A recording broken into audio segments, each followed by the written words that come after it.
Welcome people, we're back with another video. In this video we're talking about how Jesus Christ and Christianity is all sun worship. The Holy Bible of Christianity is not meant to be taken literal for history.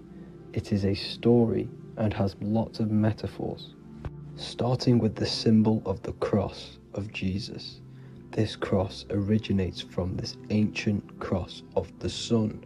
This symbol has been used for thousands of years, way before Jesus was a thing, in Europe, America, Asia, and all around the world. In fact, this symbol is still being used by Christians today, not knowing it represents the sun. This is a 4,500-year-old artifact, a golden plate with an equal-armed cross found in England. The gold to symbolize the sun, and the equal-armed cross for the 4 equal seasons of the year. So this is why in the Bible you have Matthew, Mark, Luke and John, symbolizing the yearly cycle of the sun and the 4 equal seasons. Also in the Bible, Jesus is referred to as the light of the world. So yes, Jesus represents the sun. He is a metaphor for the sun. Hence why in all of these pictures and images and paintings of Jesus, there's always a sun behind his head, and some even with the sun cross behind his head. Jesus also has 12 disciples, which represent the 12 zodiac signs and the 12 months of the year. This is the Last Supper by Leonardo da Vinci. As you can see, the sun, being Jesus, is in the center, because the sun is in the center of the zodiac signs. There are 4 groups which symbolize the 4 equal seasons. Each group contains 3 people symbolizing the 3 months and the 3 zodiac signs in that season. There is only 1 female in the painting, which is Virgin Mary, who symbolizes Virgo, the astrological sign. So yes, Jesus symbolizes the sun with his 12 zodiac signs and 4 gospels for the 4 seasons of the year. However, there is another phenomenon. The 25th of December is known as the birth of Jesus Christ, which is known as Christmas today. Jesus symbolizing the sun and is born on December 25th. This is the day the sun moves 1 degree northward, bringing back the warmth, the growth of crops, the life and light back to the northern hemisphere. Everything is springing back to life, as we call it, spring. So it is said that the sun is born again on the 25th of December, and Jesus is known as the risen Savior, because the sun is our risen Savior, because it gives life to the whole of this realm, the warmth, the crops, and without the sun rising in the morning, we'd all die in about 2 weeks. And we all know how Jesus died on a cross. The sun also dies on a cross in the southern hemisphere. It dies on the Southern Crux constellation. And on December the 22nd, 23rd and 24th, the sun remains in the same position. So the sun dies for 3 days and it is born again on December 25th, when it moves 1 degree northward. And this is when the sun is born again, or resurrected, just like Jesus. Constellation Virgo is prominent in the spring sky in the northern hemisphere. So therefore, the sun is born a virgin, Virgo. And as you see in this image, you see Virgin Mary holding the sun. Us as humans do not own the sun, so therefore God owns the sun. So yes, the sun is the Son of God, and this is what Jesus is symbolizing. And just how Jesus sacrifices himself for humanity, That's what the sun does. The sun gives out all of its energy so we can live. There are many other Bible verses which represent Jesus as the sun. Now in Matthew 8:23-27, his disciples are in a boat and there is a massive storm. Jesus is asleep, meaning the sun has not arose. And the disciples say, "Save us, Lord, we are perishing." Quote, "Then he rose and rebuked the winds and the sea, and there was a great calm." End quote. Now this is a metaphor for the sun rising and calming the storm, because in the ocean, when the sun is down, that's when there are great storms. The worship of celestial bodies go back thousands of years, and it's called astrotheology, and it can pretty much be traced back to all ancient civilizations. Now going back to the ancient Egyptians, the god Horus, the god of war, and he symbolized the sun in the morning. Ancients used to say that he walked over the sky in 12 steps. Yes, this could symbolize the 12 zodiac signs. It also symbolizes the 12 hours of daylight. So we have 12 hours of Horus, but now they've rearranged the word to hours. Horus and hours. And when the sun rises, Horus rises, we say horizon, which is Horus is rising. That's the etymology of horizon. Another Egyptian god called Amun-Ra was known as the god of all creation. He was the first god of them all. Amun was also a sun god. Therefore, after every Christian's prayer, they say Amen, sending their prayer through the sun to God. So this all goes back to the worshipping of the sun. Sun worship was around way before the Romans. However, in the Roman times, their sun god was called Mithra. Mithraism was the main religion before Christianity came into play. Mithra was the son of God. He died on a cross, and he was dead for 3 days and resurrected, just like Jesus. So the Catholic Church was not made in heaven, it was made by the Roman Empire. They mixed all the sun religions of Judaism, Mithraism, and other Arabic religions, and combined it into one, so Caesar, the Roman Emperor, could gain his own religion. So yes, Christianity was a political move to gain more control over the masses, because it was a worldwide government at this point in time. So here is a Sumerian helmet with the rising sun symbol. And then the Romans also used this rising sun symbol on their armor. So sun worship has been going on for thousands of years, and it still goes on today.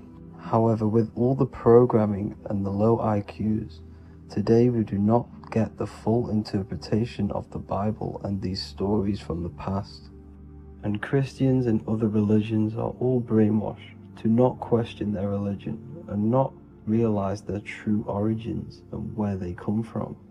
I do advise you all to do your own research and come to your own conclusions. However, I'm just pointing out the facts and connecting dots for you all to see. That's it for this video, guys and girls. Thank you all for tapping in. God bless.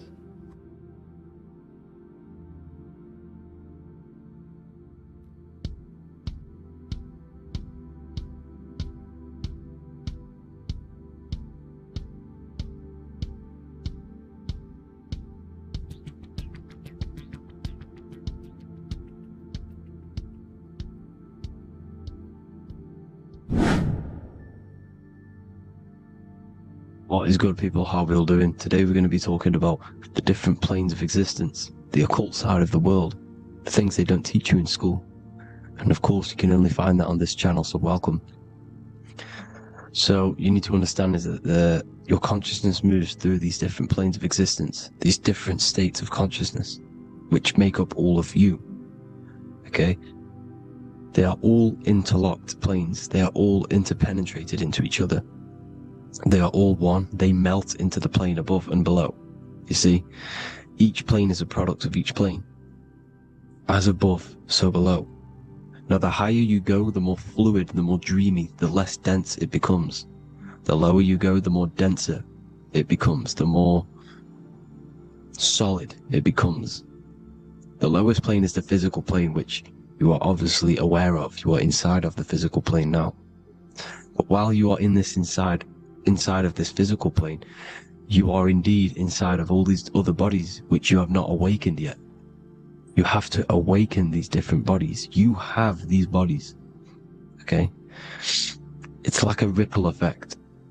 And the center is the most dense, the most solid. This is Earth, heart, the heart of the ripple. And the lower you, the further you go out from the center, the more dreamy, the less fluid, the more fluid, the more less dense it gets until you're one with the all. You see? And this is what it's like. This is what this system is. It's like a ripple effect. Now, let's jump straight into the planes. First, you have the physical plane, made out of 4 elements. Five elements. The ether is the mother of the elements. It's the womb of the elements. It's the 5th element. And it gives birth to the 4 other elements. 4 is stability. Tables have 4 legs, and this is why the ether gives birth to 4. Because it's the foundation of the physical world. Fire, earth, water, air. They are not pure. Each one of the elements melts into the other one. For example, earth and water both share cold. Water and air both share wet. You see, they compose of each other. They melt, they mold into each other based off the vibrational state of the ether. That's what it is. The 4 elements are the vibrational states of the ether. Okay? So you have the 4 physical elements making this, physical world. It's the lowest world. It's the world of effect. This world, whatever you see, whatever you experience, it's the effect. You can't change anything by manipulating this world. You got to manipulate the higher worlds to affect this world, you see? As above, so below. This is the lowest plane.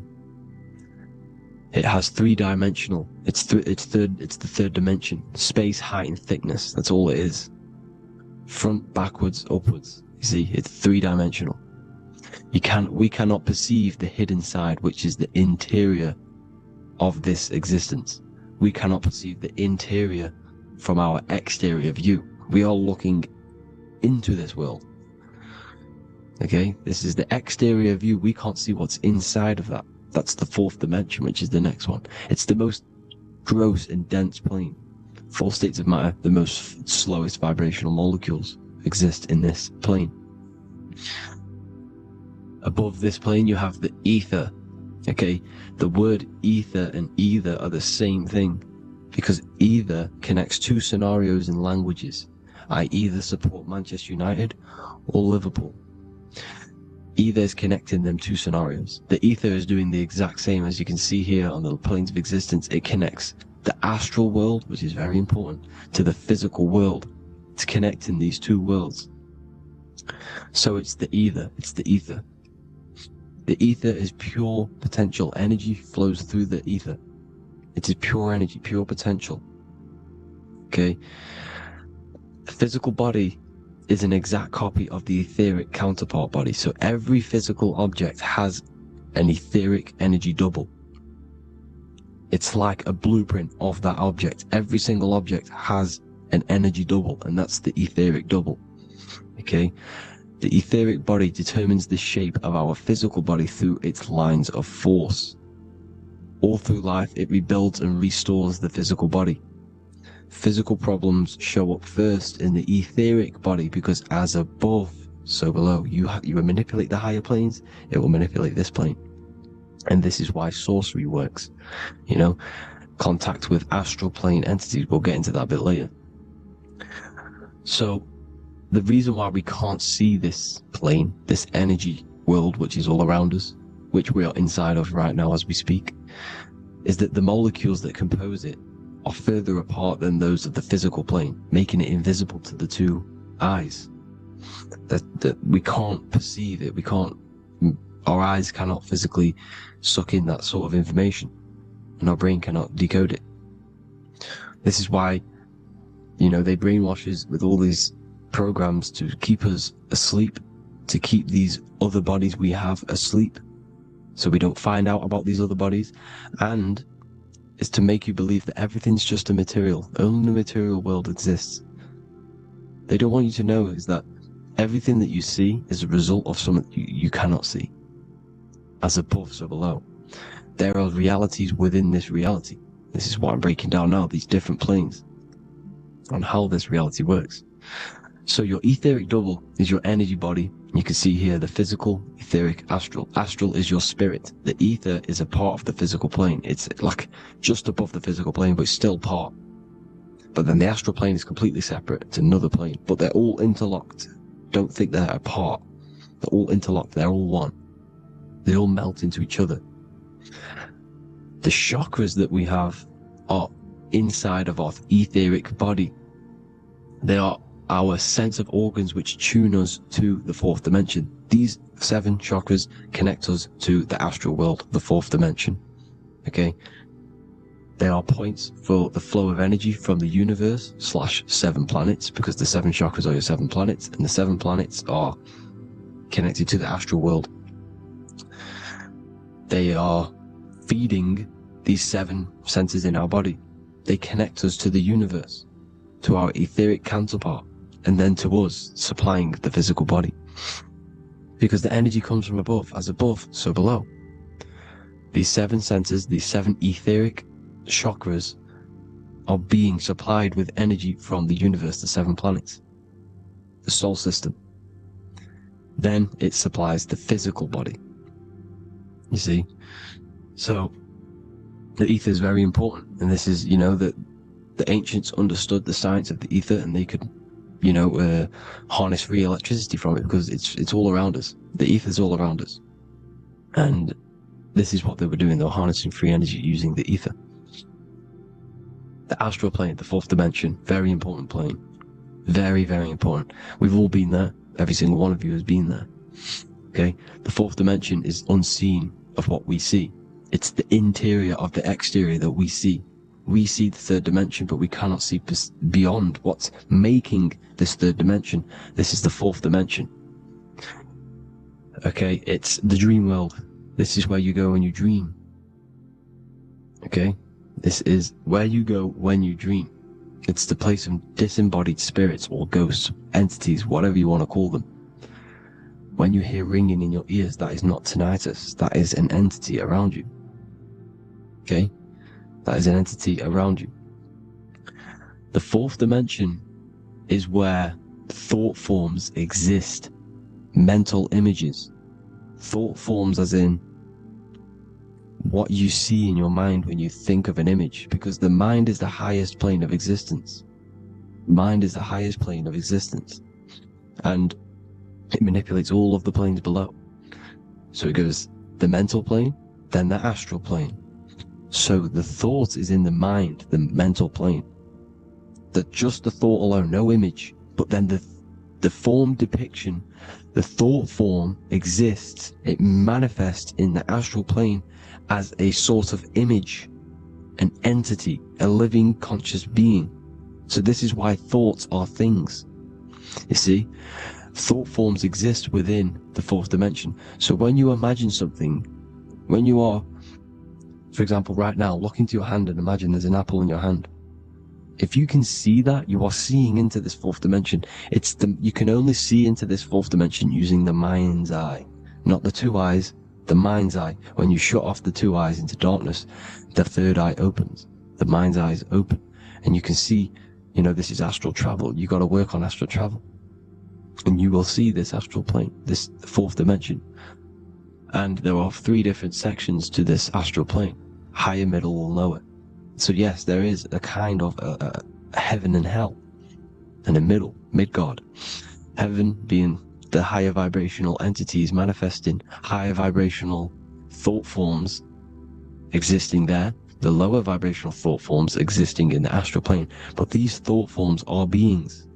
You can create these beings. They're called elementals. Okay? If you entertain specific thoughts for long enough, this will plant a seed and it will grow. If you keep, so for example, you have a bad feeling or whatever, what's a good example? Unforgiving someone. You keep that energy inside of you for long enough, it will manifest in the fourth dimension. You entertain that thought long enough, it will manifest. And it will create an etheric body, and it will be an entity which will harm you. It will feed off you this low vibrational energy. Your mind is so powerful. It creates thought forms, and these thought forms can take consciousness, can take bodies, etheric bodies. Now, that's why it's very important that you master your mind, master your thought patterns. So this fourth dimension is the astral world. So when you have a nightmare, this is the lower astral plane. You're in the lower astral plane. Whilst this physical body rests at night, your consciousness, while you awaken this other body, your consciousness goes inside of this other body, whilst the physical body lays asleep. You see? So it's all inside of you. This way you need to understand. You just haven't awakened these bodies yet. You can awaken them. You just got to awaken them. Okay? The next is the mental plane. This is the mind, the source, pure cause, pure motion, the most less dense, the most fluid. No form. There's no form to the mind. Astral plane is the first plane where a form takes existence, pretty much. The mental world has no form. It's pure mind, pure intelligence. Thoughts alone exist here without any images or manifestation.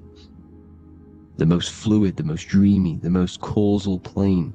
All of the rest take the effects of this plane. That's why it's mind over matter. Your thoughts they create vibrations. Each vibration is vibrating on a specific frequency, which creates mental images, creates effects down here on this physical plane. This is why it's so important to master your mind. Master what you think. Master your mind.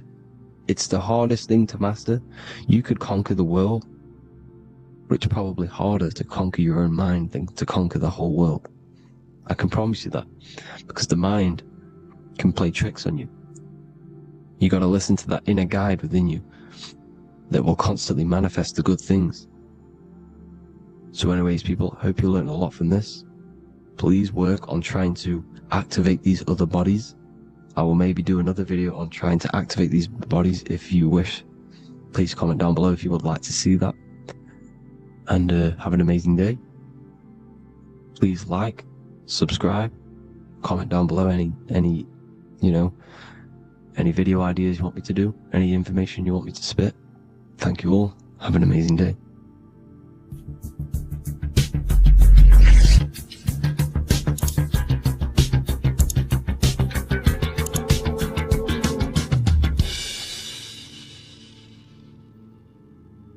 Welcome to Revival of Wisdom. Today, we're going to be talking about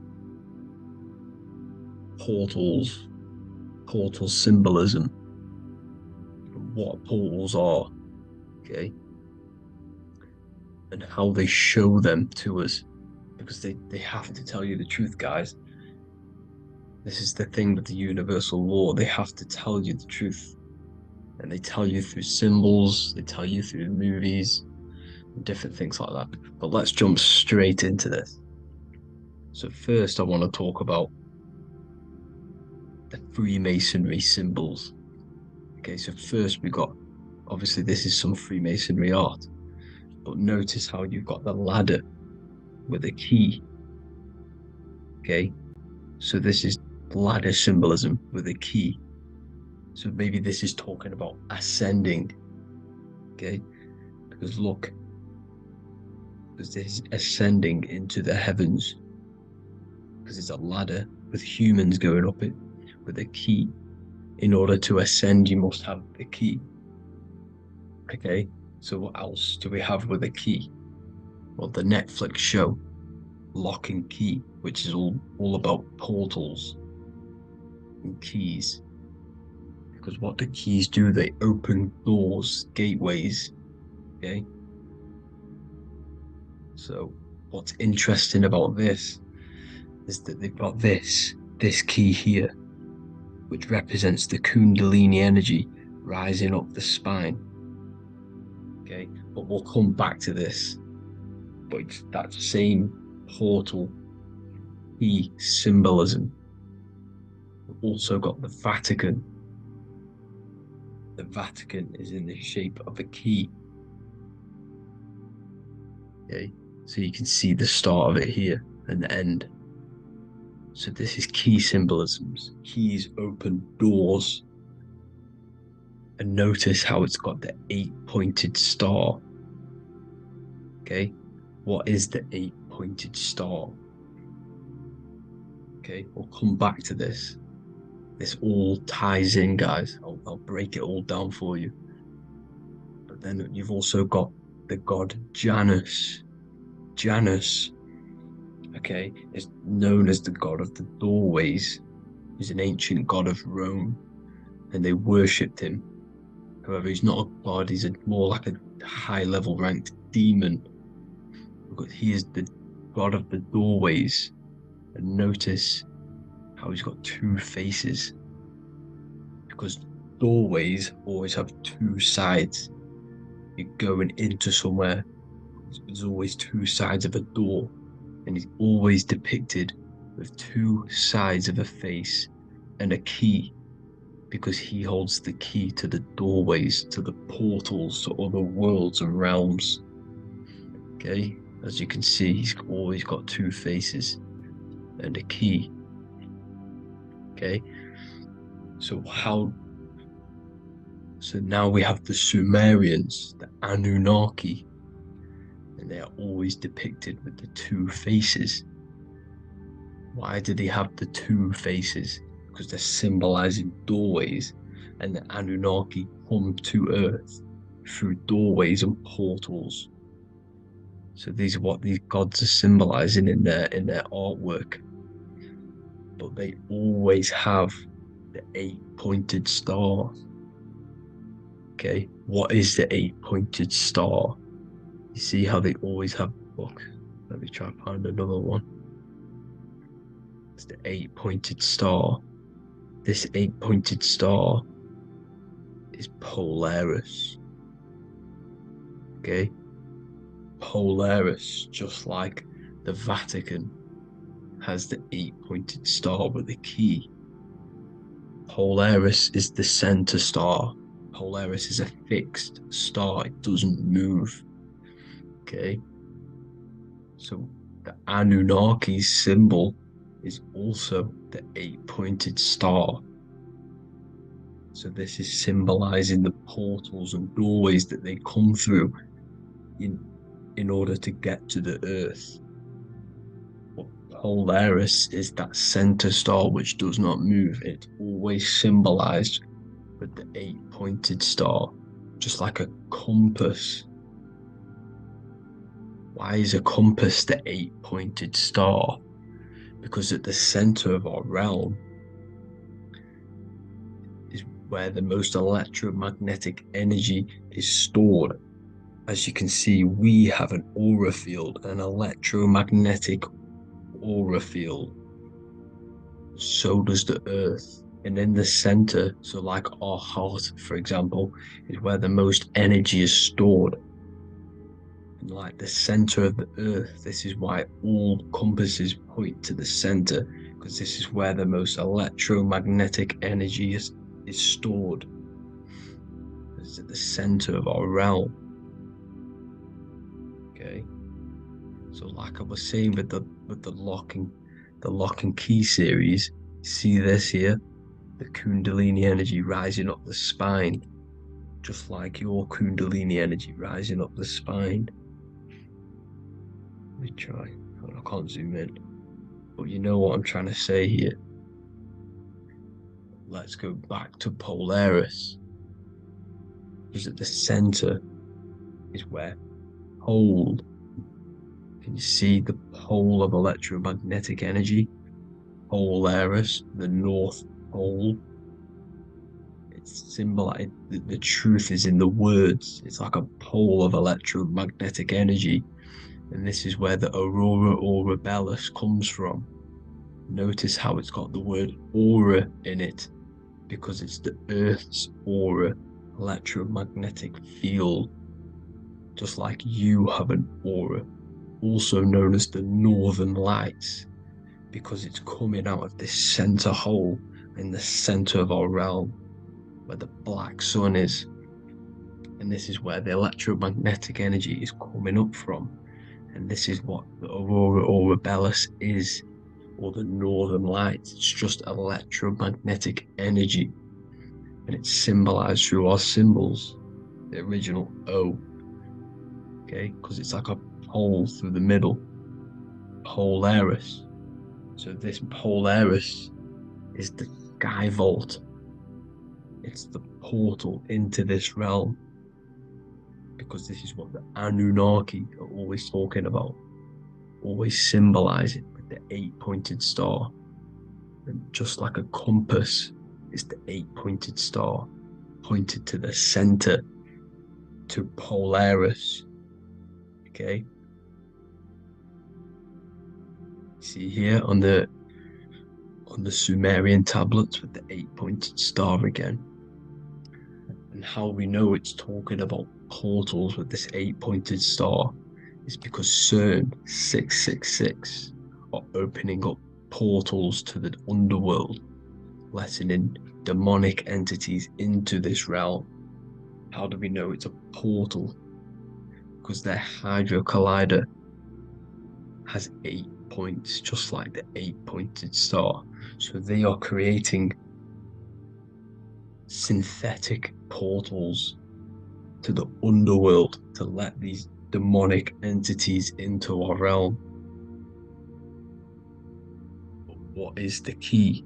Because if we're talking about ascending through Polaris, notice how here on the masonry art, this luminary here, so this is the sun, that's the moon, this is Polaris, because it's a luminary with what? 1, 2, 3, 4, 5, 6, 7, 8 beams coming off the luminary, just like the 8-pointed star. So you see the ladder with the key going up to Polaris. It's symbolizing ascending out of Earth.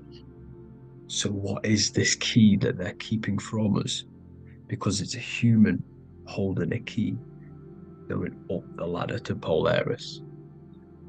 Well, chakras. We have 7 chakras.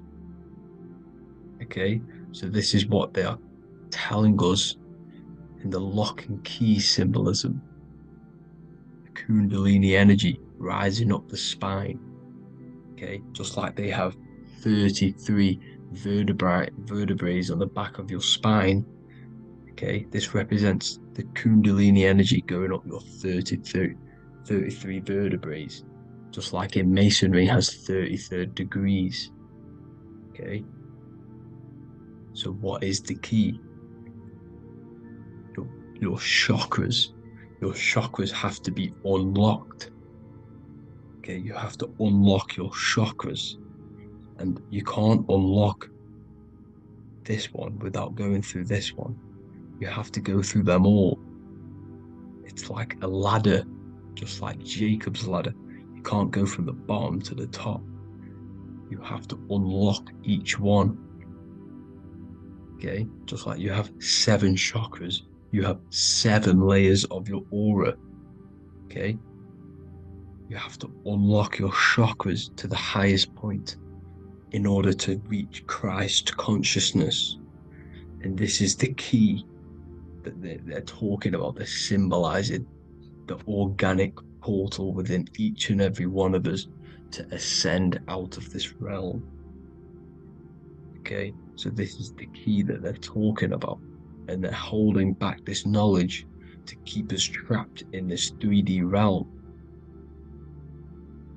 Okay, so like I was saying with the 33 vertebrae and the Kundalini energy coming up the spine, 33 vertebrae, you can see this sort of symbolism going up to the light, because it's the light. You see here, your crown chakra turns on and becomes enlightened, just like the Illuminati symbol. Can you see it? But also, Jesus also died at 33. So this is symbolizing, okay? They're symbolizing the death of the ego, the body. So once you open up your chakras and reach Christ consciousness, which is your 33rd vertebrae, once your Kundalini energy goes up your 33rd vertebrae, your body technically, not physically, but spiritually dies, because you then become formless. You reach Christ consciousness. So then you can travel other worlds. Okay? This is what they're talking about with Vatican, 8-pointed star, and the key. Janus with the key. The Sumerians with the 8-pointed star. Anunnaki, the 8-pointed star.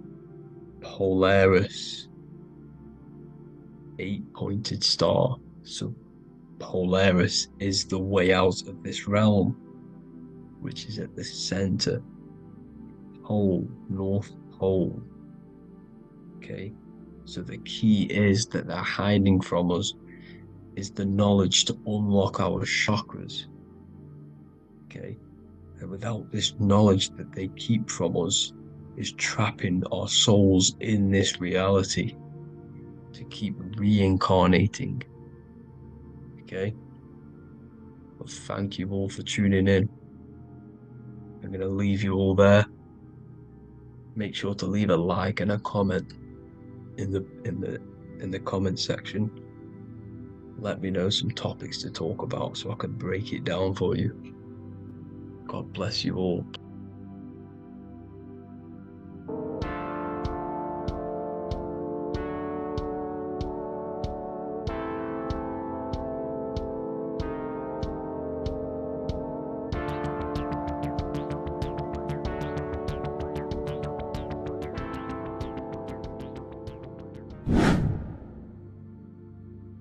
How are we doing, people? It's Revival of Wisdom.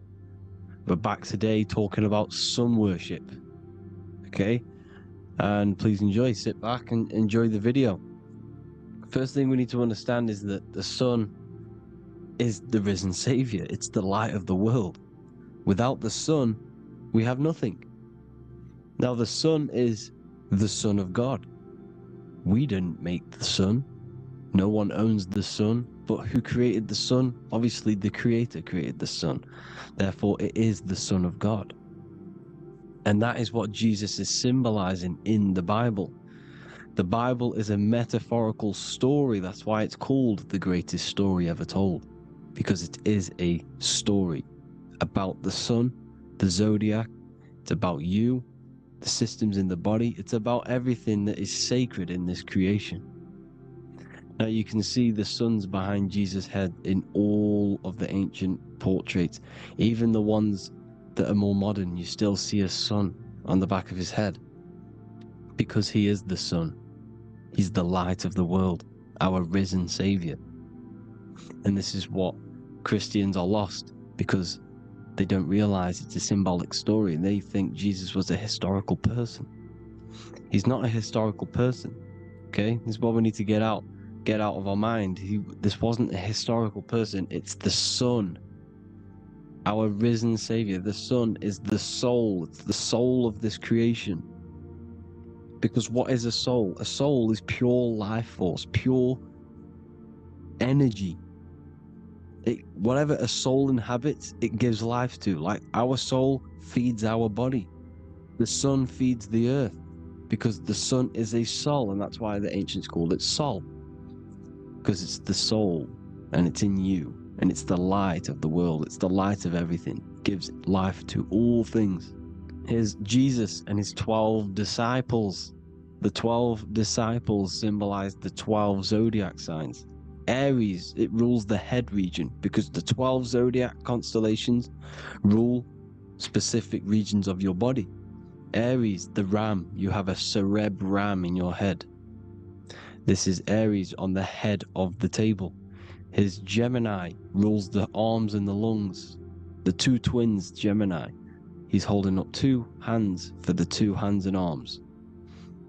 The twins. Cancer has a knife in his hand. It's not so clear, but he has a knife in his hand. Cancer is the crab.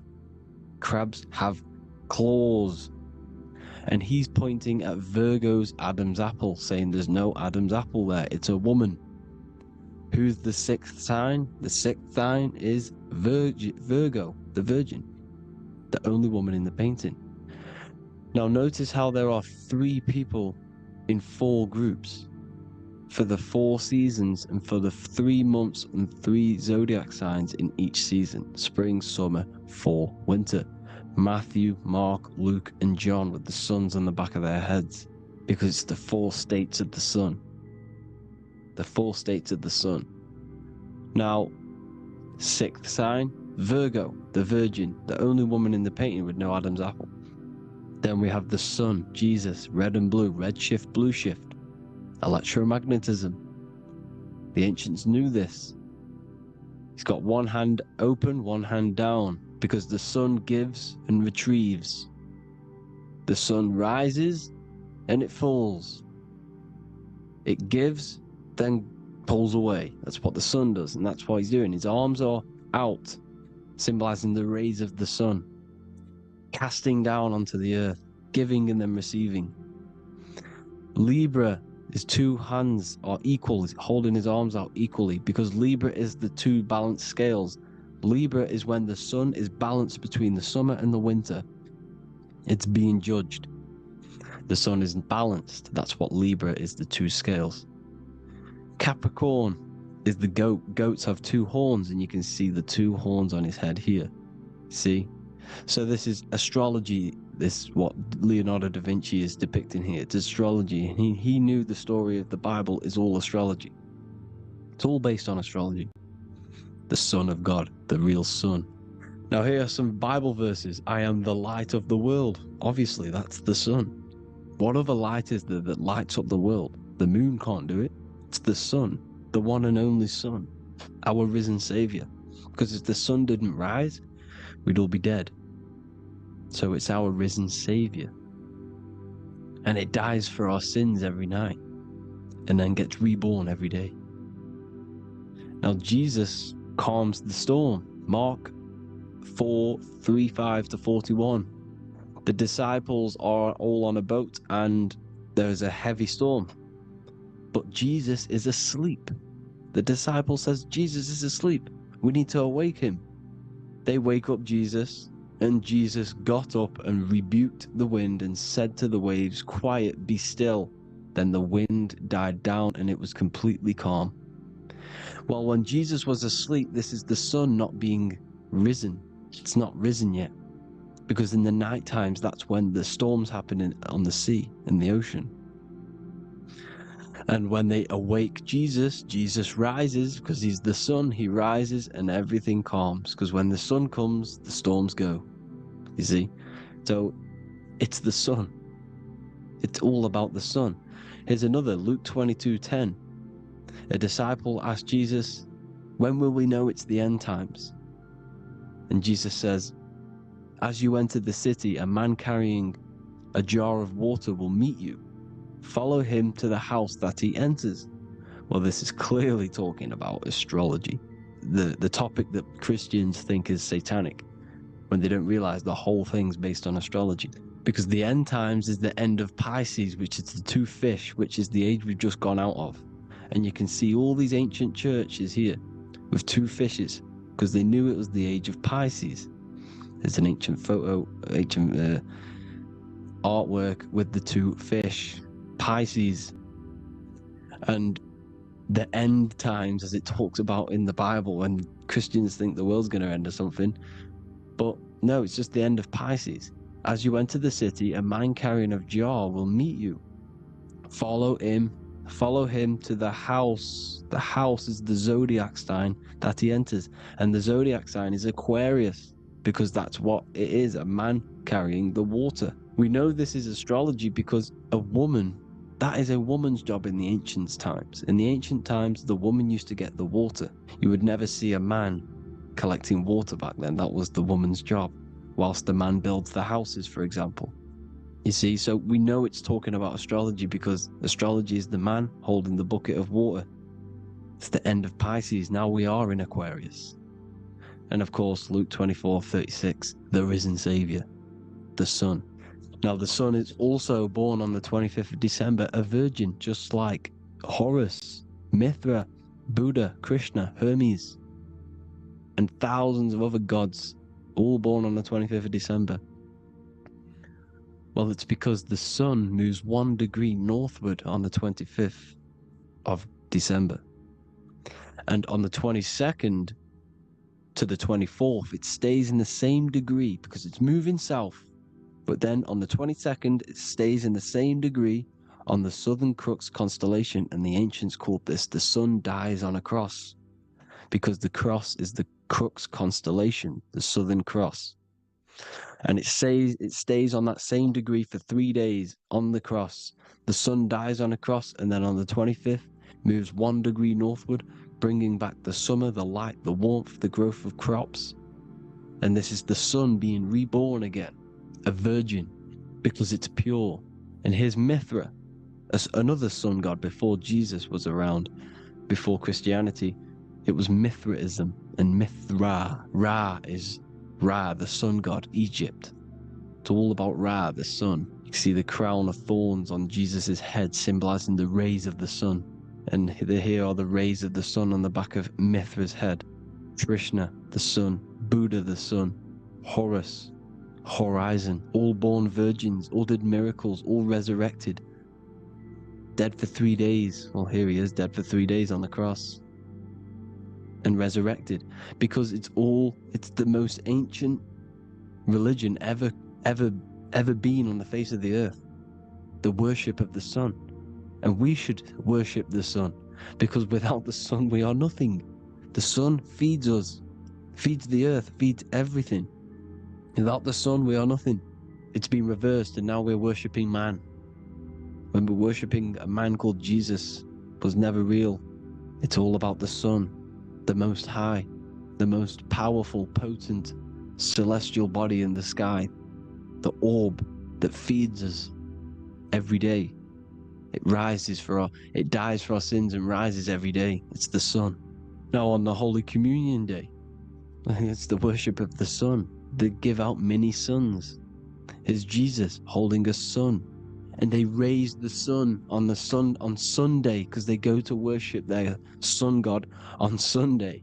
Not Saturn Day, not Moon Day, Monday, but on Sunday when the sun is exalting. And they hold suns up above their heads because the sun rises. They're symbolizing the sun rising above their heads. A savior. It's the sun. It's the Holy Communion Day. And here's Jesus giving a piece of himself to the children. It's the sun, the light. Judas was known as a backbiter, a backstabber, because he stabbed Jesus in the back. He betrayed Jesus. Well, this is just another astrological story about the constellation Scorpio, because the Scorpio is the J, looks like a J.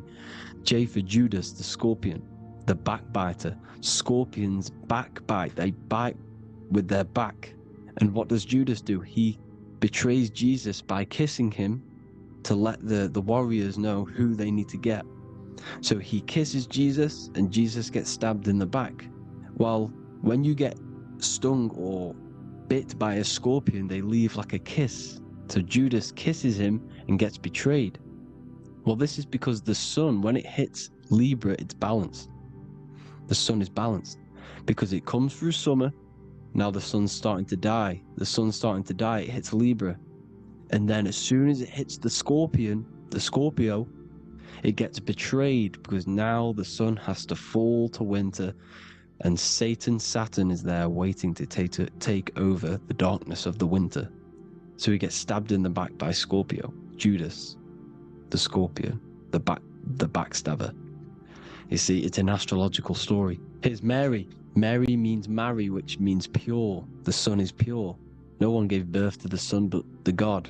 And it's born every day. It's born every day on every year. It's born pure. There was no controversy. There was no, activity for the sun to be born. It's pure. Now, the 7 metals come from the 7 planets. The sun gives you gold, and this is why the sun is golden. It looks gold.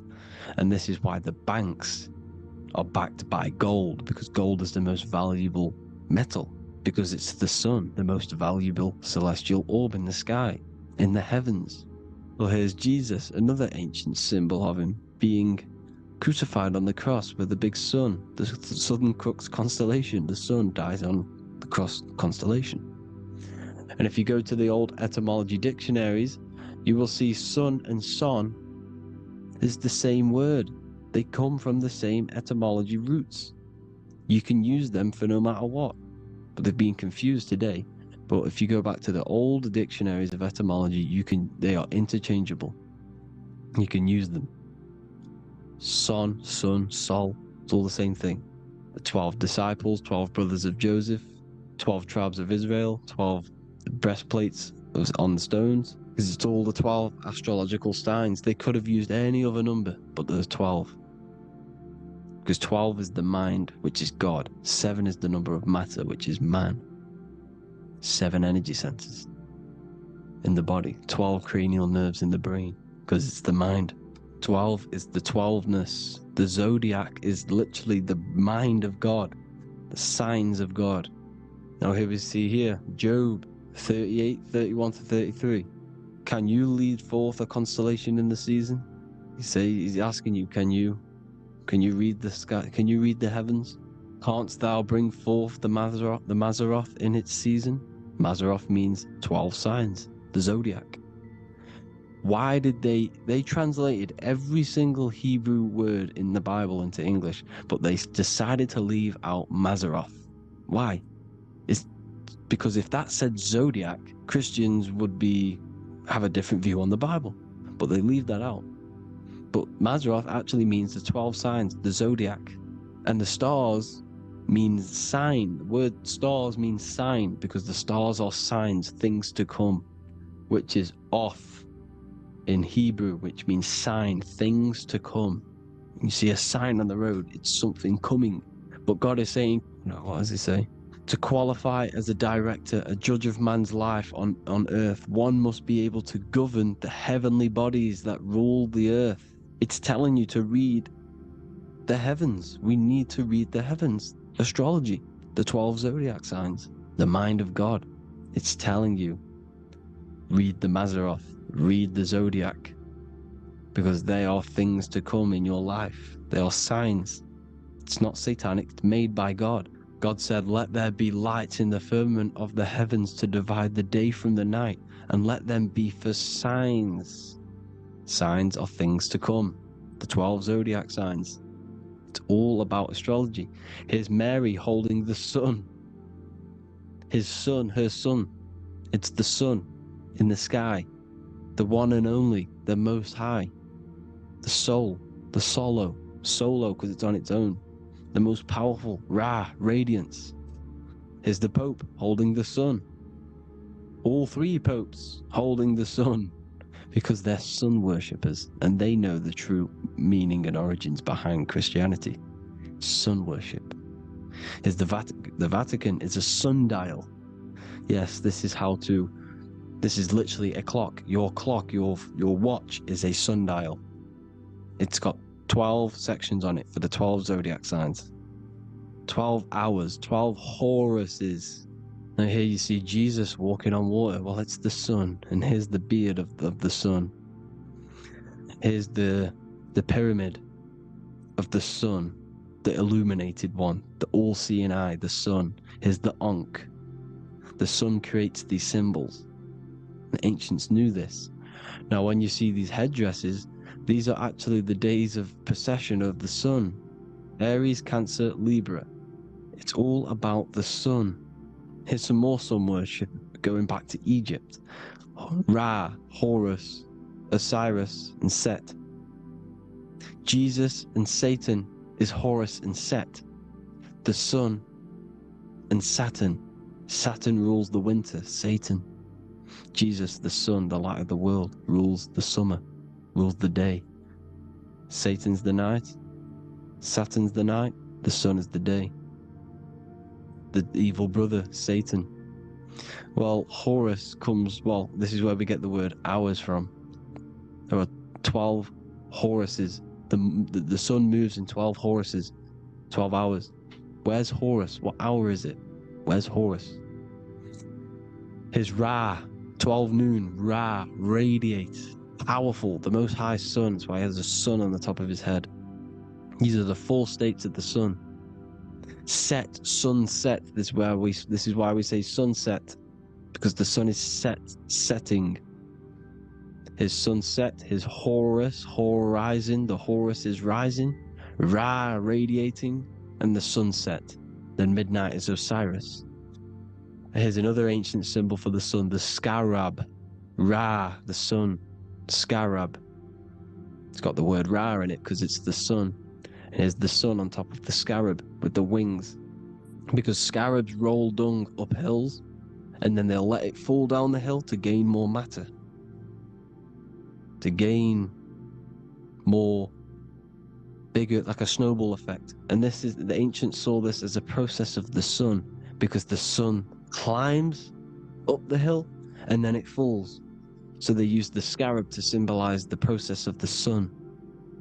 The sun climbs and falls. Here's an ancient Egyptian cat cutting off the head of the serpent. Well, the cat is cutting off the head of the serpent, symbolizes the sun cutting off the nighttime. When the sun rises, it cuts off the nighttime. It cuts off the serpent. The serpents represent darkness or evil. Oh, there's some more symbology of the sun and the heavens, the arch, the royal arch, the firmament, the sun inside the firmament. These are all ancient churches, and they all depict the firmament with the sun inside. Is the ancient cosmology, you see, because it's all about the sun. Everything's about the sun, because the sun is our orb made for us to sustain life in this, inside of this creation, inside of this firmament, the royal arch of heaven. Here's the Freemasons depicting it. Here's the Masonic royal arch, but you can even see the zodiac signs. Here's Cancer, the checkered board. It's the royal arch of the firmament. Obviously, they don't want to tell you that. You live in space, apparently. Some more sun worship. Here's the beard of the sun on the water. They all have this long beard. And why do they say amen? Amen at the end of every prayer. Amen is a sun god, a creator god. It's all about the sun. So thank you all, people. Hope you all enjoyed. Hope you all gained some knowledge and insight.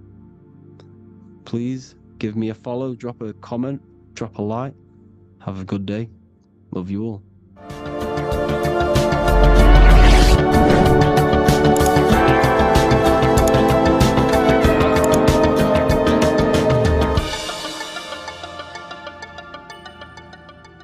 Neo is plugged in on the back of the neck, which is the reptilian brain stem.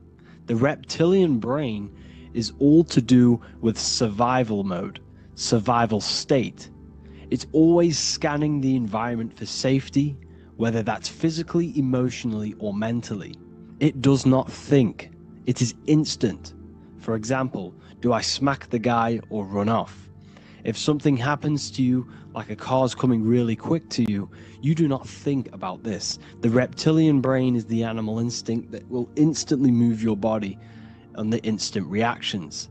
Hence why it's the closest brain to the rest of the body. It has instant access to the electrical nervous system to control the body at instant reactions. Now, Neo is plugged in on the back of the neck, which is the reptilian brain. Therefore, the matrix is the body itself. It is the lowest state of consciousness. This is what it represents. The word matrix means womb. It translates to womb because your body is a womb. Your body is a vessel for universal consciousness, for God consciousness. And the body is also a womb where you can be born again outside of this body by raising your consciousness, by awakening the neocortex. This is why Neo is called Neo, because it represents the neocortex. This is the higher aspect of our brain. This is all to do with new things, higher reasoning, higher thinking, new learning. You see, the brain is a receiver for universal consciousness. And what do I mean? It is a radio receiver. Think of it like this. You have a radio tower which emits frequencies. And each little frequency, 00.1, 00.2, 00.3, each 00 point is a different person. We are all the same universal consciousness encapsulated inside of a different vessel. This is why our body is the temple of God inside of the Bible. Your body is a sacred temple of the divine essence of the universe. However, consciousness is controlling this physical body. And I'll show you this diagram here. Consciousness consists of imagination, emotions, thought, and memory. All of these things are not physical. They're not made out of atoms. You cannot think with atoms. If I split open your brain while you are thinking of a cheesecake, I would not see a cheesecake. It's because these things exist metaphysically within consciousness. They are not physical. The body is physical. It's part of matter. It's part of time. You see the Leonardo da Vinci, the circle and the square. The square represents limitation, beginning and end, because when you draw a square, there is a beginning and end. It represents the body, the mortal self, the ego, the echo. Then you have the spirit raised above, which represents spirit over matter, mind over matter. Invisible forces create physical forces. Everything physical exists in non-physical. This is also the Freemasonic square and compass, why the square is below the compass, because the compass creates the circle, which is spirit or mind. Then you have the square, which is matter. Mind and matter are the same substance. Mind creates matter through thought. Everything in this physical universe manifested through thought. Everything began as thought. So you are spirit and matter. You have a material body and a spiritual body. And you are right in the middle. This is why humans are very, very important. Because we have an animal nature, the reptilian brain, and a higher consciousness, the neocortex. And we must awaken out of the matrix, which means womb, which is the body. And Neo is waken up from the lower self, the reptilian brain, and moves into the neocortex. Because the brain is a radio receiver for consciousness. Now, what do I mean? I went over this before. Your consciousness is controlling the brain. The brain is a computer. And when our consciousness, our imagination, our emotion, our thoughts, and our memories are all contributing towards just survival things, food, safety, fear, all of these things, and our consciousness is locked into a survival state, we are using the reptilian brain. We're no longer thinking. You don't think with the brain, but the consciousness is thinking, which activates the different parts of the brain. When we think for higher reasoning, we use the neocortex. It stimulates the neocortex. When we think about survival, we're using the reptilian brain. So therefore, when Neo wakes up, he wakes up to the higher aspects of consciousness, which is only utilized by the neocortex, by learning new things, and expansion of the mind and expansions of consciousness. Okay? So the whole matrix is to keep you designed well, the whole matrix is designed to keep you in a survival state, in the three-dimensional awareness. They want you constantly scanning for safety, scanning for food, scanning for emotional safety in relationships and other people. You see, they do not want you to think. They want you stuck in that reptile, that animal state, that beastly state that most people are in. Most people, all they do is eat, listen to music, consume, have sex, lust, desire. This is all the reptilian brain. So when we say the world's being ran by reptilians, it's symbolic. There is no physical reptilian humanoid beings controlling, manipulating human consciousness. We are all the same consciousness. However, there is a corrupted state of consciousness running this world. And this consciousness worships the physical plane, and they control the physical plane. So by doing that, they keep you stuck in a reptilian way of thinking, the animal state, to keep you stuck in the lowest state of consciousness. Now, this is the god Osiris, which represents the reptilian brain. None of the Egyptian gods ever existed. They are all symbolic for the brain and anatomy of the human body. Osiris represents the reptilian brain. As you can see, this anatomy compare to the brain stem and Osiris statue found in Egypt. And we also see an ancient artwork of Osiris with green skin and two reptile crocodile alligators next to him, which also symbolizes the reptilian survival state of human consciousness and the activation of the reptilian brain. This is what it symbolizes. Now, this is what the Matrix is all talking about. It's talking about the awakening, the expansion of consciousness. The word divine is dive in, because you connect with the divine by diving inward. There is no man in the sky going to save you. You must connect with the self. Know thyself. Truth comes from within. All of these things I'm telling you comes from within you. I'm just pointing it out. All of this is self-realization.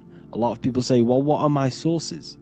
My sources is knowing thyself, observing thyself, using the neocortex of critically thinking, sitting down and thinking about yourself and having deep realization of yourself. You can realize that your thoughts are not of this physical world. It's quite simple. The brain does not think. The brain does not imagine. The brain does not hold memory. All of these things exist in consciousness, the one consciousness, but we are all fractal, infinite parts of. This is the eye on the triangle, consciousness being given down to the rest. This is separate. Consciousness is separate from the rest of the pyramid. The pyramid is your body. Neo is the one consciousness. This is the Egyptians symbolizing the one consciousness giving Ankh, which is life, to all the different life forms. However, you can see that the central sphere is giving a big Ankh to the humans, because humans, like I said, possess the advanced consciousness, an advanced brain that allows us to turn above our reptilian animal self. For example, we can go against our reptilian lower animal nature and turn to our godly nature. Animals cannot do that. They are stuck in instinct. They are stuck in a reptilian animal way of thinking and operating. Everything they create is to survive. We can turn against our lower nature and create for amazing things like buildings, architecture, technology. We can use our creative consciousness for anything we wish, not just survival needs. And it's the same with your spiritual journey. You can raise your consciousness beyond this animal state that they try to keep you in through fear, consumption, food, and the reptilian brain. We must awaken, start to think critically, and awaken to our divinity, because the mind, the consciousness within you has infinite potential to expand. There are infinite fields of knowledge that you can explore. The mind can never be filled. It can never ever be full of knowledge. It always expands, and that's why you are alive. That's why you are part of this universe. That's why the science always says the universe is always expanding, because the universe exists in your mind, and the mind is always expanding into new fields of thought, new fields of knowledge and information. And that is your whole sole purpose, of expansion of mind and expansion of consciousness, and the exploration of the mind of God. We are living in the mind of God. You are a thought in the mind of God. You must awaken out of this body. This is why Jesus says you must be born again to see the kingdom of God. You must be born again. You must raise your consciousness beyond physical limitation and awaken to your divinity. And this is pretty much it for this video. I hope you all understand this, that this is all symbolic for consciousness.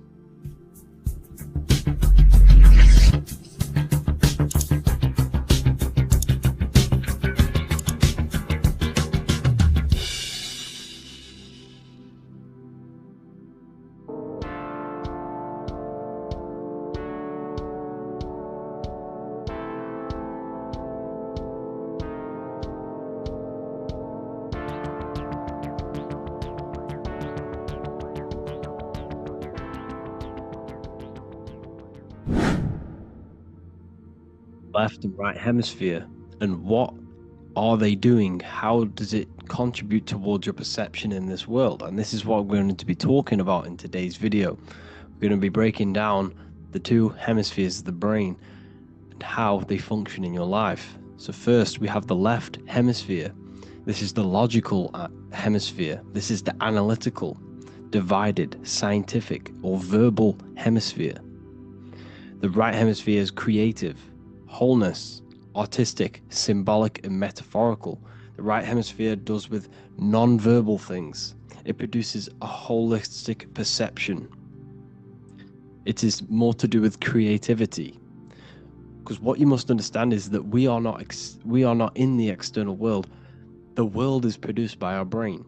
We see with our brain. Our eyes are a part of the brain. What we touch is the brain's interpretation of electrical signals on the nervous system.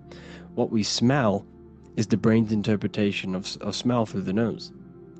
What you taste is your brain's interpretation of chemical reactions on your taste buds. So what you are experiencing is the brain.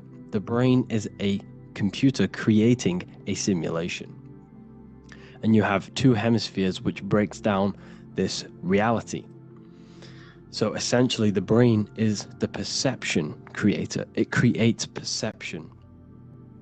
So if the brain is creating this, who is the one experiencing the brain? Well, that is you, the consciousness, the mind, the all-seeing eye. You are the all-seeing eye experiencing the brain, the observer behind the brain, behind reality, behind the emotions.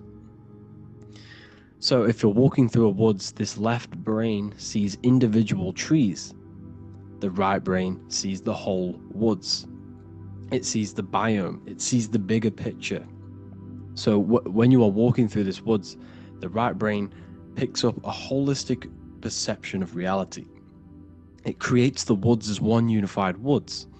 The left brain's job is to break this down and analyze it so that we can see individual things. And this is also necessary for humans to have the ability to break things down and manipulate things in this world. So without this left hemisphere, we could not manipulate things and break things down. So this right hemisphere is important because it sees the whole woods. It sees humanity as one unified consciousness. However, the left hemisphere sees individual egos. So the left hemisphere is the place of the ego because it only understands it sees the world very divided. Okay, so for example, here's another example of the left and right hemisphere.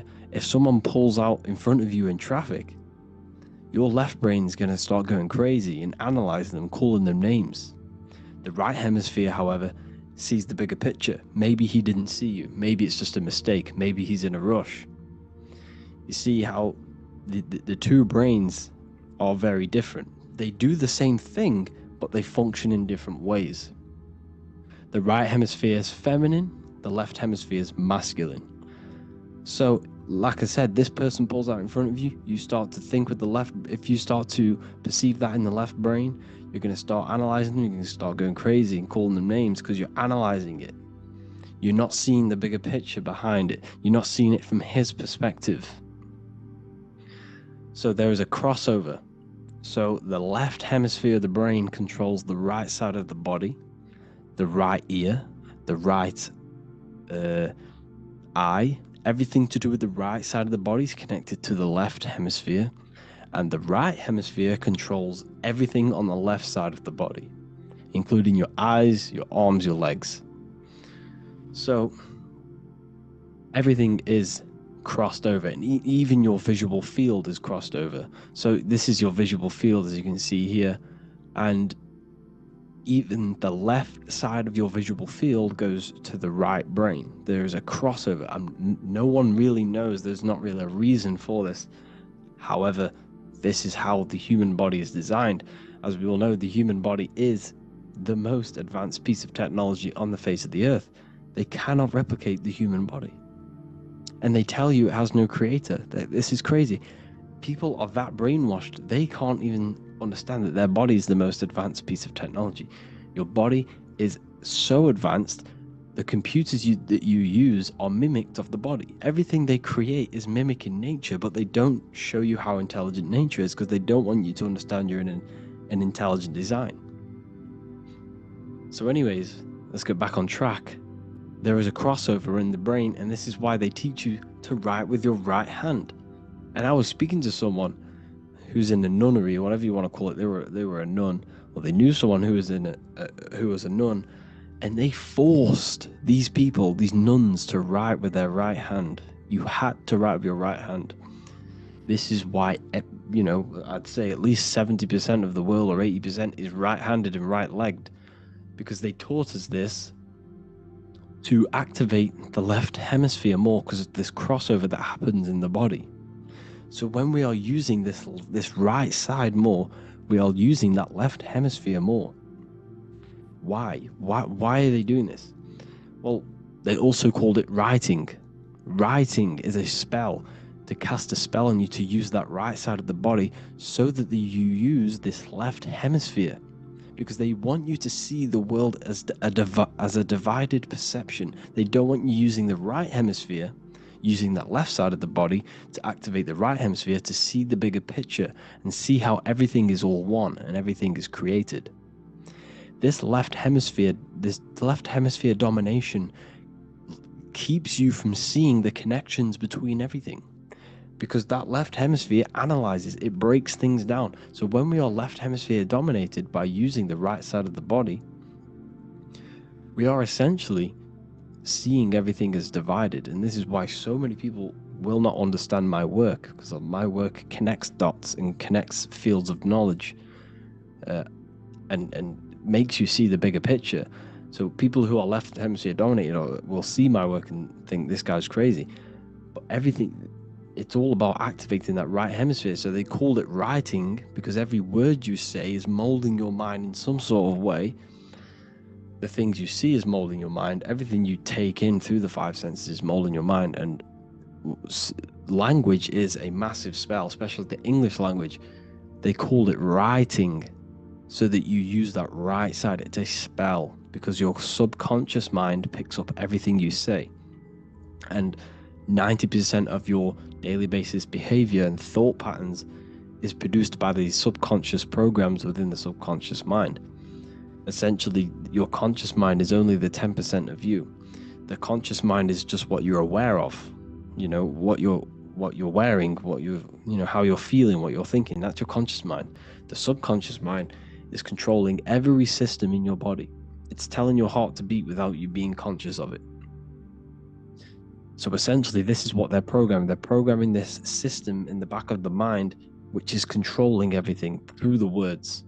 And this is what spells are, because it's all about creating perception in the subconscious. So they want you to use that right side more. I truly believe the ancients, they were balanced. They used the left and the right side of the body. They didn't have a stronger side because they understood this science of the body and how the body works. So this is actually called phonetics. It's not etymology. Etymology is the study of root words. Phonetics is the study of how words sound similar. The way words are spoken. So phonetics, phone, is why we call them a phone. Because you speak into a phone. So this is write and writing, to use that right side to activate the left hemisphere more. So your hands are a manifestation of your brain. The left hand is the right brain, the right hand is the left brain. And as a child, we were always taught that when you place your hands together like this is the size of your brain, which is true because your hands are a part of your brain. They're an extension of your brain. Every part of your body other than your brain is an extension of the brain. Everything's working and feeding back information to the brain because you're experiencing the brain. So another trick that you can do, or another exercise, is looking in the mirror and closing one eye at a time. If you close your right eye, if you take your top off, for example, you'll analyze your body if you close your right eye, because you're using that left hemisphere. Sorry, other way around. If you look at yourself through your right eye, you'll use that left hemisphere, which will analyze yourself. You'll see individual body parts. If you close the right eye and use the left eye, you'll see your body as a whole. You won't really analyze it. This is how you can analyze yourself using these two hemispheres. So this whole system is created to keep you thinking logically and to restrict you from creating and restrict you from understanding symbolism, allegories, metaphors, and teamwork. They want you stuck in a logical way of thinking and a logical way of seeing the world. This is why when you go to school, you are told exactly what to do. You're told to think this way and no other way. You're told to do orders, do this. It's a very left-brained system, because if we all started to open up this right hemisphere, we'd all see, wow, everything is all one, everything is all connected. And this is what my work is doing. I'm showing you everything is one. The physical world is an illusion of duality, but everything comes from the one source, the one mind. The universe is a giant mind. I am mind, you express mind. We all possess mind. Behind the physical body is the same mind consciousness.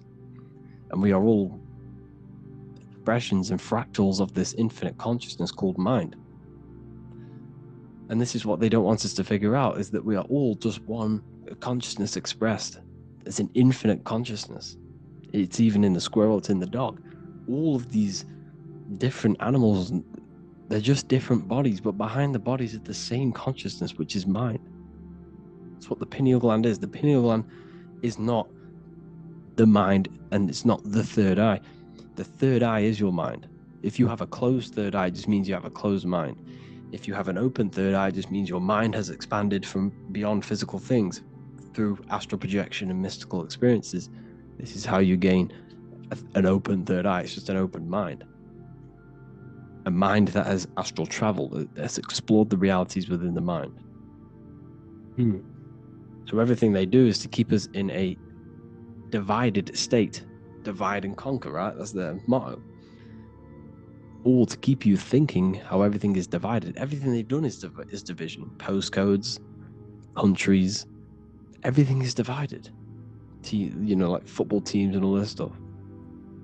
It's also a natural process when you grow up, because as you grow up, your brain is constantly analyzing the world. So this is sort of a natural process of how you become more left hemisphere dominated, because your brain is always analyzing.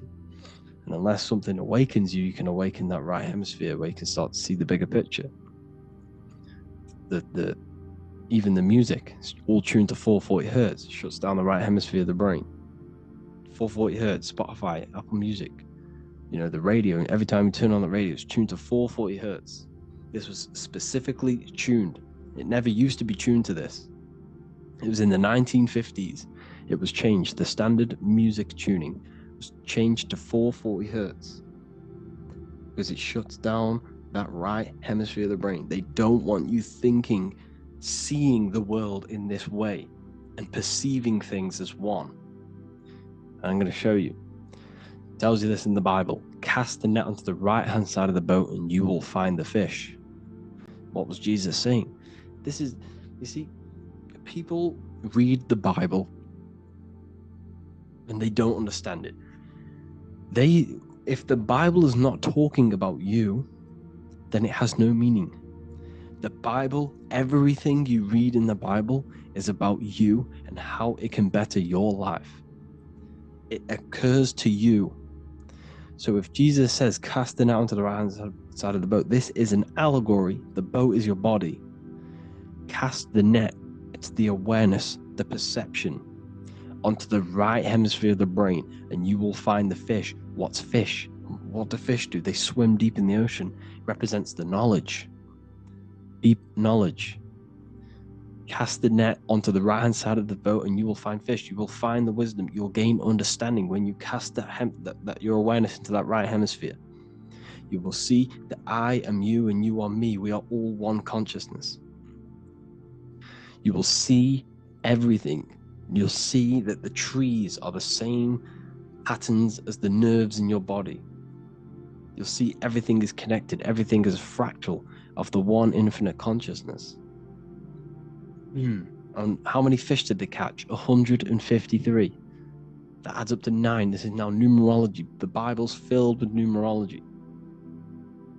Adds up to 9. What's 9? Human consciousness. It represents consciousness. You're in the womb for 9 months. Feminine. It's all about consciousness. And in Revelation 14, and I looked and behold the Lamb standing on Mount Zion. That's the spine, it's the mountain.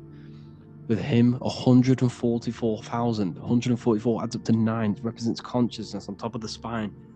You see? And he had his name the name of his Father written on the forehead. What's the Father? The higher mind, the higher consciousness within you. Where is that? In the forehead, the pineal gland. The pineal gland is the radio receiver for the higher consciousness. Because every body part of the body has consciousness. Your heart has consciousness. Your gut has consciousness. You are thinking with these different consciousnesses. You think with the gut. You think with your penis. You are thinking with all of these consciousness. And it's about raising your consciousness to the higher consciousness, which is the Father, the mind, in the head. Don't think with the lower parts of the body, because that is your animal nature. Think with the higher parts of the body. It's all representing consciousness. How to activate the right hemisphere of the brain? Well, it's all to do with non-verbal things. So music will activate the right hemisphere. Make sure it's tuned to the right frequency though. 432 hertz, 528 hertz. Any frequency that adds up to 3, 6, or 9 is good for you. Meditation, turning off the thoughts, and you raise yourself to the higher brain. Symbolism. Symbolism is all right hemisphered. Reading between lines, metaphors, determining the Bible, it's all right hemisphered. Seeing the bigger picture, it's reading between the lines. So tithing in the Bible. These people in the churches are giving 10% of their money to the church. It's nothing but a scam. What these people have done is they have externalized the Bible. They have taken the Bible and literalized it, so that they can make a business out of it. So what they're doing is 1/10 of the produce of what it says in the Bible, 1/10 of the produce of the land, whether grain or fruit, is the Lord's and is holy. So what's that saying? The 10th of, it's basically saying give the 10% to the Lord, to God. What does that mean? Well, what's the land and the fruit? This represents physical things, the physical things that you have. The 10th of the physical things that you have, what's that? That's your ego. All the physical things that you have is all to do with your ego. That's the lower self. The ego, what is the ego? It's the mind's perception of the physical self. You had no ego when you were a child. Okay, when you were a child, you had no ego. As you grew older, you created the ego. But the ego is the full self. It's the echo. Ego, echo. It's the echo of the full self. So it's saying give the ego over. Take away the animal self. in that left hemisphere. That's all to do with the left hemisphere. That left hemisphere sees the ego. It sees individuality. It's divided. So it's saying, give that 10%. Give that 10% of you over to the right hemisphere. The 90%. The 90% of you is in that right hemisphere. The higher self. Now, I'm not saying the left hemisphere is bad. Okay, I'm not saying that at all. But it sees where it sees things divided. It's like I said, the left, the hands are manifestations of the brain. So when these Christians are praying, they're putting their hands together. What are they doing? They're syncing the brain hemispheres. What you're doing, because everything's an extension of your brain. So if you put your hands together, you're putting the two hemispheres together. And what's happening when you place the hands together? All the electricity in the body is now running in a circuit. But once you connect these two hands, the electrical energy is now running in a circuit. And energy can move around the body quicker and more efficiently. So when you pray, when these people are praying, they don't realize that they're engaging in ancient forms of meditation, of balancing the two hemispheres. So now we're talking about balancing the hemispheres, not the right hemisphere. This is what Israel is. Look at the symbol for Israel, the up triangle and the downward triangle. What's that? The up triangle represents male, the downward triangle represents female. Okay? This is talking about the brains. Israel is Ra, Isis, which is female, the Egyptian god, Ra, El. El means God. Electricity. That's the force of the physical world. It's the force that runs this world, electricity. It's the force of God. El, consciousness. It means God. Israel. Isis, Ra, and El. It's the two hemispheres of the brain, the holy land of Israel. It's the holy land, it's the brain. Once these two hemispheres are synced, this is how you unlock your consciousness. This is the easiest way of astral projecting. Hemisphering, I forgot the word for it. Hemisphere syncretization, something like that. It's about syncing the hemispheres. This is how you unlock your consciousness. Once the brain is running as one electrical system, this is how you balance the two masculine and male opposing energies. Once these opposing energies are no longer in war with each other, the brain, they come together to work as one. You unlock your consciousness. You are born again. What happens when a male and female have sex? It creates a new child. It becomes one. You are born again. Once the two hemispheres of the brain, you are born again. You can then have an out-of-body experiences.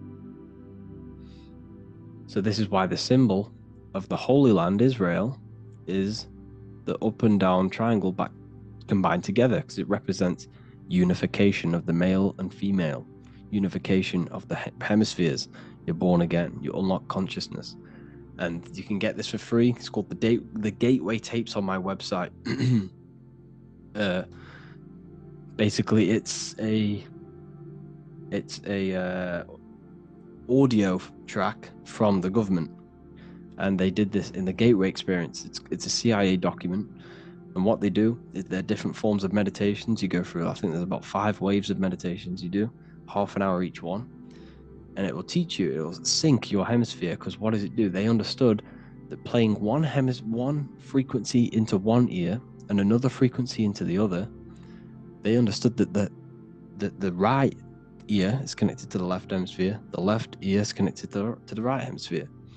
So when you play 2 different frequencies into both ears, what happens? The brain picks this up, the 2 hemispheres of the brain picks this up, and it syncs it. It syncs these 2 hemispheres, these 2 frequencies together.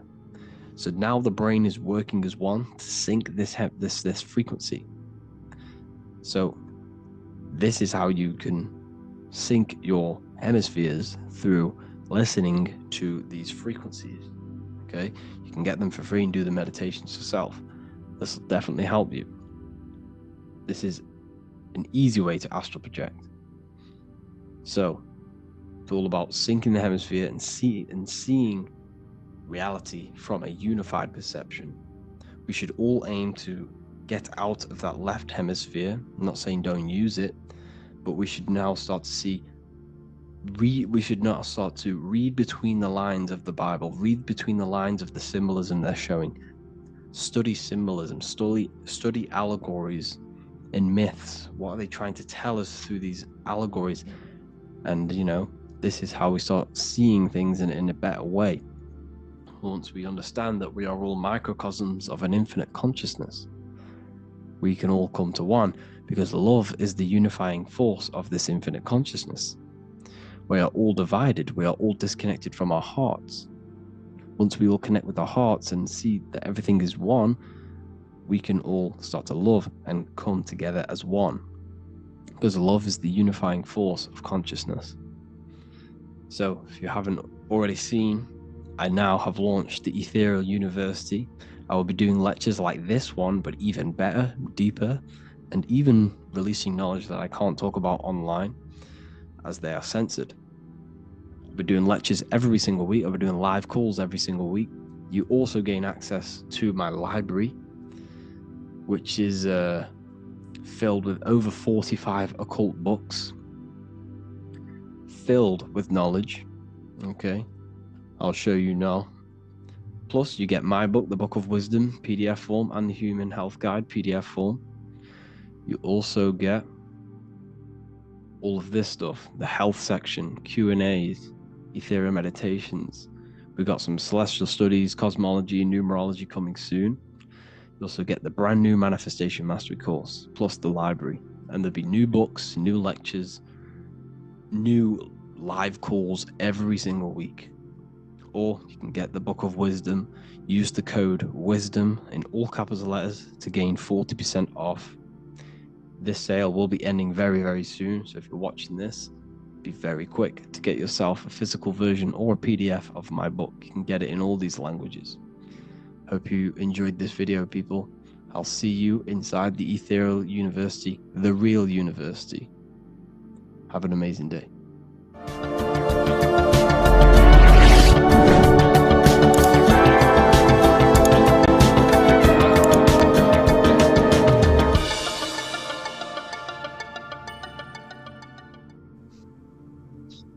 Matthew 21:1, Jesus went into the temple of God. Corinthians 3:16, do you not know that you are the temple of God? Now what is this telling you? That God is within you. Hence why in Luke 21:12 it tells you the kingdom of God is within you. And the side of your head region is called a temple for a reason.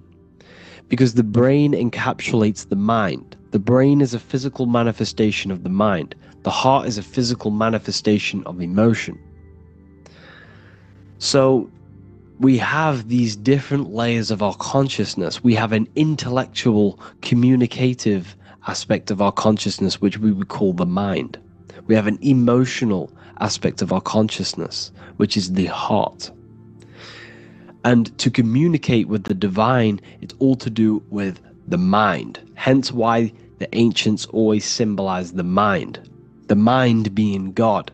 This is why Michelangelo always placed God inside of the brain on top of Sistine Chapel in the middle of the Vatican.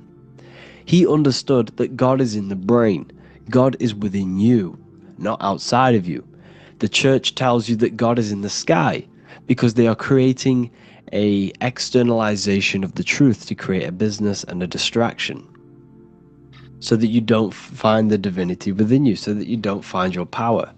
Now you have Adam, the physical man, the physical body, the ego, the lower self, and he is resting. He's not trying to reach to God, but God is reaching, because the higher consciousness within you is always trying to communicate with you. It's always trying to wake you up to your divinity. But the lower mind, the lower self, Adam, the physical self, is always in ignorance of truth, always in ignorance, and stays in a materialistic way of thinking, which is the lower animal self. And this is what we call a sleep, or an NPC. This is the lower mind of man. But all you have to do is to move your finger to touch God. You have to look within yourself, within the brain, meditate, and you can find God. This is why in the Bible we see many references to the human body and anatomy to truly connect with God. Kings 6:8, the door to the middle chamber was in the right side of the house, which is the right hemisphere of the brain. The middle chamber is the pineal gland, where the seat of your consciousness is, or the seat of your higher consciousness is, the mind. And they went up the winding stairs, which is your spinal column, into the middle chamber, and out of the middle chamber into the third. So they went up the winding stairs. This represents raising your consciousness up the winding stairs. Your spinal column acts as a stairway of consciousness. Depending on what sort of consciousness you are operating in, depends on what part of the spinal column you are using. Because the spinal column ascends and descends consciousness. What do I mean? If you are in a reproductive way of thinking and you're always thinking about sex, you're jerking off all the time and you're always eating, all of your brain's power and your mind's power is being descended into the lower aspects of the spinal column, which represents hell, the physical state of man, Adam, the ignorant state. We're basically living off low-level pleasures like an animal. And the stairway to heaven is your spinal column. They went up the winding stairs into the middle chamber, which is your mind, your pineal gland, and out of the middle into the third stage of consciousness, physical, etheric, astral. When you meditate and you start to raise your consciousness during meditation, you enter the astral plane when you turn off thought. But this is the middle chamber inside of the brain. Here we see another painting inside of Sistine's chapel of God inside of the brain. This is the brainstem. This is the brain. This is the frontal lobe. This is the back lobe. This is the back lobe. This is the cerebellum. Here's the reptilian brainstem. Here's the claustrum. This is what we are seeing here. Anatomy. Here is another one in Sistine's chapel in the middle of the Vatican. This is depicting the brainstem. God's neck looks exactly like the brainstem. Here we see a real brain compared to God's neck, because the neck is just below the brainstem. And this is what they are symbolizing, because they knew that God is within you. God is a part of the human body. God is inside of the body, because the body is a vessel for consciousness, for universal consciousness. Inside of you, inside of me is the same spark of consciousness. And this same consciousness is spread out into every living essence, because everything comes from the one source, the one God, the one consciousness. Matthew 6:22-23. The light of the body is the eye.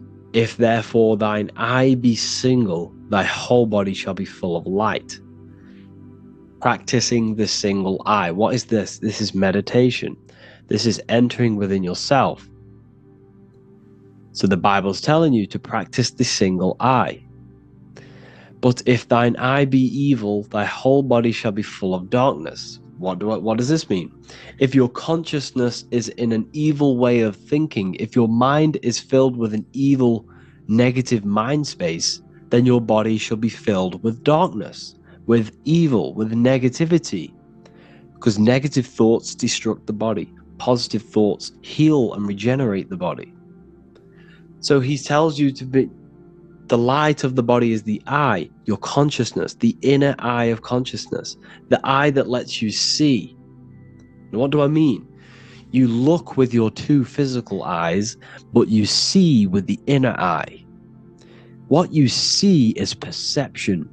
You look with the two eyes, and what you see is perception. You are seeing, you are understanding, and that's what consciousness, the mind, gives you.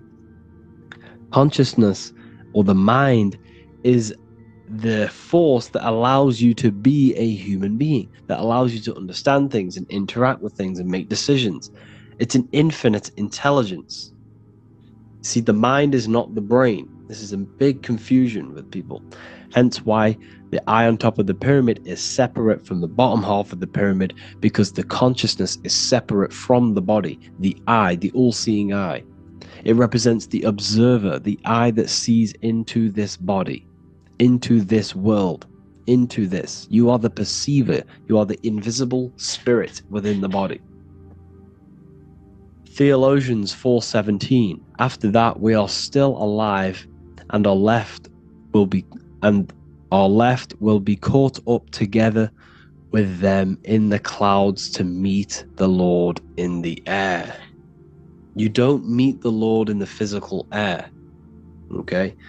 This symbolism of the ancient Christian artwork is showing you this is symbolic. These things never happened. There's no man in the sky. Moses didn't go on a mountain to meet with God. The air represents the mind. This is why you say you're an airhead when someone's very stupid. Earth is your body. Water is your emotions. Fire is your spirit.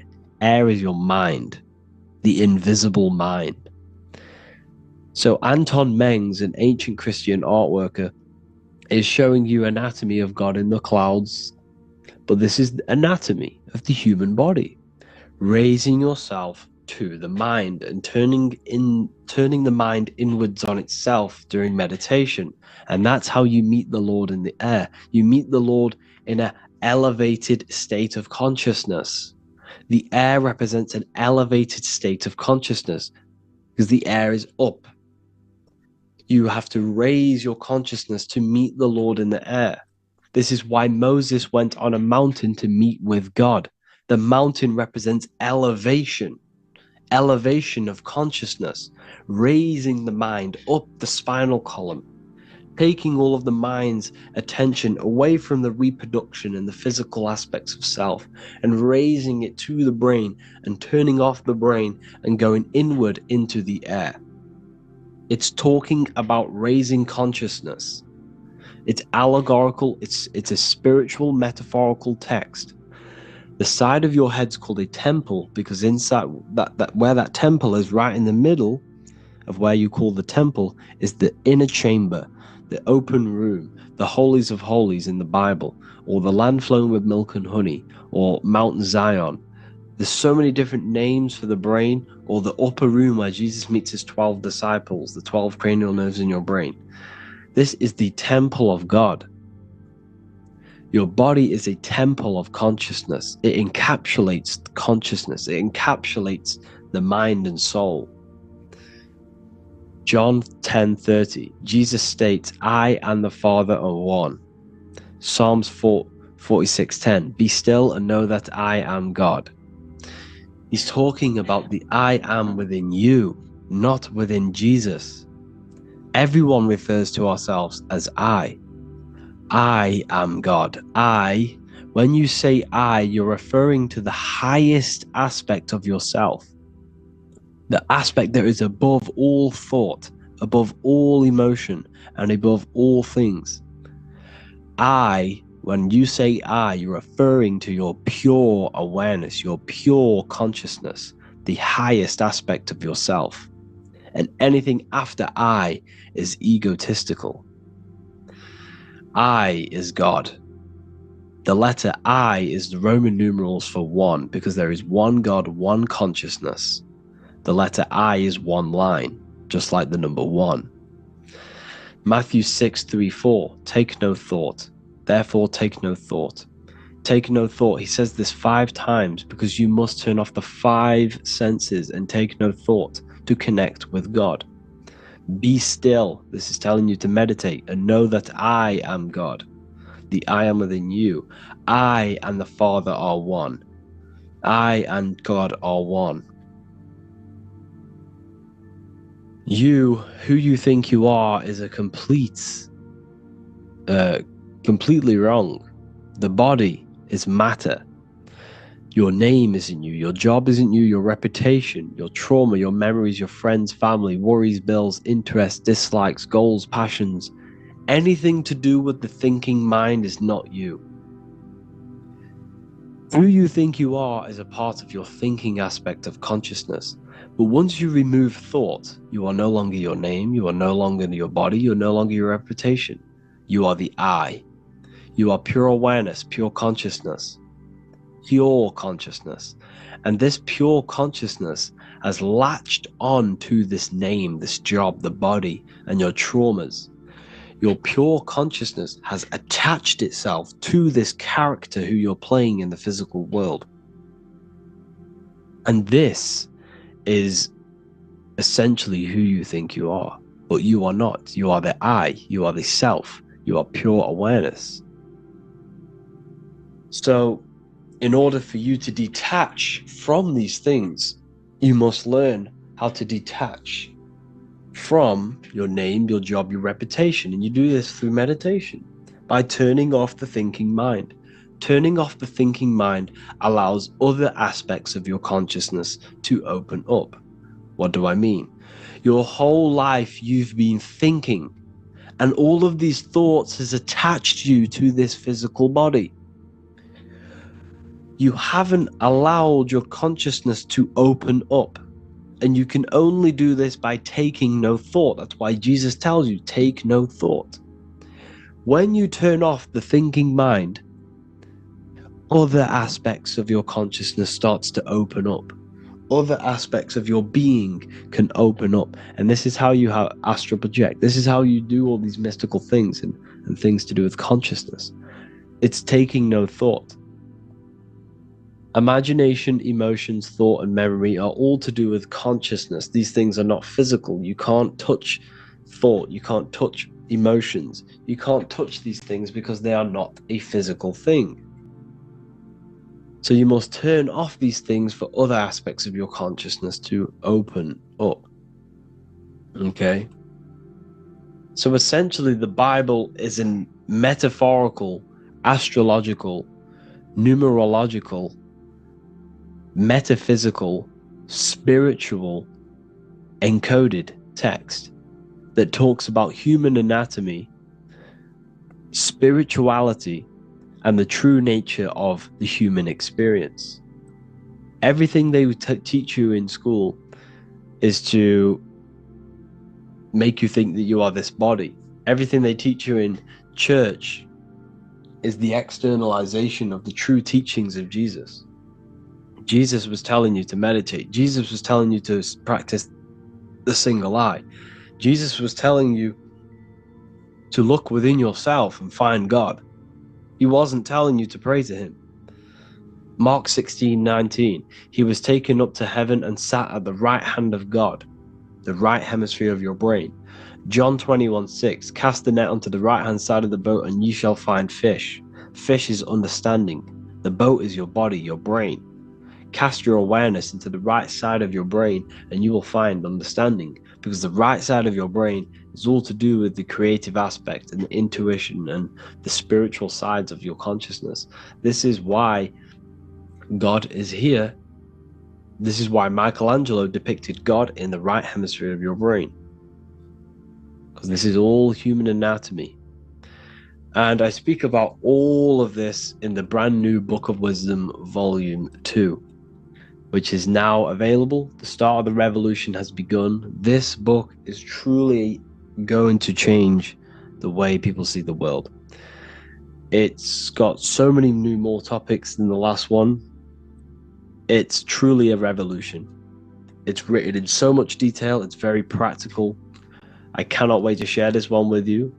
I just want to say thank you for the opportunity for me to create this book. Because without you, I couldn't have created this. And I just love sharing my work with you. And I thank every single one of you for the support, the watch, like the views and the likes, everything. Especially the people who have joined the university and stuff like that. And for people who have joined the university, you do get a free Book of Wisdom paperback if you just go to the general chat and follow the description, follow what the instructions that I gave you in the chat, and you'll be able to order a free Book of Wisdom if you are inside of the university. Plus you get all of my other books, 2 books, and over 45 occult books on occult and esoteric things. You get lectures, live calls, a community, a manifestation mastery course, and a whole library and reoccurring updates every month, every week.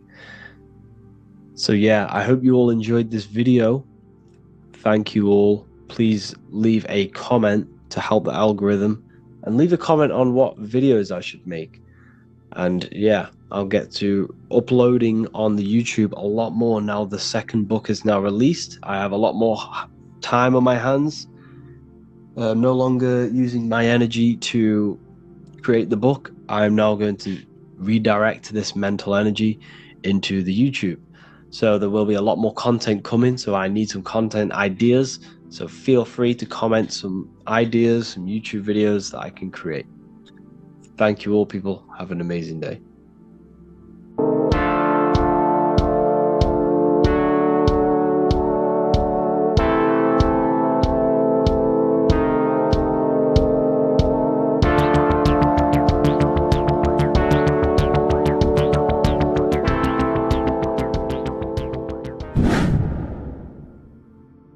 What is good, people? It's Revival of Wisdom. I hope you're all doing well. And this video is how to raise your holy oil or your Kundalini. Let's get straight into this. So this is a monthly cycle.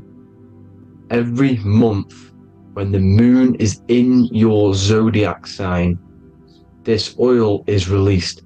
Now, the moon is in control of monthly cycles. For women, it's the menstrual cycle, and as well this holy oil cycle.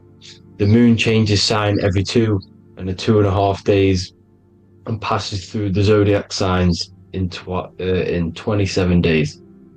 So the moon tells the day, the sun tells the time, the stars tell the month. This reality is a massive clock, if you like to say. It's a cycle. Okay, the moon controls the night, emotions, water, fluids, and the mind. Okay, so this oil is produced in the claustrum. It's produced in the claustrum, which is here, right? This is where you get Santa Claus from. Now, the claustrum is at the center of the brain, and it is next to the pineal gland and the pituitary gland. Once it starts in the claustrum, this is the holy present. This is the present that Santa gives to us, Santa Claus. And it goes to the pituitary gland and the pineal gland. And what's connected to the pituitary gland and the pineal gland is the Ida and the Pingala. The Pingala is the pineal gland's nerve, which is the honey, which is the positive charge, electric. And the pituitary is the Ida nerve, which is the magnetic charge. This is the milk, the land flowing with milk and honey. This is the brain, the heaven, okay? And it travels down the spine using these two nerves, these electromagnetic charge. And this is what the ancients symbolized with the two serpents wrapped around the spinal cord, the Ida and the Pingala. And this travels down to the sacrum or the solar plexus. Okay, so once it's here, okay, the spine is an elongation of the brain.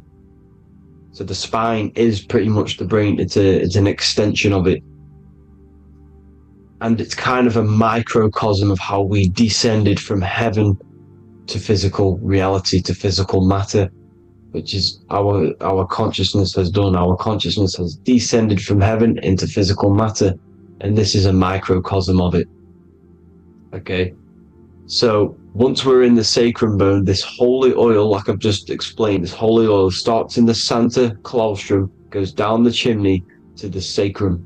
This is the sacrum, the solar plexus, and drops the present off at the sacrum. Now, once we're at the sacrum, we need to raise our vibration to take this oil back up the spine. Okay, and The River Jordan symbolizes this in the Bible. King Herod wants to kill Jesus in Nazareth, which is here, this is the River Jordan, is Nazareth. He goes to be born in Bethlehem and then goes back up to Nazareth to Joseph and Mary. Joseph and Mary, the pineal gland and the pituitary gland. The Bible is huge symbolism. It's all metaphors for this sacred process which goes on inside of your body. You are the Temple of Solomon. You are the Holy Land. The Holy Land is your brain. Once this oil is at the sacrum, you need to raise your vibration in order to take it back up. Once this oil has gone back up to the pineal gland, it activates the crystals which are wrapped around your pineal gland. Your pineal gland is this tiny little beam here. This is the claustrum. This is the pineal gland, and it's wrapped in crystals. And when this oil travels back up the spine by raising your vibration, back to the upper room where Jesus met the 12 disciples, or the 12 cranial nerves in the brain, and it activates and it turns on this pineal gland. And once it's turned on, it illuminates all the cells and the nerves in your brain and turns them all on and activates the higher God man, the God consciousness, Christ consciousness. And it regenerates the whole body. This is the secret to regeneration. It regenerates all the cells in the body. And this is how the ancients lived for thousands and thousands of years, as talked about in ancient texts. They lived for hundreds and thousands of years because they knew this secret. And this fluid, this brain fluid, the secretion, or the Christos in Greek, which means gold, because this is the alchemical process from turning lead to gold. Your body is the alchemical furnace. Now the ancients knew about this center of the brain because they symboled it. This is the Eye of Ra, and it's the brain, and this is what's wrapped around our consciousness. Our consciousness isn't wrapped around the brain. The brain is built around the consciousness.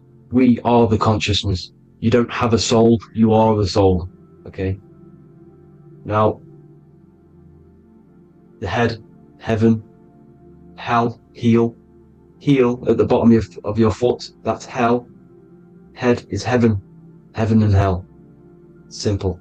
Now, the pineal gland produces DMT, which is dimethyltryptamine, which is known as the spirit molecule. So, let's move on. Now, when this oil travels up, back, the spine, the chimney, it crucifies at the top, which is called the vagus nerve. So when it reaches here, the optic thalamus, it crosses and crucifies once it's raised back up. And this is why Jesus dies at 33. He was crucified at 33. Because you have 33 vertebrae on the back of the spine. And then it's crucified by the cross of the vagus nerve. When this oil crosses the vagus nerve, this is the crucifixion at 33. And it symbolizes the death of the physical consciousness. You then become spirit. You then become God consciousness. Activating the Kundalini, regenerating the body and the mind. Okay? The Garden of Eden. You are the Garden of Eden. The land of milk and honey is upstairs. The pituitary, which is the milk, the pineal gland, which is the honey, which is DMT. It even says this in the Bible. As he brought us into the place, and he has given us this land, a land flowing with milk and honey, which is also symbolized as the sun and the moon. The Bible also says, the light of the body is the eye, not the eyes, the eye. If therefore thine eye be single, thy whole body shall be full of light. This is the activation of the pineal gland by raising this oil back up to the pineal gland, to the center of the brain. Neither shall they say, see that here, or see there, for behold, the kingdom of God is within you. So he's saying, don't look out there. Nothing is out there. It's all inside of you. Everything's inside of you. You're the universe. Now, how to raise this oil back up to the pineal gland? Every month, like I said. The moon controls the cycle. The moon controls monthly cycles. When the moon is going into your zodiac sign every month, this oil goes down the spine, and you must raise your frequency to get it back up. You must retain your seed. This is the most important. Your fluid, your secret, your holy fluid, your life force. You can't let that go. That life force is the reason you're alive. This holy oil is the reason you're alive, because it feeds all of the systems in your body. It feeds all the systems in your body. You have to retain your seed. Alkaline diet, positive thinking, and meditation. Okay? When you retain your seed, you will live longer. The moment you release it, you're killing yourself. You're killing a piece of yourself every time you release your seed. Every single time. You're killing a part of yourself. Okay? Now, this could be why this could be the illumination, the single eye on the Illuminati's symbol, the Freemasonic symbol, the illuminated eye, the triangle, which could symbolize the body, mind, and spirit, but the eye illuminated. Now, in the Bible, it talks about the two trees, the tree of knowledge and the tree of life. The tree of knowledge is the tree of good and evil, which is the most important system in your body, which is the nervous system. The nervous system, the most important. The tree of good and evil. And the tree of life, which is the cardiovascular system. Now, this oil, when it's released every month, feeds these two systems, and these two systems feed everything. Now, it's important you understand that. Okay? The ancients knew all of this knowledge. The Bible's telling you this knowledge. But it's in a metaphorical way. You have to understand the context behind it so you can read it properly. Now, eating of the tree of life, which is when it talks about in the Bible, eating from the tree of life is actually symbolizing a bad diet, ejaculation. Because you're eating from these two systems, you're killing yourself with a bad diet. You're killing yourself with an ejaculation. Okay? So, that's important to understand. Now, this is Jacob's ladder in the Freemasons. Jacob's ladder, which is the spinal cord, it's the stairway to heaven. And this is Jack and the Beanstalk when he goes up the beanstalk and finds the golden egg in the grey clouds. The grey clouds symbolize the grey matter in your brain. Now, the Garden of Eden talks about the 4 different rivers in Garden of Eden. As we see here, the North Pole map, the ancient North Pole map. Because the center of the earth is the center of the Torus field. Everything's the Torus field. Atoms are Torus fields. Everything's Torus fields. You are the universe.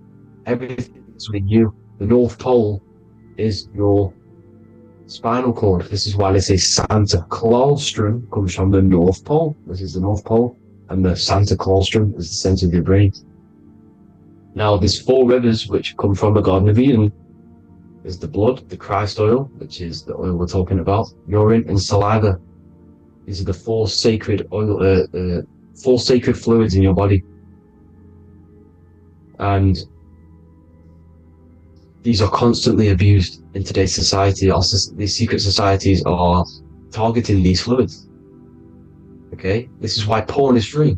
They sexualize society through Disney. Go and look at some of the Disney movies. There's so many subliminal messages which sexualize these children because they want you sexualized, so you release your seed, which is one of the holy fluids in your body, especially your semen, your sexual energy. So important you retain this. So important, because it's your life force. It keeps you alive. Okay? Now, let's recap on this. If you want to raise your oil every month, you can't just retain your seed for the month. You have to retain your seed. forever. Don't just do it for a couple of days. Have to do it. It's a lifestyle. You want to become God consciousness, you got to do what it takes. It's hard in this society because this society is made around, it's designed to kill you pretty much. It's designed to keep you in these lower states of consciousness with all the bad food, the chemicals in the food, the chemicals in the water, the sexualized TV programs, sexualized adverts, sexualized TikTok and apps, videos, subliminally stimulating you. Because that is your weakness, sex. It's your weakness. Now, you have to retain your seed, meditation, and an alkaline diet. Why alkaline? Because acidic is low vibrational. This is the color spectrum. And what's the highest vibrational color? Violet. It's the lowest, red. You have to have an alkaline body in order to raise this oil. When you drink, when you have a bad diet, when you drink alcohol, when you smoke, this destroys the oil. It destroys the oil in your sacrum, and it can't be raised again, can't be raised up. This is why it's so important. Without that oil, you don't live. That oil makes you live. It feeds everything in your body. It's crazy how we're not taught this. It's insane.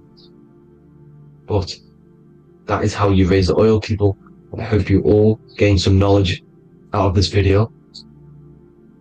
And I hope this assists you on your journey, your spiritual journey. And please like and share this video. We need this knowledge out to the public to wake up humanity. Thank you all, people. God bless.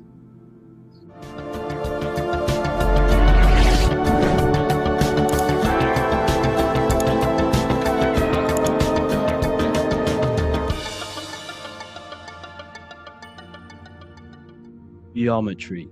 This is the study of nature, of the codes, the mathematical codes behind physical reality. So today we're going to be going deep into geometry and the true esoteric internal geometry, the geometry that no one really talks about, and how geometry relates to human consciousness. So essentially, what we must understand when it comes to geometry, the basics of geometry is everything is vibration. And this vibration is vibrating on a certain frequency. And this certain frequency creates a geometric shape, which is why in nature we see all of these different geometric shapes. All matter takes form in shapes. So if we put sand on a plate and we vibrate the plate on a specific frequency, we see that the sand goes into specific geometric shapes and patterns. So essentially, matter is energy condensed. It's energy vibrating on a low frequency, vibrating at a certain frequency. So matter is condensed energy, and each geometric shape is manifesting and showing a specific energy. Some shapes carry more energies than others. For example, the cube is what traps energy. A square is what traps energy. So geometry and the flowers are basically how energy manifests itself into physical matter. We are in a world made out of energy or light. Light is energy. So everything is vibration, everything is frequency, and everything is energy. Even the words, each atom in our body, everything. So everything in nature has these mathematical, energetic codes. So geometry is basically the study of nature and the shapes that are in nature and their energetic principles. Because like I said, matter is energy. So this is what we call cymatics, when we place water in a petri dish and we shine light on top and we vibrate the water. And we can capture, this creates certain patterns. Each frequency, like you see here, has its own pattern. So what we are seeing here in the physical plane is essentially energy condensed into physical reality. We see it in the turtle. We see it in every single form in nature. Now, external geometry and normal geometry, we normally get taught that this is God's way of creating physical reality, which is essentially true. However, it's far more deeper than that. Far, far, far more deeper. Okay, so what geometry truly is, it's not God's codes to reality. What we must understand is what the brain truly is. And what we must understand is that we are not in the world. We are not in the universe. The universe is us ourselves, and the world is produced by our brain itself. Okay?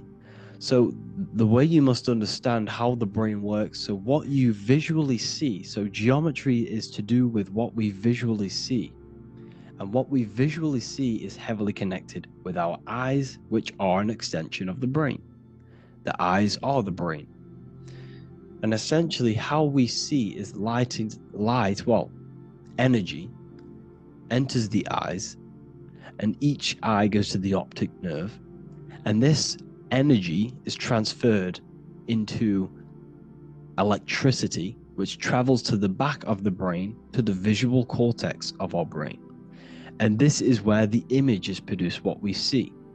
Therefore, the world outside of us is truly inside of us. It's a projection from within the brain.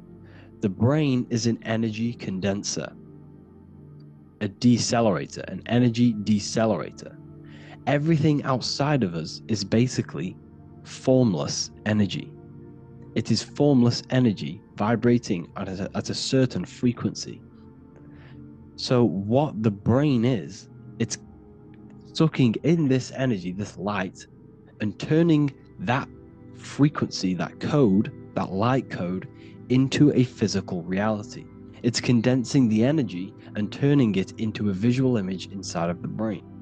Therefore, everything outside of you is not what it looks like. Everything outside of you is basically energy, infinite energy. And our brain is condensing this into a physical reality and projecting it outwardly, which you experience your visual field. Okay? And the ancients knew this. So this is basically called the sigil of Lucifer.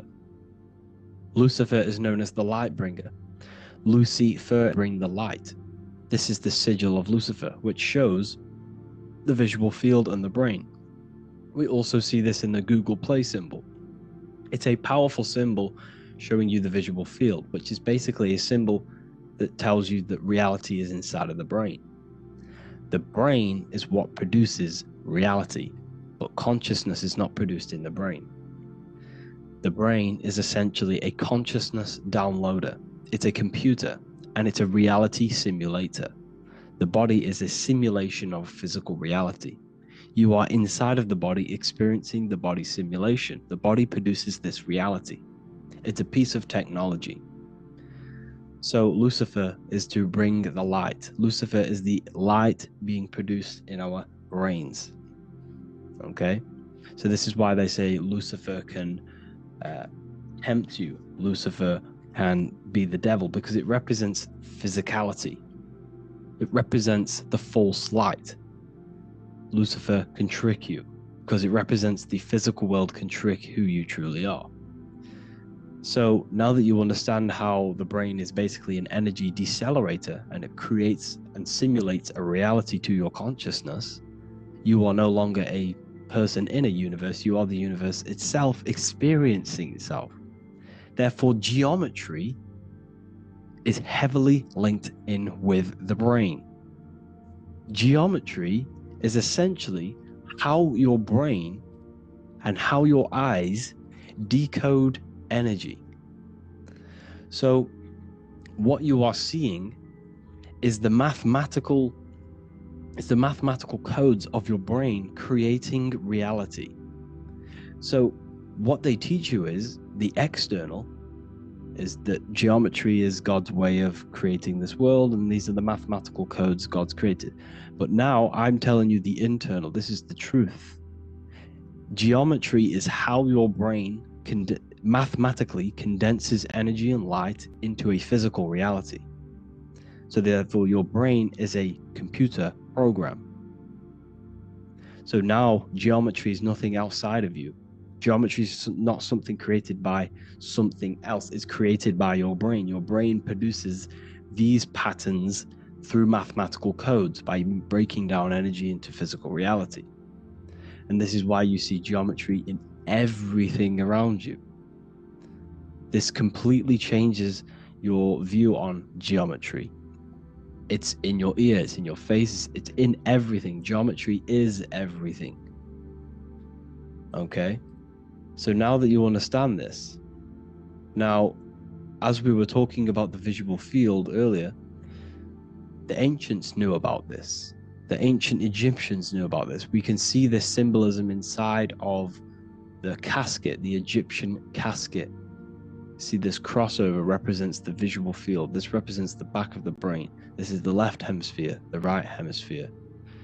And now some of the most simplest teachings in geometry is that straight lines are masculine and curved lines are feminine. And we even see this in the human body.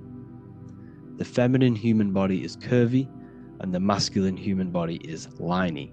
And even with the genital reproductive area, we have a line and a curve. 0 and 1, the binary code of all creation, 0 and 1, because that's basically all that exists. Nothingness and 1, nothingness and God, nothingness and consciousness, that's all that exists. Now that I've told you that, the basics of geometry and the line and the curve and the feminine and the masculine, what do we have here? You see this stick here? This is a curve. And what's the right hemisphere? The right hemisphere is the feminine, the feminine energy, the feminine aspect of our brain. Then we have a straight line. This is straight lines. Now this represents the left brain. So the Egyptians are showing you the left masculine brain and the right feminine brain because of the curve and the straight line. And this is the visual field, the crossover. So there's a crossover in the brain. The left eye is connected to the right brain. The right eye is connected to the left brain. Okay, so the left eye is connected to the right brain, the right eye is connected to the left brain, the solar and the lunar. So, like I said, everything outside of you is basically energy. Your body is basically a holographic avatar, condensed energy produced by your brain. There's nothing actually outside of you. Your 5 senses are electrical threads of light. And when you touch something, this is basically electrical signals in your nervous system, which are reporting back to the brain. Therefore, what you touch is actually, you're not touching. The feeling that you feel when you touch something is not the true feeling. That's your nervous system you're feeling. You're feeling your nervous system in the brain. It's electrical signals to your brain. So the 5 senses do not decode, well, what you're experiencing as the 5 senses is not outside of you. This is your brain interpreting electrical signals. You don't experience the world, you experience your nervous system and your brain. The nervous system is an extension of the brain. So this is the truth. This is not woo-woo spirituality. This is true consciousness science. But I'm teaching you here. Okay? So nothing is truly outside of you. It is a universe. You yourself are the universe, the fabric of the universe itself. The only thing that exists outside of you is essentially energy. That is it. And your body and your brain condenses this energy into reality. So when we look into architecture, why is architecture, the ancient architecture, so important? Because what did I tell you at the beginning? Shapes and physical matter is condensed energy. Each shape holds specific energy. Some shapes hold more energy, emit more energy. Some shapes condense energy. Some shapes transfer energy. Each shape, each geometric shape has an energetic principle because matter is essentially energy. So when we look into cathedrals and the ancient buildings, they were filled with geometric patterns, geometric shapes, because they understood the energy principle. architecture is basically solid energy. It's physical energy. If we create this pattern here is an energy code, and if you stand next to it, you're going to gain that energy. It's going to be imprinted on your body. So essentially, they filled their buildings with high energy geometric shapes, points, triangles, pyramids are very, very energetic. This is why you have crystal pyramids made, organite pyramids. They're always in pyramid shapes. That's why the Egyptians built in pyramids, because pyramids hold high energy. They emit high energy. So this is why you see all these different geometric patterns. Okay, so in the real reality, in the energetic plane, this building would basically look like this: lines and grids of energy. Okay, this is what it would look like in the energetic plane, a blueprint of the energy body. So as you see here, these are the different frequencies in a petri dish, of water in a petri dish. And you can see they are specifically aligned up with these specific patterns. You can see geometry even within geometry. It's fractal. So essentially, when you would stand inside of these buildings, they would imprint the energy of the building in your body, because your body is healed through energy. You have an electromagnetic field around your body. So by creating buildings with geometric patterns, we are essentially increasing the energy of the building, because the building itself is energy. Okay? So when we fill it with geometric patterns, we're increasing the energy. We're giving it a certain energetic imprint. So when you stand inside of that building, you're being imprinted with that energy. Okay? So especially with these windows, these stained glass windows. Well, why are they stained glass? Well, color is frequency. So when you have all of these different colors, and not only were they just painted, some of these colors are specific gemstones, crystals, natural stones, which all hold energetic principles. Each crystal is vibrating on a certain frequency. Wood has its own frequency. Metal has its own frequency.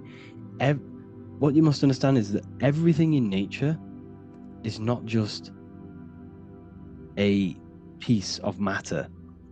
It's vibrating. The atoms of wood are vibrating on a certain level, which give it a certain energetic principle. Each crystal is vibrating. The atoms of the crystal are vibrating on a certain frequency, which give it a certain energetic principle, quality. So each thing, this is why the ancients were obsessed with natural stones, natural things, crystals, natural metals, and they wore different metals, different things like copper on their bodies, because they understood the atoms of these natural things are vibrating, which give certain qualities to you if you wear them. So you're not wearing it, you're basically putting that frequency onto your body, because they understood this is energy. If I put copper on my body, I'm not putting copper on the body, I'm putting the frequency and the energy of the atoms onto my skin, and that frequency of them atoms are going to vibrate my skin with that frequency and heal my body. So this is why this is so important. So each building is an energetic code. Okay, so when you stand in these buildings, it can heal your body. This is why when people walk into these ancient churches, they feel like they've met God. They feel a certain way. They feel so amazing when they enter these churches. They feel holy, for example. It's not because God's there. It's not because these man in the sky dwells in these holy places. It's because the energy of these buildings affect our consciousness. They increase your energy. They raise your vibration. They heal your body, they heal your cells, they imprint the water in your body, especially with these stained glass windows. Like I went a bit on a tangent there, but these stained glass windows were encoded, well, they use different gemstones, different lights, different colors. And when the sun would shine through this window, well, what's the sun? The sun is light. Light is energy. The sun's light would go through this filter of the window of the crystals and the different gemstones and the different colors, and the sun's light would be encoded, imprinted with these crystals, with these colors and these natural glasses which have healing energetic principles. And when you are inside that building, the sun's encoded energy of the window would be imprinted into your body, into your energy field, and it will heal your energy field, and it would heal your body, your cells on a cellular level. Because your body is what? 60 to 70 to 80, some people say 80% water. And water is encoded with vibration. If you say certain things into water, it gives it a specific geometric pattern, like I broke down in the beginning. If you say love to a water and then freeze it, it will go to this. If you say hate, it will go to a distorted pattern. So when you are in these buildings, you're being imprinted by the energetic codes of these buildings, the energetic principles of the windows, of the structure itself. The ancients never used to build in squares. Their buildings, their insides were never square rooms, because they understood squares trap energy. They always had pointed roofs so energy can escape. So there's many little things that we need to look into geometry. For example, when you see magicians, when you look at ancient magic, why do they stand in circles with different geometric patterns? They use different geometric shapes. Why? Because shapes are energy. They hold specific energy. So when the magician stands in a circle with a pentacle, they're working with the energy of that pentacle. You can work with different energies based upon the different geometric shapes that you draw. And you can use this in your structure, in your architecture, in your work, and it can influence everything. So this is the true geometry. I hope you gained a deeper understanding on geometry and how it relates with you and your consciousness. Like I said earlier, your brain produces geometry. It's basically how your brain decodes energy. It's not God, how God creates this reality. And no, you're in this reality. You are the reality itself. Your body produces the reality. Therefore, geometry is one with you. So therefore, if I play with the geometry of the buildings, for example, like the government have, everything's in squares. If you look outside, everything's a square, everything's a rectangle. You go to a city, every window is a rectangle, every building is a rectangle. You live in a box room, everything is boxed and squared off in this reality, in this modern society. Why? Because they're trapping energy. The box is the cube is the most simple geometric shape, which basically condenses energy and it traps energy. And if you subconsciously see squares all the time, your phone's a square, your TV screen, everything's a square, your keyboard, your desk. Go and look at the ancients. They never used to build in squares and cubes. And if you go into nature, you'll never see squares and cubes. Nature doesn't create squares and cubes. Everything in the modern society is squares and cubes to simple your consciousness down, to dumb your brain down. So the ancients built very, very complex structures. Why? Because they understood what we see affects our brains, because our brains decodes reality and creates reality. If you see a sophisticated building, this is going to give you a sophisticated mind and raise your IQ levels over time, subconsciously. I'm not saying if you look at this building, you're going to become smart. I'm saying if every single building in your environment, ment is mind, mental, every single building in your environment was this complex and complicated, it would increase your IQ on a subconscious level. It'd make you more complex, make you more intelligent. So they've dumbed everything down. They've dulled everything down. Look at everything. Everything is being dulled down. So anyways, I hope you all gained a better understanding on this. If you want to gain more occult knowledge and esoteric knowledge, make sure to read the Book of Wisdom Volume 2. If you're inside the university, you can get this book for free. Go to the general chat area and follow the instructions and you can order yours for free. Truly life-changing stuff. Because the issue is with the world is that no one really understands who they are, what they are, and why we are here. That is the issue for people's depression, for people's wrongdoings. They don't understand who they are, what their emotions are, what their mind is, what their body is, what reality is.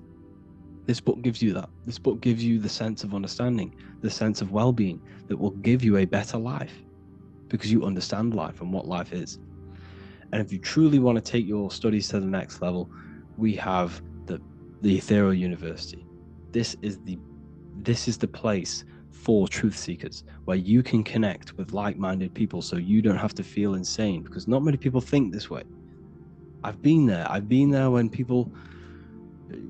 you wake up and not many people around you are thinking the same way, and you start to feel a bit insane and you can't really talk to people about these things. That's why I created this, so you can connect with people and learn at the same time and become the best version of yourself by understanding truth and knowledge. If you join, you'll gain access to free live calls every single week, every single Saturday morning. We do live calls. You can ask me questions and all sorts. So make sure to leave a like and a comment, and thank you all for tapping in.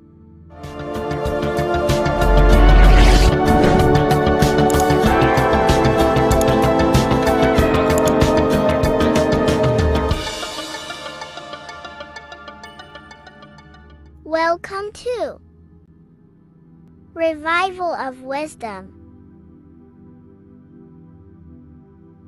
Today we're going to be breaking down Saturn worship and how the occult are linked in with Saturn. Okay, so first of all, let's start with the celebrities. All these celebrities are doing 666.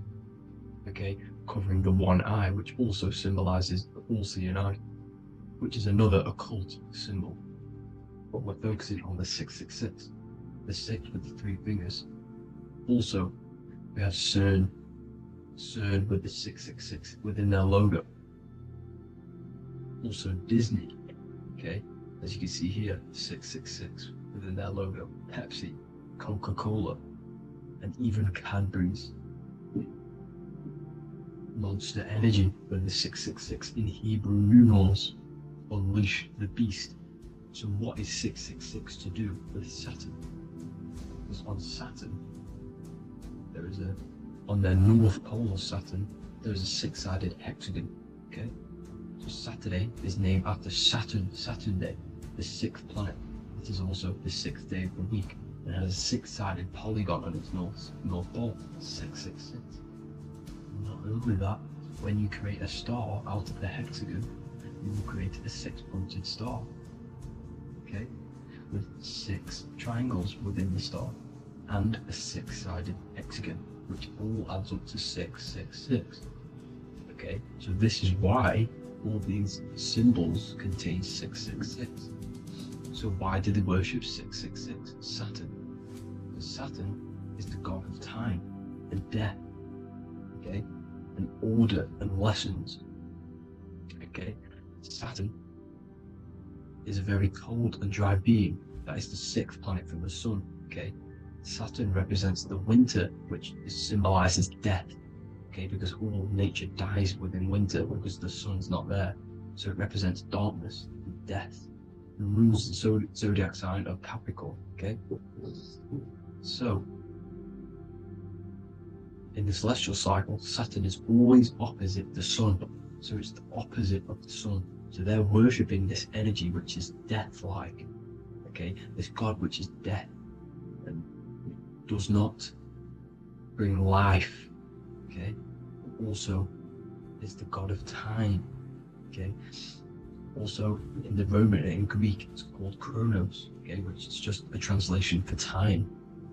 It's also known as the Father Time, aka the Grim Reaper, okay? The Grim Reaper, keep that in mind, we'll come back to this. Here are some more logos with Saturn, okay? NAG, Internet, Wi-Fi, okay? All these occult logos all worship Saturn. They are a satanic occult. They worship this death god, this evil god, okay? This is where the cube now comes in, okay? Because what colour is associated with Saturn? It's black, because it's the absence of light, it's opposite the sun. So black is the colour associated with Saturn. Each planet has its own colour associated with it. Okay, so when you make the cube, okay, as you can see here, the cube of the polygon, it creates what? A black cube, okay? And the Kabbalah, okay? Kabbalah means cube, Allah means the God, the cube God.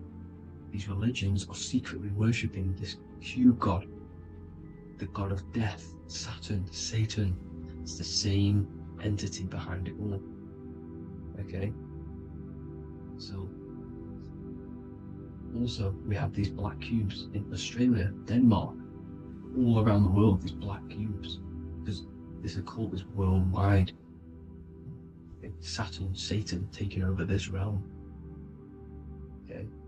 Also, with this black cube, they walk around it like the rings of Saturn. It's around the black cube of Saturn with the rings, they walk around in circles. What are circles? Cycles. What is a cycle? Time. The time god. This is why it has a ring around it, because it represents time, cycles. Okay? And this is another depiction of Saturn, always depicted with this Reaper staff.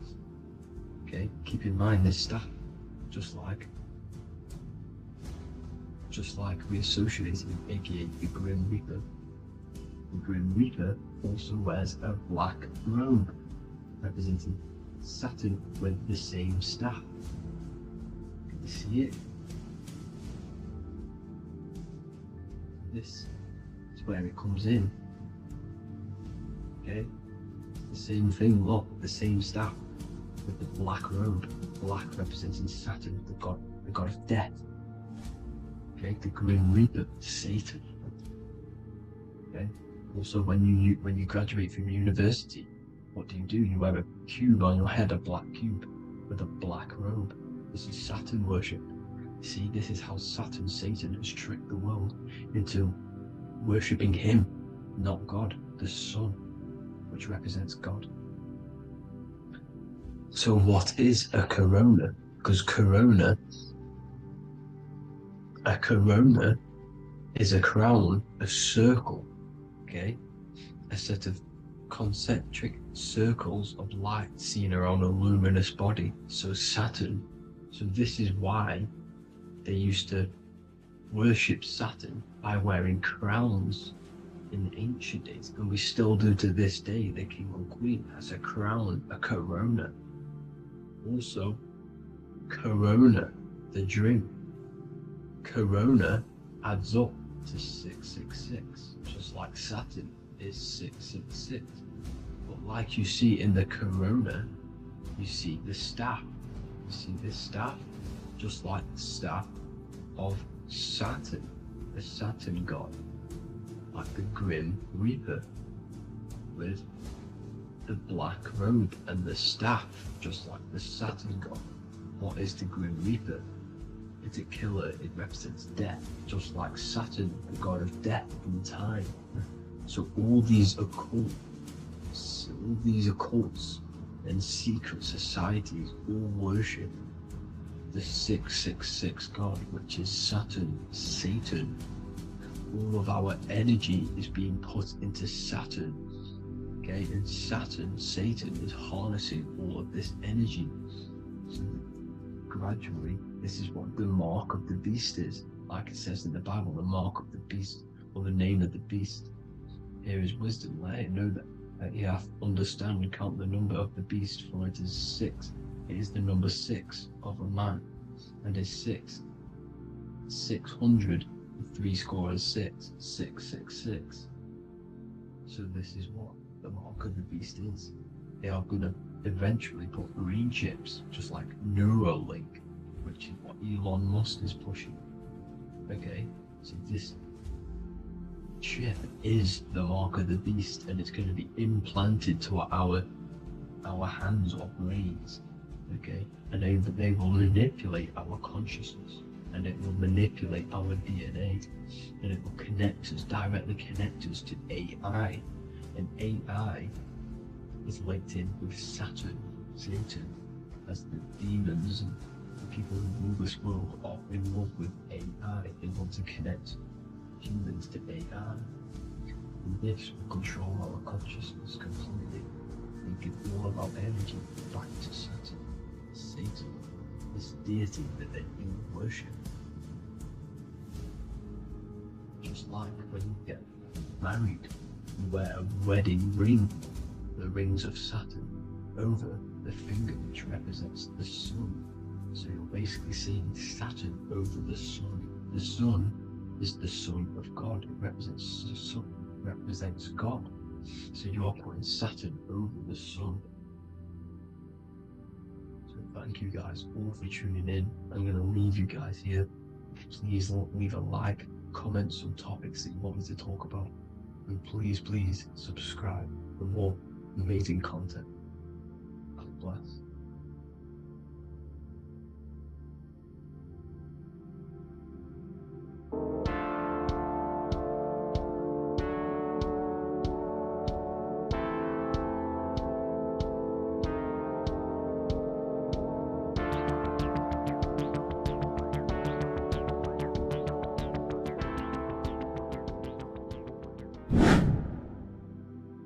What is good, YouTube? Today we're going to be talking about the astral plane and how the cosmology fits into the astral plane. Okay, so first let's go over the astral plane and go over the different layers of reality so that you can understand reality more. You are a multi-dimensional being. You are not in these, you are in all of these realities at the same time. They all interweave into one big reality. But there are different planes. They are different vibrational dimensions. There are different dimensions of reality. The mind is the root cause of reality. We're living in the mind of God. Everything is being thought into existence from the root cause, from the universal mind. This is why the ancient Egyptians said, all is mind. We're living in the mind of God. And we are a microcosm of this mind. This is why we all have the same mind. This mind is the world of thoughts. Now, this world of thoughts is just the thought alone. For example, it is the thought of a chair. But then when you start to imagine this chair and you start to mentally see the chair, you're now manifesting the thought, the singular thought, into some sort of form. So now you're imagining the chair. You're imagining the form of this chair, which is then manifesting into the astral plane. The astral plane is the world of thought forms manifesting. So when you are imagining something, you are seeing into the astral plane. Okay? Your third eye, it is an eye because it sees the astral plane. It is seeing the other side through imagination, through dreaming. Well, we'll go over dreaming later. So, the thought of a chair is a singular thought. The imagination of the chair is the manifestation of the chair. And in the astral plane, it's basically the world of all the chairs that could ever exist. So you're thinking of the chair as a singular thought, which is the mental plane. The astral plane is the imagination of that chair, is the thought, the manifestation of it. Depending on the vibrational state of the thought will depend what level of the astral plane it will go to. For example, if you're thinking about a chair to torture someone on it, it's going to go on the lower astral plane. Or if you're thinking and imagining happy things, it's going to go to the higher astral plane. So wherever your mindset is, that we call it a mindset because your mind is setting frequencies to certain things. Thoughts are frequencies. And a mindset is setting your frequency, setting your mind to a certain frequency. So when you set your mind to a certain frequency and you imagine something in that frequency, you're going to match everything in the astral plane that are on that similar frequency, just like you would in the physical world. Because we're all in these worlds right now as we speak, but we can't see them with the two physical eyes. We can feel it though. When you're around someone and you've just met a new person, for example, you can feel their vibration, and if you're not on a similar vibrational match, you will not get along with that person, or you just won't not get along, but you won't connect with that person because you're on two opposing frequencies, not matching. And this is something that you can't see, you can only feel, because it's the astral plane. It exists within the astral plane. Everything in the astral plane is made out of vibrations. So if you do astral project, and if you already know how to astral project, you will see beings and people and things that are on the same frequency as you. This is why before you astral project, you need to sort your vibration out before you astral project, because you are projecting your consciousness into this. It's the mind. The mind is the bridge. It can move between realities. You are a observer. You are a observing soul which observes different realities. And the mind is the bridge between all of these different realities. The mind can choose. If you want to project into the astral, you set your mind to it, you can. Okay? So let's not get off track. The lower astral plane is where demons are. The higher astral plane is where heavenly beings are. Heaven and hell are kind of a real thing. The etheric plane is a powerful substance, the ether, the fifth element that they don't tell us about. If you type in on Google the 5 elements, they will try to remove it with wood or metal, because they don't want you knowing about the ether. Ether is the energy double behind all physical objects. So the ether is very important. It is the 5th element. It is part of the physical world, but it's also part of the astral world. It is on either side. You see how they're showing you the truth in the language? Ether and either are the same word. The ether has 1 foot in the astral and 1 foot in the physical world. It's a substance that connects the physical to the astral world. It is the either. It's on either side of reality. It's on the other side. Other, either, same word. Ether is connecting the physical to the astral plane. It's the world of frequency. Frequencies, EMFs, Torus fields are in the etheric plane. It is the energy plane. It's where energy moves through the ether. Okay?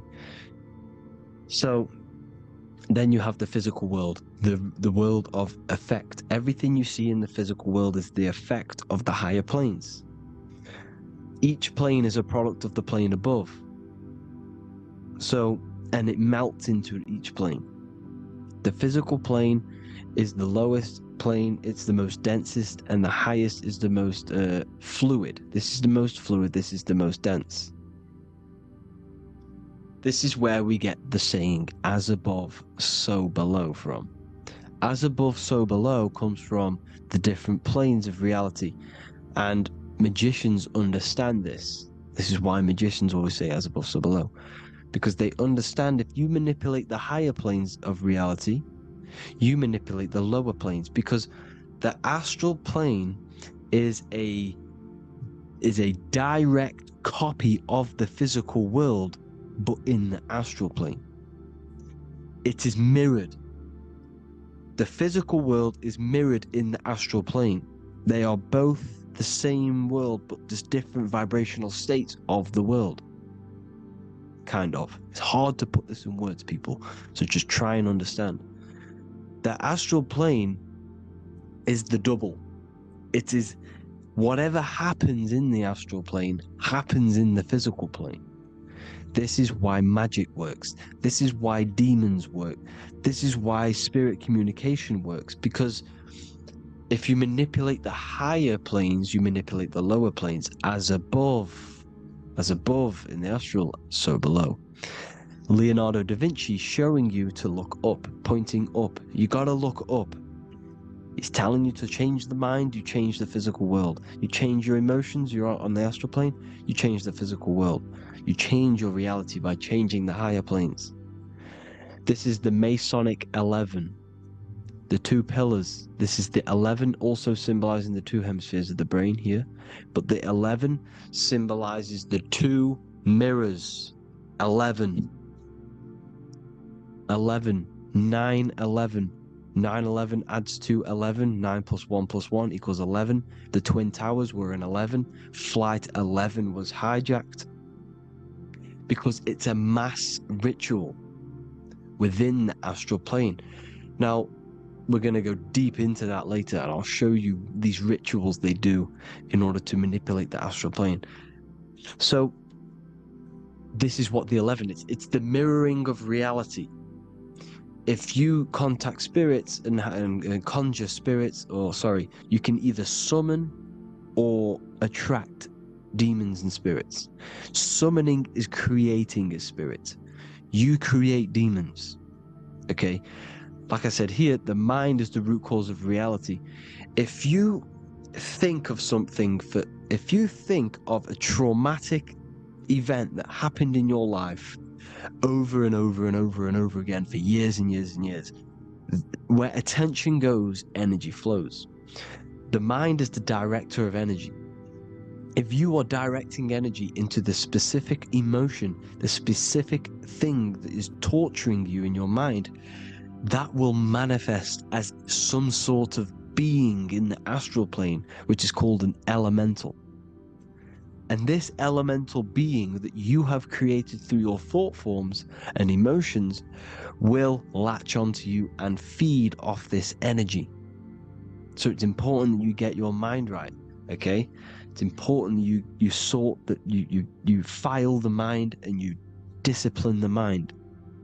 Make sure it's only entertaining positive things, because you are quite literally creating your own demons. The word demon has the word mon in it, and if you've watched my videos to know mon means moon. The moon is your mind, the sun is your soul, the earth is your physical body.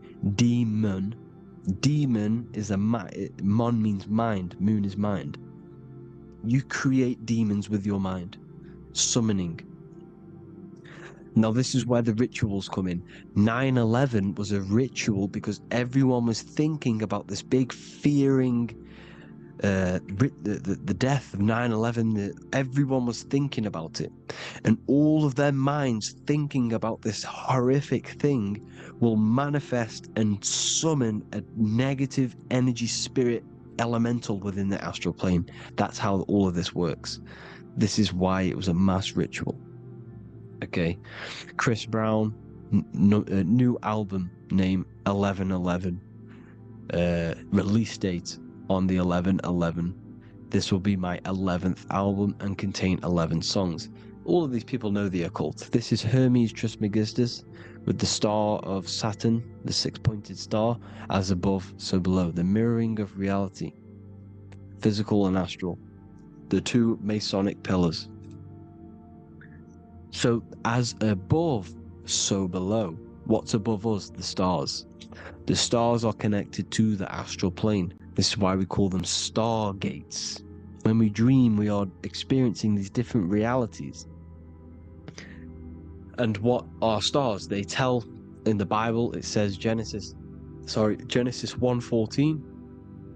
And God said, "Let there be lights in the firmament of the heaven to divide the day from the night, and let them be for signs." Signs translates to things to come. Why things to come? The stars tell the future. Why? And why do we say as above, so below? As above us is the astral plane and the etheric plane. As above, so below. Whatever happens in the stars happens on Earth. The stars are connected to the astral plane. Above us is the astral plane. We are a star in a physical body. This is why we say Mr., sister, stir equals star. The E and the A are interchangeable. We are stars, and the stars are the start of our incarnation. We start in the stars, same root word, and we descend through the 7 energies, which are our 7 chakras. Then we enter the heart of the soul system. The heart rearranged spells earth. And this is the true cosmology. Here's the Masonic cosmology. This is Masonic now. Here's the firmament. Let there be a firmament in the midst of the waters to divide the waters from above from the waters that below. Genesis 1:6. The firmament, firmament comes from the word firma, Latin, I'm pretty sure, which means firm. When something is firm, meaning it's stable, it does not move, it is firm. The firmament is firm. So, is the firmament. Genesis 1:6. What does he say? Genesis 1:3, sorry. Let there be light. This is before the sun and the moon was created. Let there be light. Before the sun and the moon was created, light was appeared. So what's that tell you? This is a holographic projection from some sort of light being, some sort of projector. And that projector is the all-seeing eye you see in the Masonic cosmology.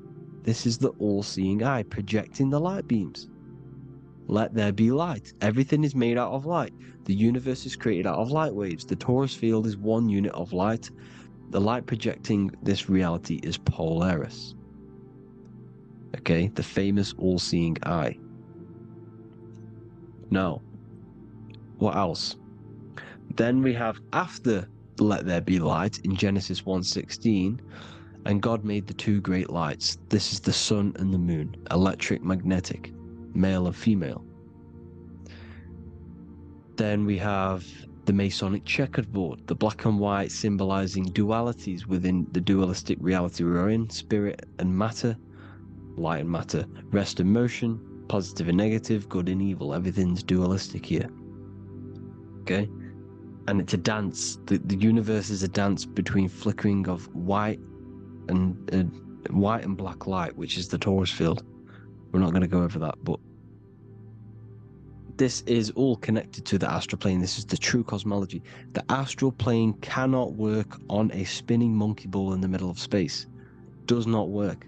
Cannot work. It's impossible. Okay? Impossible.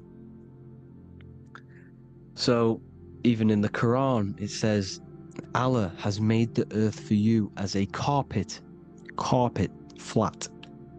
Quran 15:19. And the earth we have spread out like a carpet, set there on mountains, firm and immovable. It is immovable. In the Quran, it also says 65:12, it is Allah who has created the 7 heavens of the earth. The 7 heavens meaning the 7 layers of heaven, the 7 planets.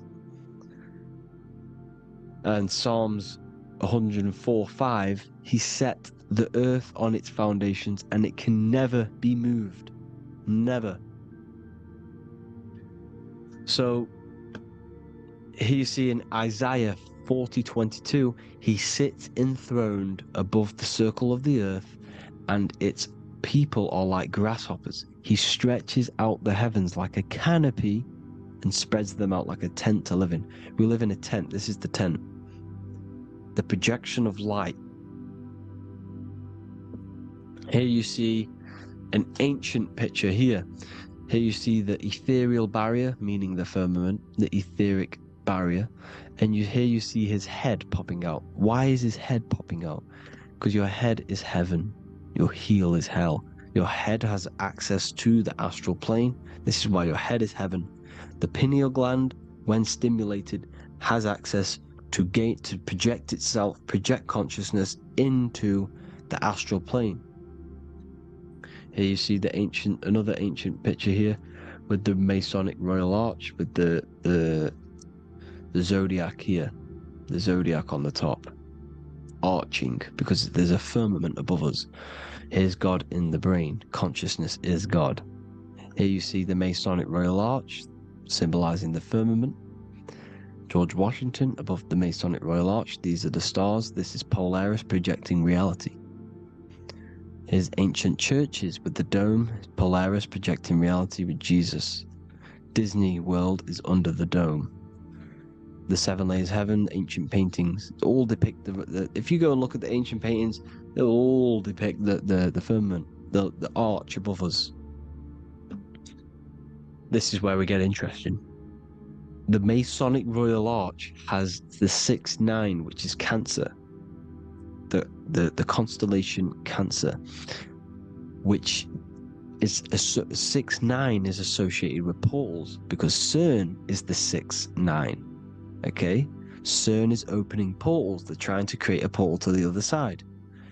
Cancer has the word CERN within it, so there is a link between Cancer and the opening, the firmament opening above us to ascension. Here you see the Masonic art with the Royal Arch and the light and the opening. Here you see the light and the opening. This is the opening of the firmament. Here's the Hebrew cosmology with Sheol, the underworld, and the opening. So Cancer is definitely some sort of portal in and out of this reality. I'm just connecting dots here. Now, we're going to go change a bit now. These celebrities that you are seeing they have not sold their soul to Satan, okay? They have not sold their soul to Satan. Satan is a demonic, low vibrational energy that has been summoned over the thousands and thousands and thousands of years of evil occult arts. So since Babylon was summoning this demonic energy, and this demonic energy in the astral plane will grow and grow and grow. It has no form. It has no physical form. Okay? But you can see it in the rappers. If your third eye is open, you can see clearly that these people are demonic. You can sense the energy that they're manifesting. Selling your soul is not what you've been told. It is gaining, because your soul is pure love, okay? Your soul does not want to do anything bad.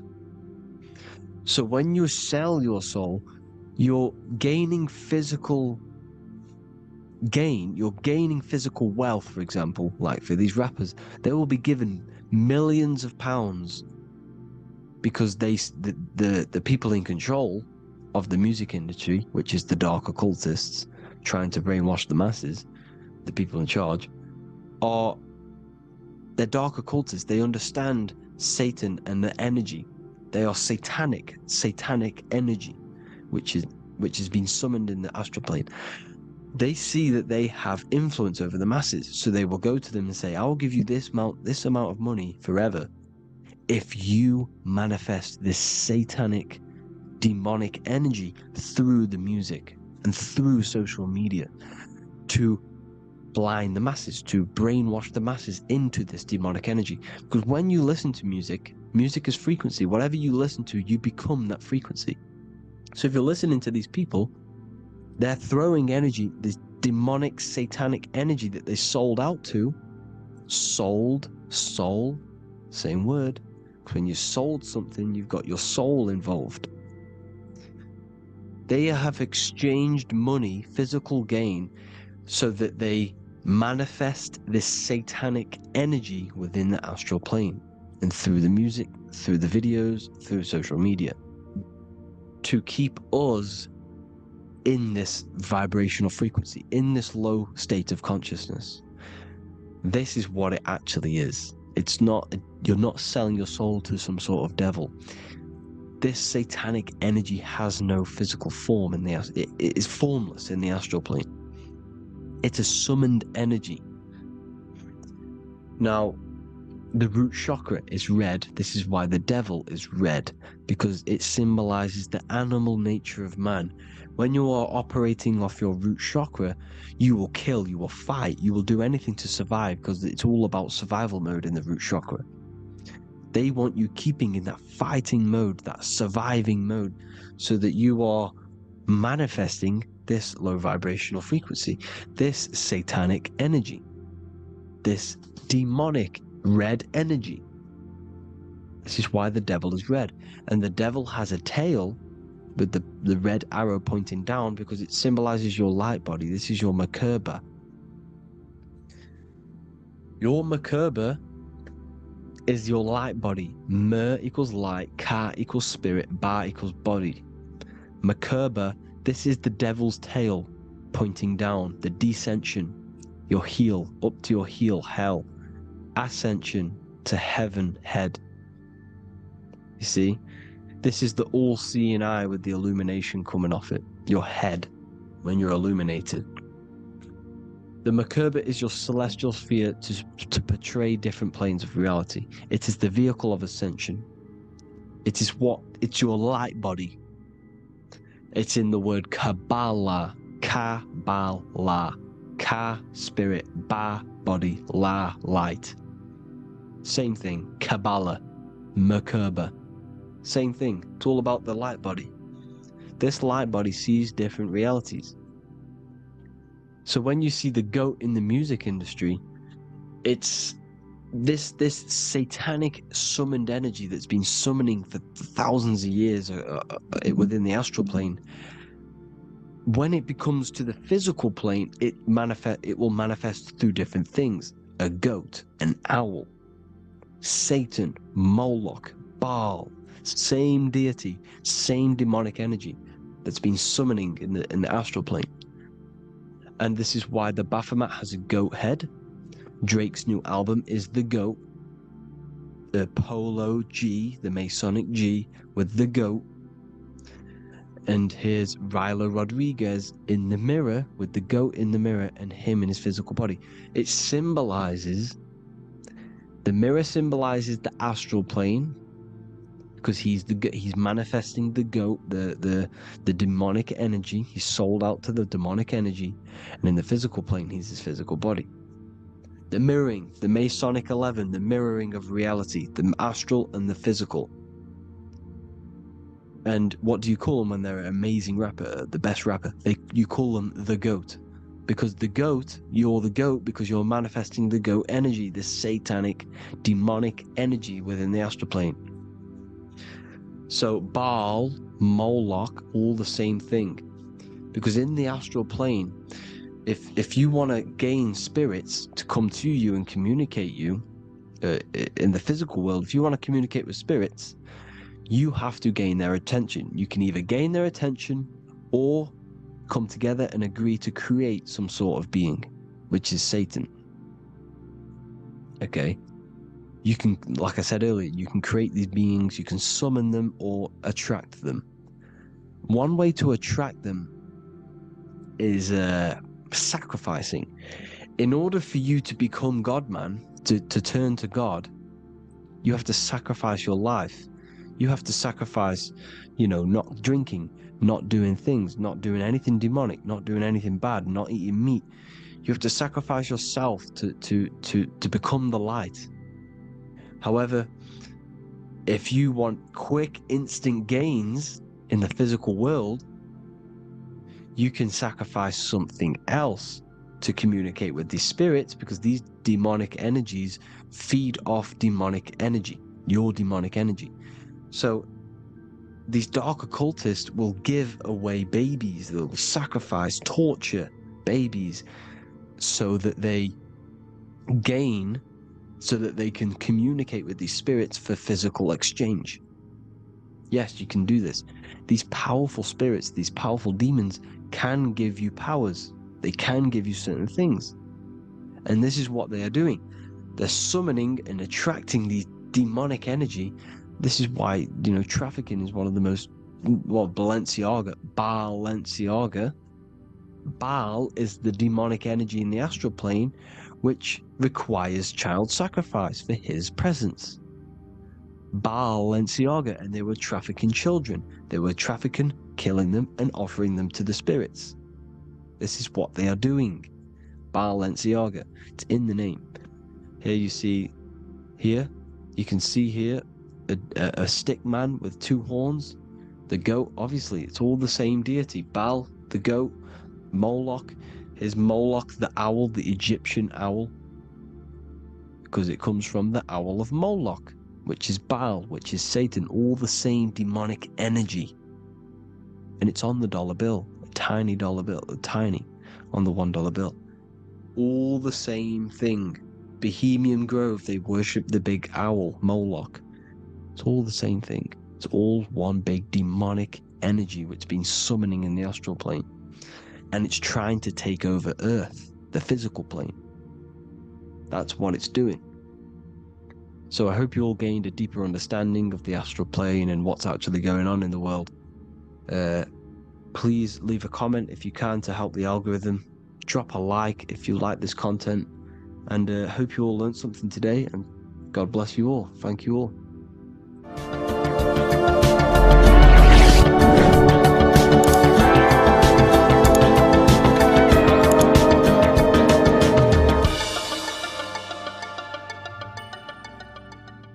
In this video, we're going to be talking about the evolution of consciousness. You are born human, however, you possess consciousness, which is the awareness behind your being, the awareness behind your thoughts, the experiencer behind your five senses, the experiencer, the observer behind your thought, emotions, and senses. You are an eye, an invisible consciousness looking through a lens which is your body. Your body produces this physical world that you experience. Your brain produces this world. Your brain and body is a technological computer. However, you are an infinite, ever-expanding consciousness behind this physical body. And there is an evolution of consciousness, a cosmic journey of expansion. And this is why we see so much pyramid symbolism in the occult and esoteric world, and especially within Freemasonry. Because the pyramid represents climbing, an evolution, a raising state of consciousness, a journey. Steps symbolize a journey upwards. This is the raising and the evolution of consciousness, our inner world. The transmutation of our inner selves, of our souls and consciousness and our minds. So when we see this pyramid, we're seeing a evolution, a way up to source consciousness. And the eye in the pyramid represents your source consciousness.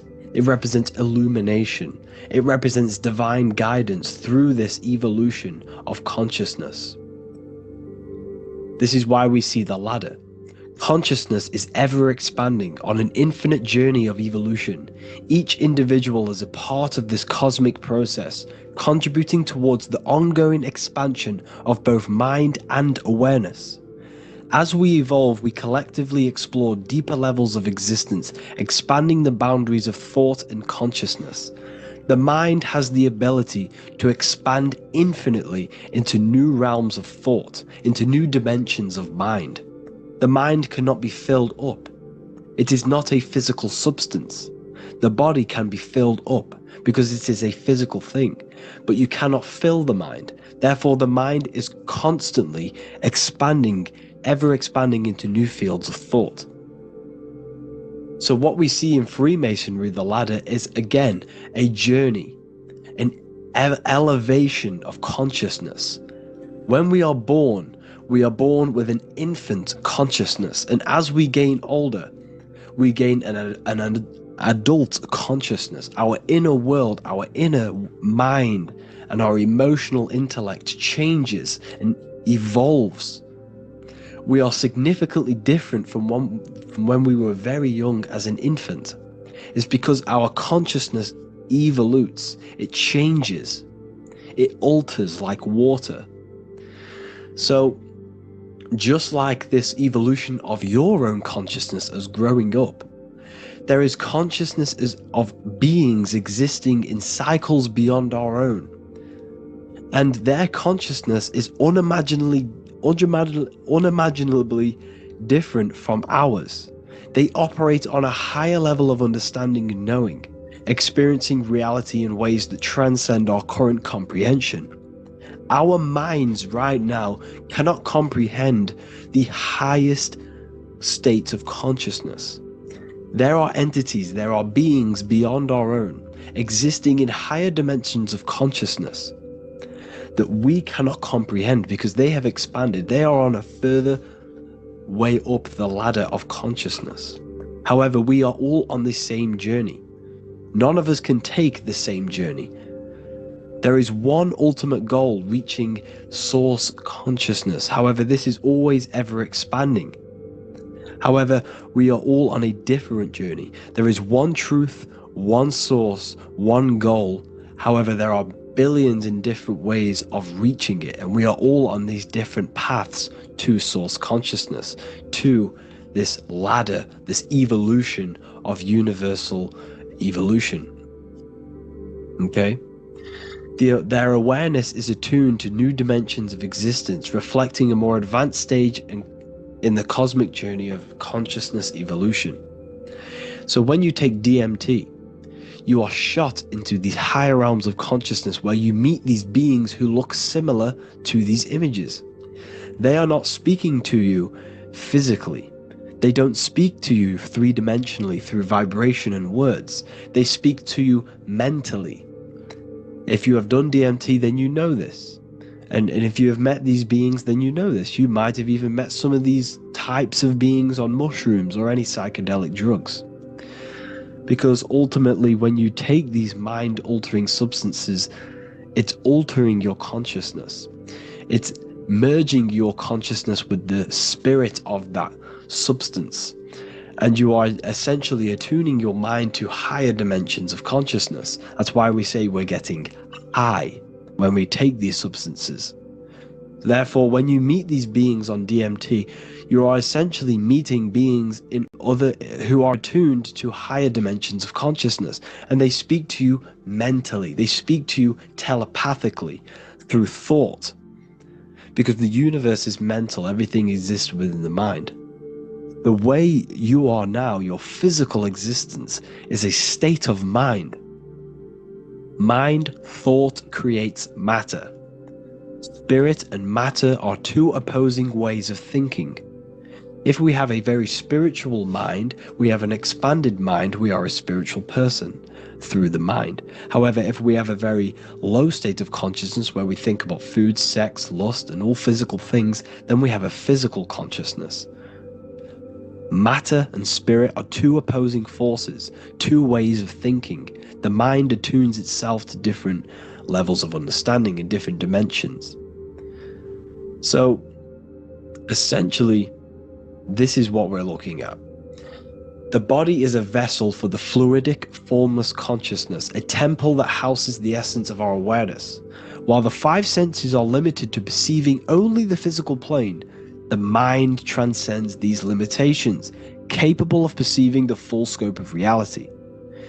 It is through the mind that we access deeper truths beyond the material, tapping into boundless nature of existence. Physical existence is a thin band, a thin layer of reality. It's like 0.001% of reality.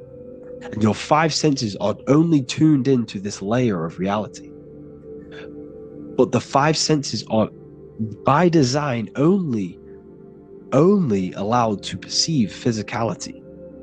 But the mind has the power to expand beyond this physical five sense state. The mind has the power to expand and evolute. It is a conscious decision whether you want to take this path or not. You can stay in a three-dimensional way of thinking, or you can expand your consciousness from within. It's not an external journey. There is no God going to save you. You must save yourself. Therefore, behind every single one of these eyes is the same source consciousness. However, we are all different cells in a different journey. The organs in your body, the cells in your body are all alive. They all possess same consciousness, universal consciousness. However, we are all on a different journey of evolution. As above, so below. As the baby is in the mother's womb, When the baby becomes conscious there is a world outside of its mother, what does it do?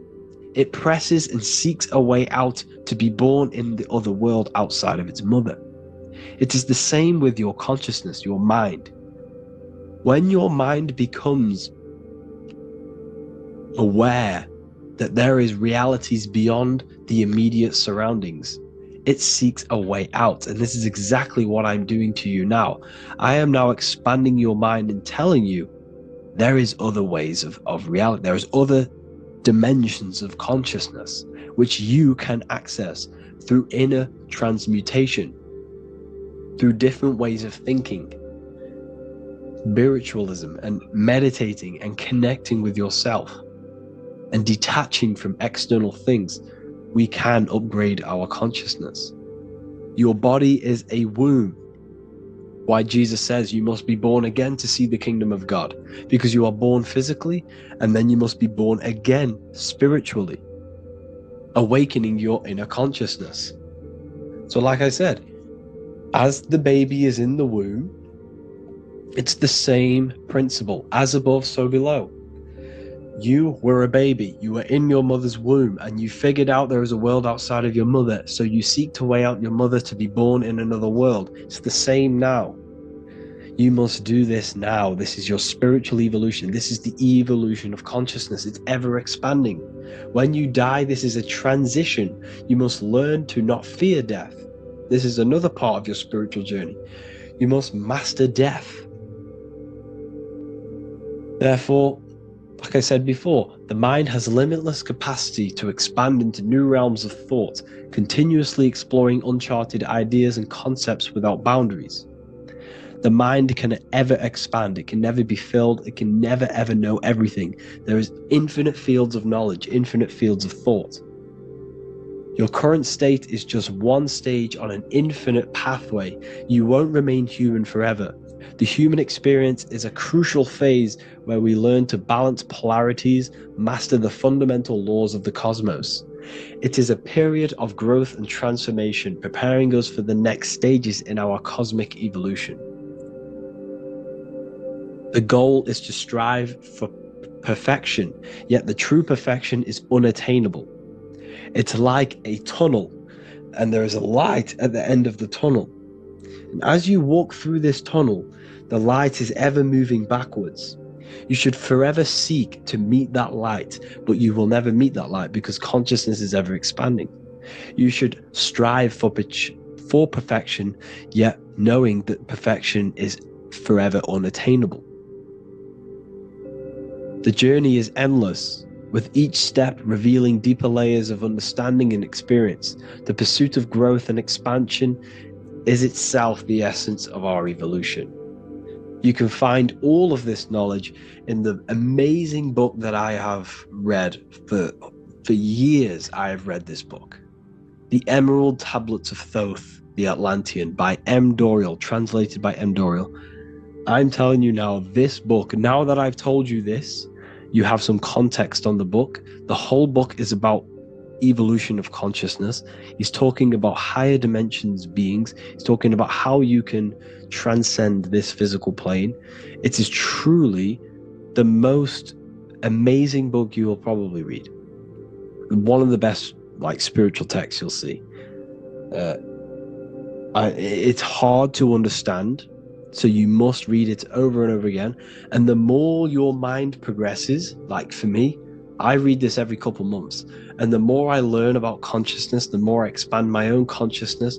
And every time I read this book, I pick out something new that just completely blows my mind, because you can only understand this book to your level of consciousness, to your level of understanding. So now that I've told you all this information, go and read this book and it will absolutely blow your mind. And so will the Book of Wisdom Volume 2, which is now available. I released it the other day. I'm just going to read a page out now. This page is called Spirit and Matter. The Earth is not merely a dense, lifeless rock drifting through space. It possesses spirit, a living essence that animates its form. But what do we mean by spirit? Spirit in esoteric terms refers to the energy, the life force, animating the principles infused in matter. So essentially, what this page is talking about is how everything has spirit, consciousness within it. You are the middle, you are spirit and matter. You have the ability to expand your mind to the God self and raise above our animal instinct, our material self, and know the divine and expand. Animals cannot do this. Animals are not self-aware. Humans possess self-awareness. We can observe our consciousness. We can say, why do I exist? We can look in the mirror and know that we need growth. And this is what Anunnaki means. Anu means above. Anu was the supreme god of the sky, which is a metaphor. He represents spirit above, heaven. Anu came down to earth and married Ki, the goddess of the earth, which represents matter. It's a myth, it's an allegory. Anu married Ki and gave birth to the Anunnaki. Spirit came down and infused with matter and gave birth to the human, which is you. You are spirit infused in matter, Anu and Ki, Anunnaki. You are the Anunnaki. And this is just one of the teachings in my book. Honestly, this book is absolutely amazing. If you truly, truly want to expand your consciousness, give this book a read. And obviously, if you're inside the university, I give you this book for free. A paperback version. If you join the university, follow the steps inside of the general chat, you'll be able to download this book, or sorry, not download it, order a paperback for free. All you have to do is pay for the shipping. You'll also gain amazing knowledge inside of my library, where your mind will just be overblown with the amount of esoteric books. There's over 45 rare occult books, plus you get a PDF of the Volume 1 and Human Health Guide. You get reoccurring updates where I expand on symbolism, occultism, where you will just feel absolutely amazing once you understand esotericism in yourself. You'll also learn how to create the dream reality that you want with the Manifestation Mastery course, where I teach you how your consciousness creates reality. You'll have a real lectures where I post lectures on symbolism, occultism, esotericism. There's a conscious community and live calls and Q&A where you can ask me questions and I'll answer your questions. I just want to say thank you to everyone who has joined the university. Thank you for even liking and watching this video. Any support I just appreciate every single one of you. Please, if you can, leave a comment and a like on this video and let me know any videos you want me to make in the future. And I will start uploading a lot more to the YouTube. So yeah, thank you all for tuning in today. Have an amazing day.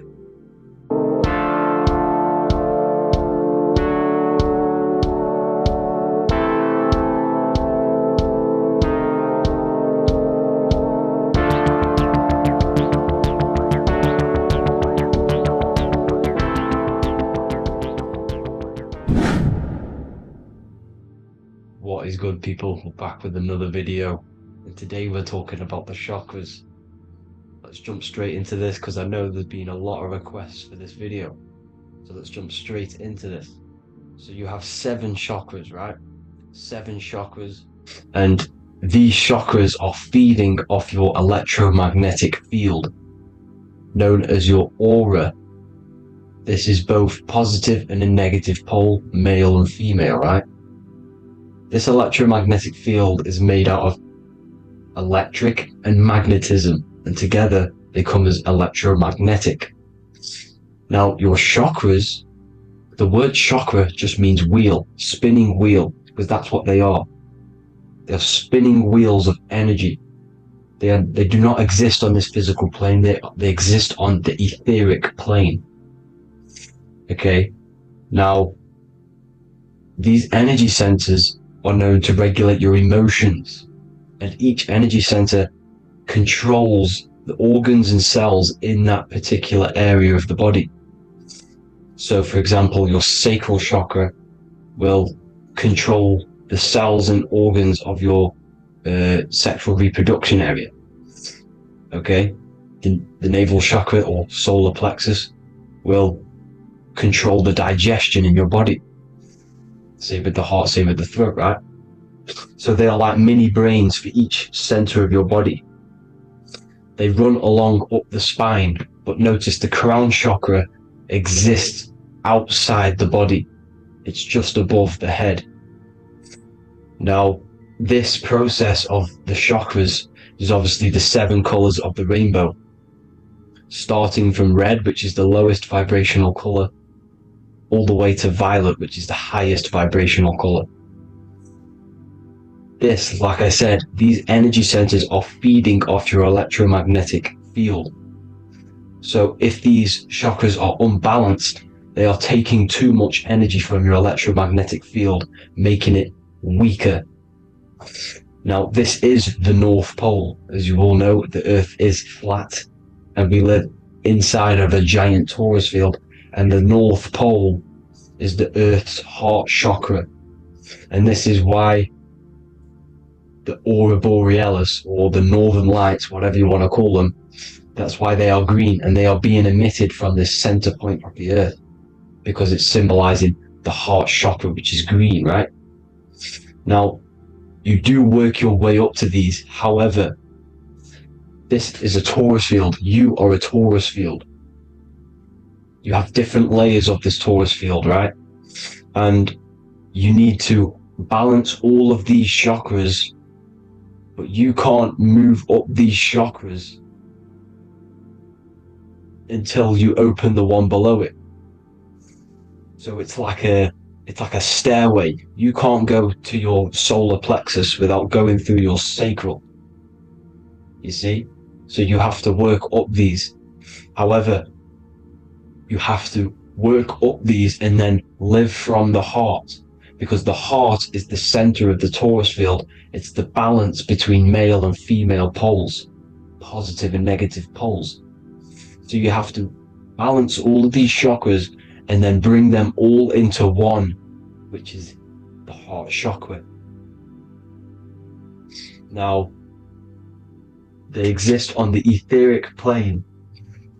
They exist on the etheric plane, and the etheric plane is a layer of the material plane. It's the one higher than the material plane, and then after the etheric plane, it melts into the astral plane. So they exist just between the physical and the astral aspect. Now, this is the yin and yang matter, which is the lowest root chakra, physical matter, and then to spirit, because high vibrational matter turns into spirit, low vibrational spirit turns into matter. So they're interchangeable. This is the yin and yang. Now, when you see ancient paintings with the halos, you see this is like a toroidal field coming out the top of his head, you see, with a halo. This was symbolizing in the old days, in the ancient days, that they've aligned their chakra, they've reached Christ consciousness, which is God consciousness, right? Now, this electromagnetic field is the apple that we bit out of in the Bible, because you see the apple is a torus field. So they were metaphorically or personifying the torus field. That's what the Bible is. It's a massive personification. It's all metaphors. You have to read it properly. It's got a greater meaning behind it. Now, when we bit from the apple, we ate from the tree of knowledge, which is good and evil. Our lower mind took over, so we materialized to feed our physical bodies. We materialized through Saturn. That's what Saturn does. Now, if you don't understand that, go and watch the video previous to this one called Occult Secrets of Saturn, and that will show you how Saturn is the materializer. Now, this is one of the secrets behind the Masonic compass: electric and magnetic, male and female, duality, positive and negative. Now, like I said, they teach you about the torus field, about a magnet in school, but they don't teach you about your electromagnetic field. Everything alive has a torus field. It is the building block of this creation. Absolutely everything has a torus field. There's not one thing without it. And as you can see here at the center of the apple, that's where the seed is. That's where the life is. The reproduction of that organism. As you see, this is where the most electromagnetic energy is stored, in the center, because this is where the two duality, this is where the field meets at the very center. This is why the seed is at the very center. Now, your spine. Your spine is a elongation of the brain.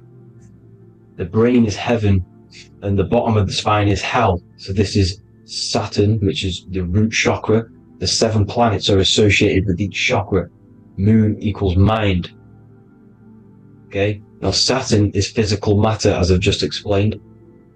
This is the lowest vibrational color, and they want you trapped down here, which is your hell state, your animal nature, your physical nature. They want you to identify as the physical body.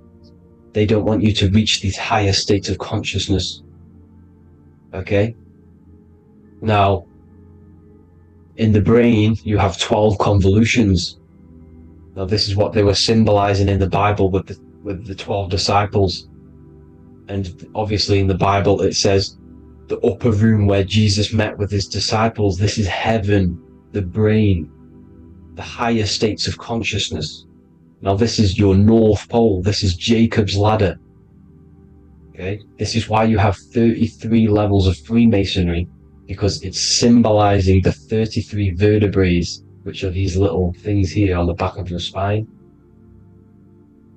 Because once the Kundalini energy from the bottom of your spine rises to the top, this is when you get enlightenment and opens your third eye.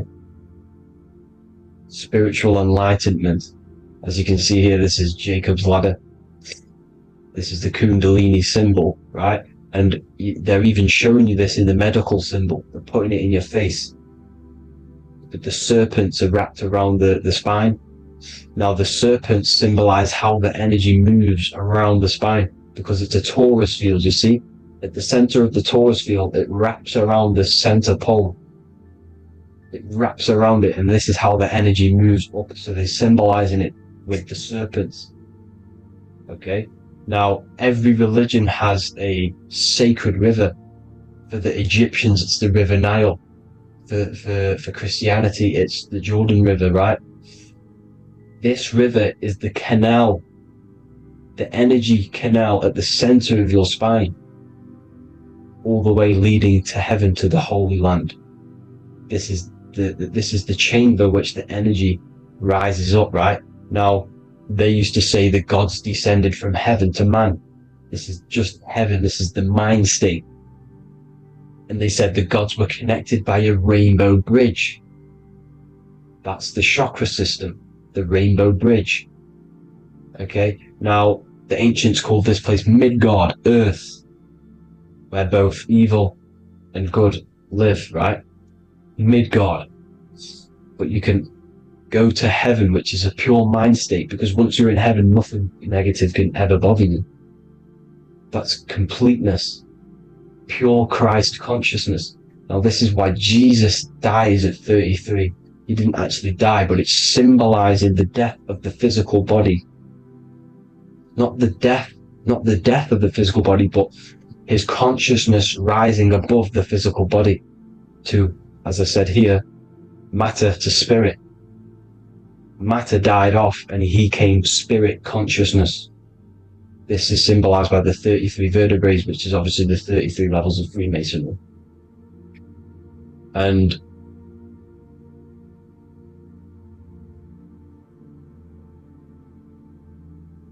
now the pineal gland, which is at the very top of this Jacob's ladder, or the River Jordan, the canal, your 33 vertebrae on your spine.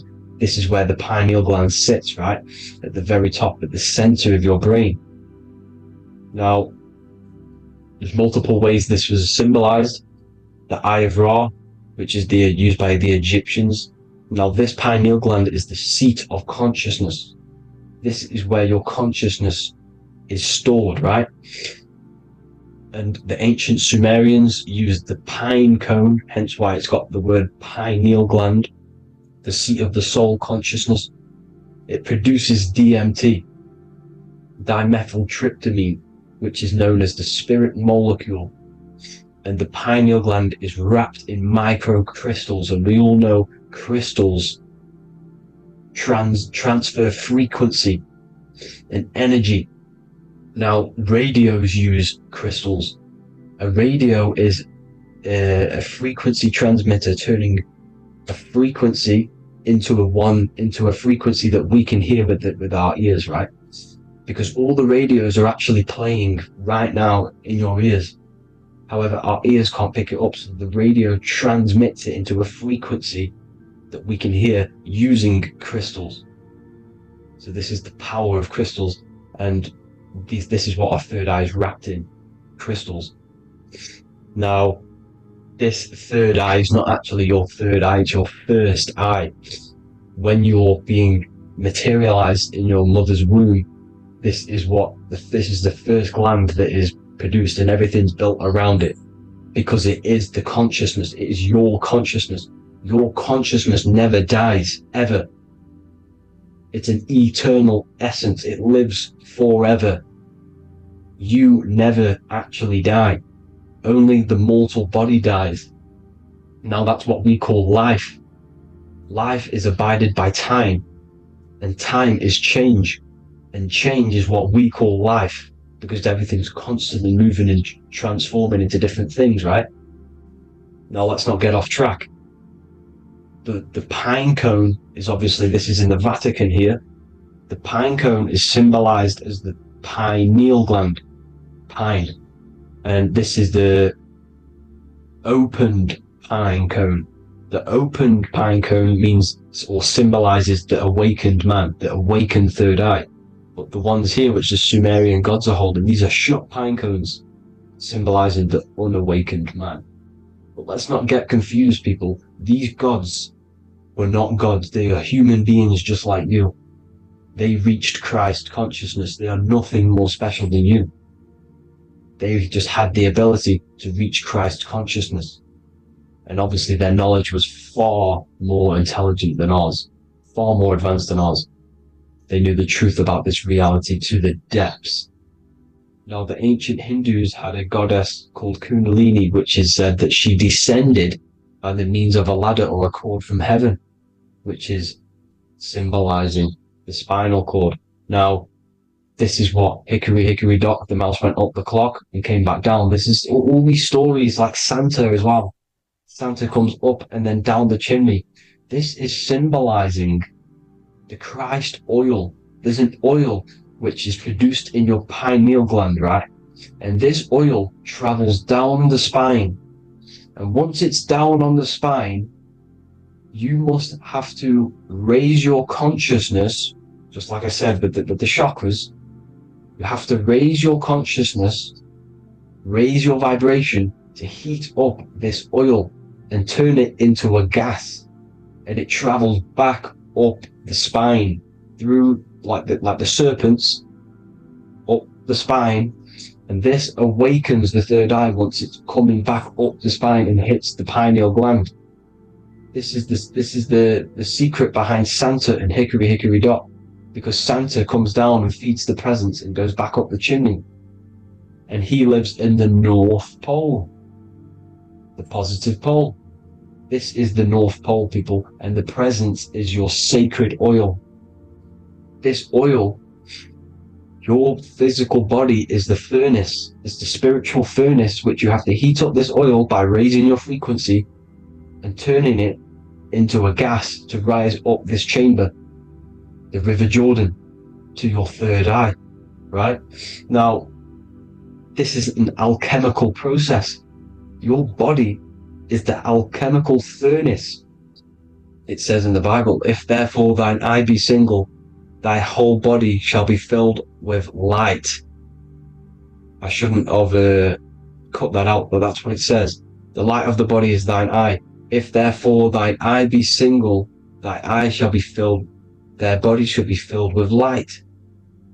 This is symbolizing the pineal gland, enlightening the body, the spiritual body, filled with light. Now, as I said, they want you kept down here, which is the root chakra, which is your animal nature, which is obviously mind, matter over mind. This is the symbol of Saturn, right? As you say, we're built of body, mind, and spirit, the Holy Trinity. That is the sun, moon, and earth. The sun's your soul, solar. Moon is your mind. Earth, which is the cross, which is your physical body, the 5 elements, right? So body, mind, and spirit. So the Saturn symbol is actually made out of the cross on top, which is the earth, and the moon on the bottom, which is symbolizing matter over mind, because earth is physical matter. You don't want to be matter over mind. You need to be mind over matter. See, they want you identifying as your physical body. They don't want you to realize you're an eternal consciousness. You're an eternal essence of consciousness which never dies. They want you trapped in your animal nature. And this is why the Baphomet has a goat head, because it's symbolizing your animal nature, which is evil. Not evil, but you're more likely to do evil things, right? Which brings bad karma. That's your animal side. This is why the Baphomet has an animal goat head. As you can see here, he's got the Kundalini energy here. So when you see the inverted cross, the cross is your body, as you can see here. The inverted cross means your chakras downwards, down here. Your head's down here. Your mind is down here. But your mind needs to be up here, which is the upwards cross, which is Christ consciousness. And as we all know, 7 colors of the rainbow, 7 planets, 7 chakras. Red light is low frequency and long range. This is why Saturn is the slowest moving celestial body. And it's the lowest chakra, because it's low frequency, long range. The moon being the crown chakra, which is high frequency. This is why the moon moves around the quickest. The moon is your crown chakra, which moon and mind. See, so there are multiple ways of your chakras becoming blocked.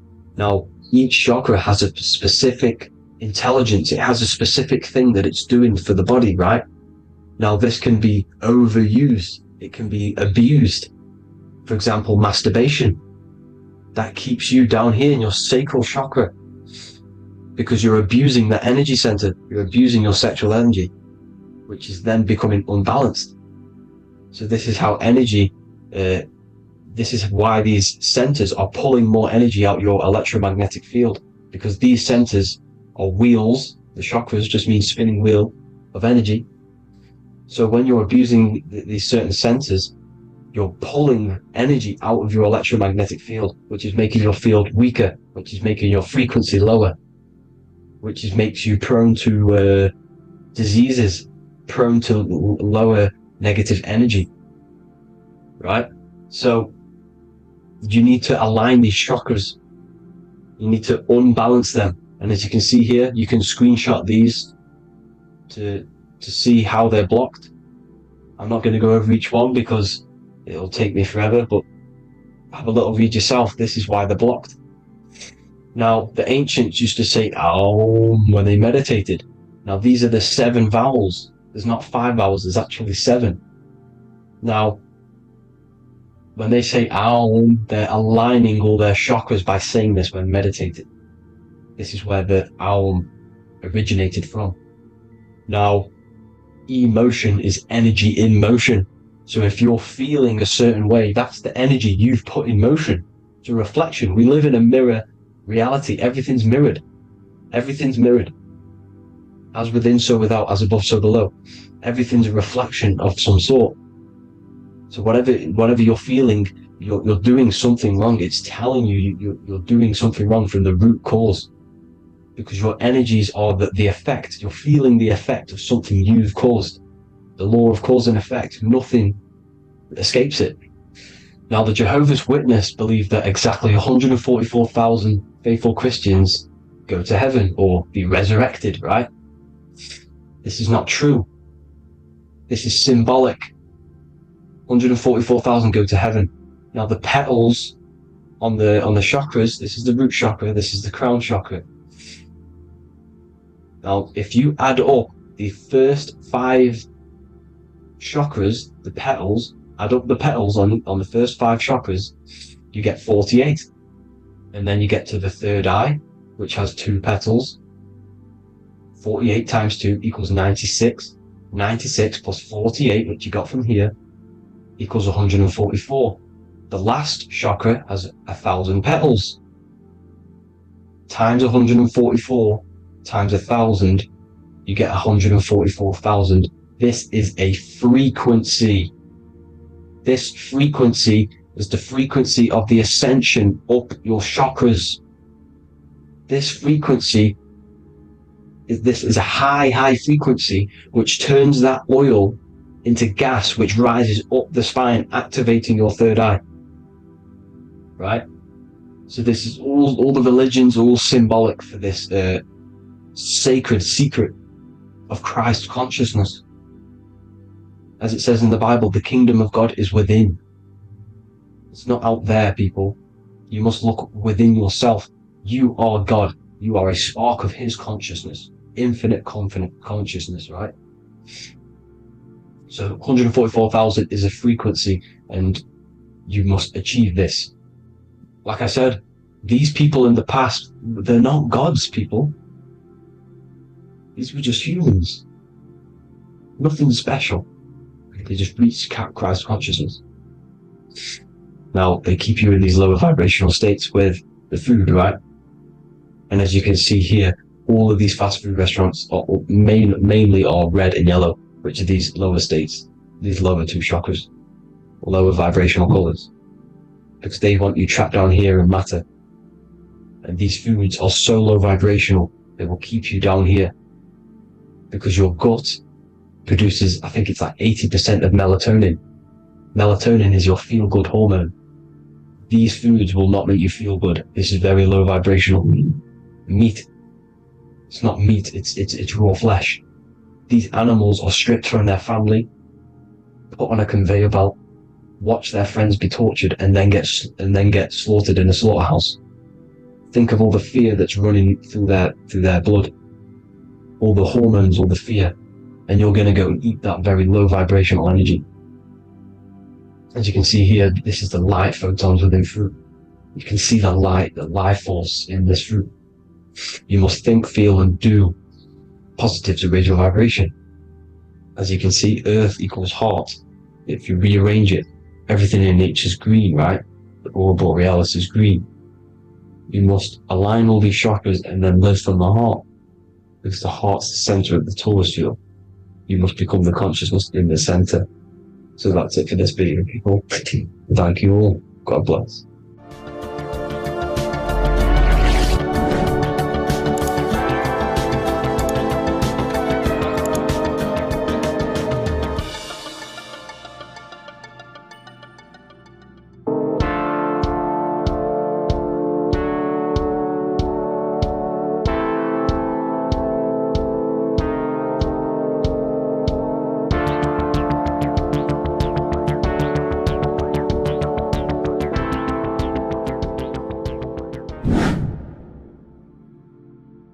What's good, people? We're back with another video. This is going to just be a quick video. Manifestation, magic, bending reality. So let's jump straight into this. So you have a conscious and a subconscious part of your mind. The conscious is what you're conscious of, what you're actually doing, where you can choose or not. However, the subconscious is the part of your brain which is automatic. So all of the systems in your body, like the digestive system, your heartbeat, these are automatically being ran, and you do not have to tell these systems to do anything. You do not have to consciously tell your heart to beat. It's automatically doing it, and this is what the subconscious mind is controlling. It's like the dark aspect of your brain or your mind. It is the way bigger aspect of your mind. Okay, it controls all the systems in your body. Okay, and this is where all of your programs are. So when you're in it from your childhood, what you've learned in school, all of these things are being kept in your subconscious, maybe traumas and stuff like that. So the subconscious is the female aspect, and the conscious is the male aspect, because the male is all about action and doing, and the female is more about creation, creativity, intuition. So you have a right and a left hemisphere of your brain, and these are obviously male and female. The right side of your brain is your female. It's to do with creativity, imagination, intuition, insight. Okay, And this is one of the most important sides of the brain. This side of the brain is the most attacked by the elites, whatever you want to call them. This side is one of the most important, because obviously your intuition is a massive part of reality. And if you don't have intuition, then you lose track of the things around you. You can't consciously feel if things are wrong or right. They don't want you to have intuition or creativity or imagination. They want you in the left side of your brain, which is just reasoning, logic, and basic things. So they just want you to tell you what you want, tell you what to learn, and then that's it. They don't want you thinking for yourself, which is the right side of the brain. So whatever the conscious side of your mind impresses the subconscious side of your mind. So if you do affirmations, for example, if you consciously do affirmations every day, you're reprogramming your subconscious mind. You're impressing a vibration and a word into your subconscious mind, and therefore it will reprogram it. So the male and female aspect are symbolized by the Star of David as well. The male being the upside triangle, the female being the downside, connected all in one, because we both have male and female energy. So every thoughts are electric, which is the male aspect. Emotions are magnetic, which is the female. Each thought creates a wave of vibration in all directions. So think of it like a water drop in a pool, but it going out in every single direction. It's not just flat. And these thoughts have a certain frequency, has a certain vibration. That vibration has a certain frequency. And this affects your aura. Every thought, every emotion directly impacts your aura and the strength of your aura. So if you're angry all the time, your aura in the astral plane will look red. However, if you're happy, it'll be more like blue and green. So it's very important. Your electromagnetic field is created out of your emotions and thoughts, and that affects reality, because you're 60% water, and frequency and vibration create certain patterns and has a certain effect on water. We'll get into that after this slide. So each thought that people are thinking around you, you are actually subconsciously picking up these thoughts, because it's emitting this vibration in all directions. So this is why you can pick up thoughts of other people on the odd occasion. However, when you're more in tune with your intuition, your right side of your brain, you can start to pick up on vibrations, thoughts, and other people's auras. You can pick up on the energy once your third eye is open, and you know whether you should be in that environment or not. This is what we call an atmosphere. When we go into a room and you can feel the tension, if someone's been arguing, for example, this is the atmosphere, this is the vibrations, these are people's auras emitting these certain frequencies and vibrations. Okay, so our aura is contained of multiple layers. Obviously, we have the physical body. This is the electromagnetic layer. However, you have the different planes of existence: the spirit, mental, astral, etheric, and then physical. The physical is the lowest plane of existence, and the physical plane is a product of all of the planes above.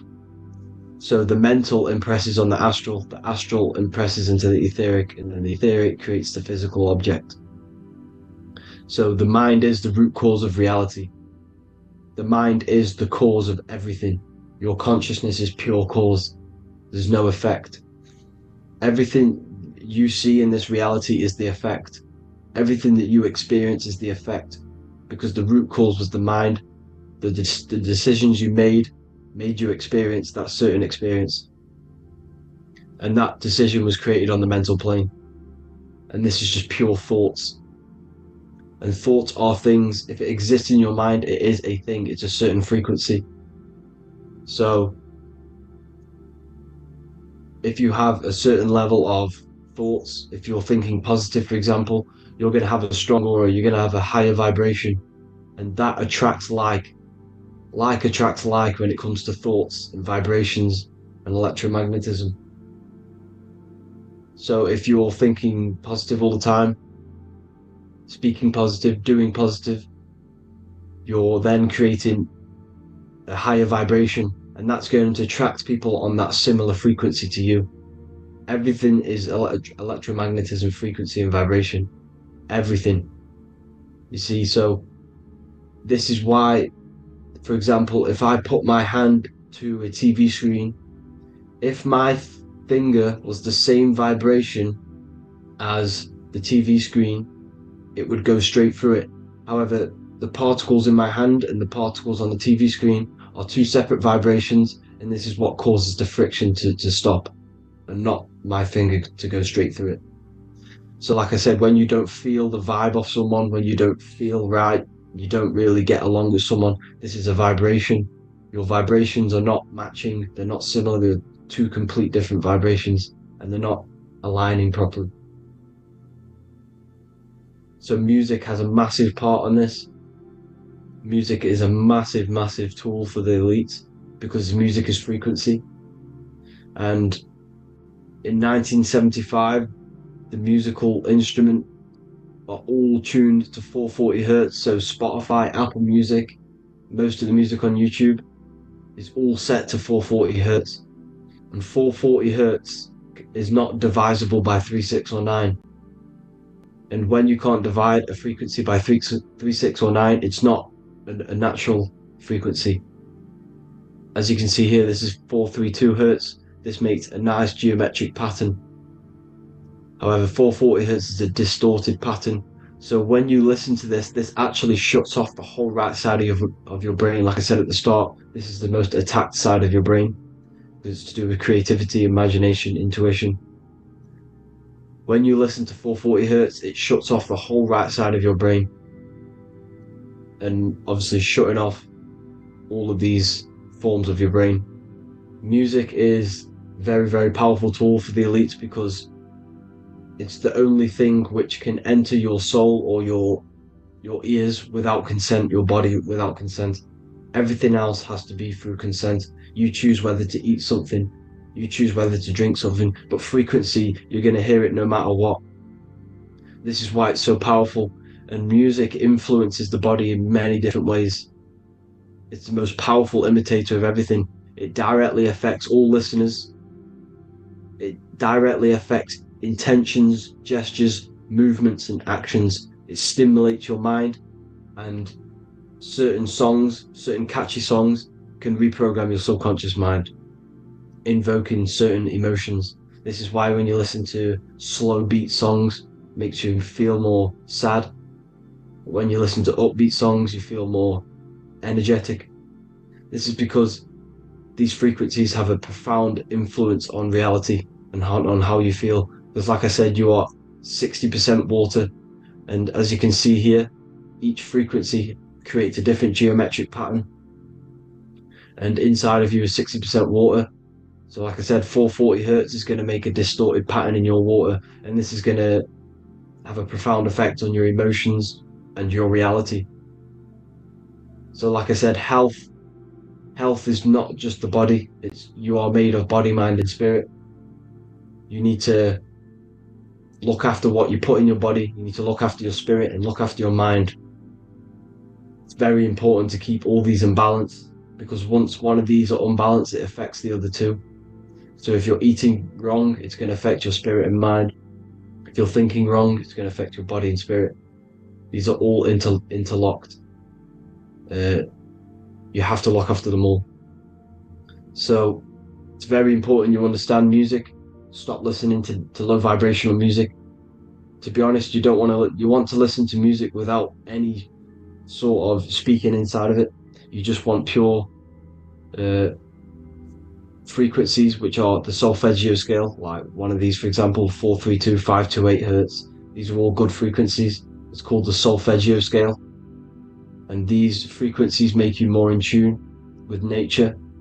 528 hertz is what the earth vibrates at. So it's very important. And the Rockefellers are the one who changed this to 440 hertz. The Rockefellers, one of the elite families. So if you want to manipulate reality, it's very important to have your chakras aligned and having a high vibration, because the higher your vibration, the more powerful your words and your intentions are on reality. So the lower your vibration, the harder it is to affect reality, because you're on a lower state of consciousness. You want, like I said, you have the mental, astral, etheric, and physical. Everything is a product of the one above. As above, so below. This is what Hermes Trismegistus was saying in the Egyptian days. This is where it comes from. As above, so below. If you affect above, it directly affects below. So like I said, meditation helps on this, helps align your chakras. Think positive, feel positive. Like I said, your feelings are magnetic, your thoughts are electric. So once you combine these two together, you're then creating an electromagnetic frequency, and that will have profound effect on reality. So the law of cause and effect. The law of cause and effect. Every effect has the root cause. Like I said, your mind is the root cause of everything. Every decision you make is having a different effect on reality. Everything happens for a reason, due to the root cause, which is your mind. You choose everything that happens in your life. Okay? So it's very important you understand this, and you constantly make the right decisions, the good decisions, to have good effects on your reality. You have to be very conscious of this law, because nothing escapes this law. This is the law of all consciousness. So think about it. Imagine a massive ball of consciousness. However, off this ball are different sparks, and each one of these sparks are in each and everyone's body. This spark is governed by these laws: the law of cause and effect, the law of correspondence, the 7 hermetic principles. It's very important you understand this, because this mass ball of consciousness is what is obeying these laws, and everyone has this spark of consciousness inside their third eye. And like I said, everyone is the same consciousness. This is why if you do bad onto someone else, that will directly affect your reality. So if you hurt someone, it's going to come back to you in one way or another, because you are that same consciousness. This is like a mirror reality. As within, so without. Whatever you feel on the inside, you're gonna see that on the outside. You're gonna experience that reality, whatever you've impressed. So there's different ways to bend reality to your will. This is kind of a sort of magic. So obviously you have black magic, which is manipulating reality to harm and influence others, or to be very selfish. And then you have white magic, which is manipulating reality for the good of humanity. So you do have to be very careful with your intentions, people, when you're trying to manipulate reality, because this is nothing to be played with. If you are manipulating reality for the wrong reason, it's going to come and bite you in the ass in some way or another. Because everything is balanced. Everything balances out in this reality. Nothing escapes the laws. Not one thing escapes the laws. So if you're stealing from yourself, because it's just going to come back in one way or another. Inside of everyone's heart, you know whether you're doing good or wrong. You know, you can feel it when you do something wrong. You can feel it when you do something good. The heart is the center of the Torus field. It's balance. And this is why you say follow your heart, because it's the center of the Torus field. It's very important to listen to this inner voice inside of you, because that is telling you the right things to do, the good decisions to make.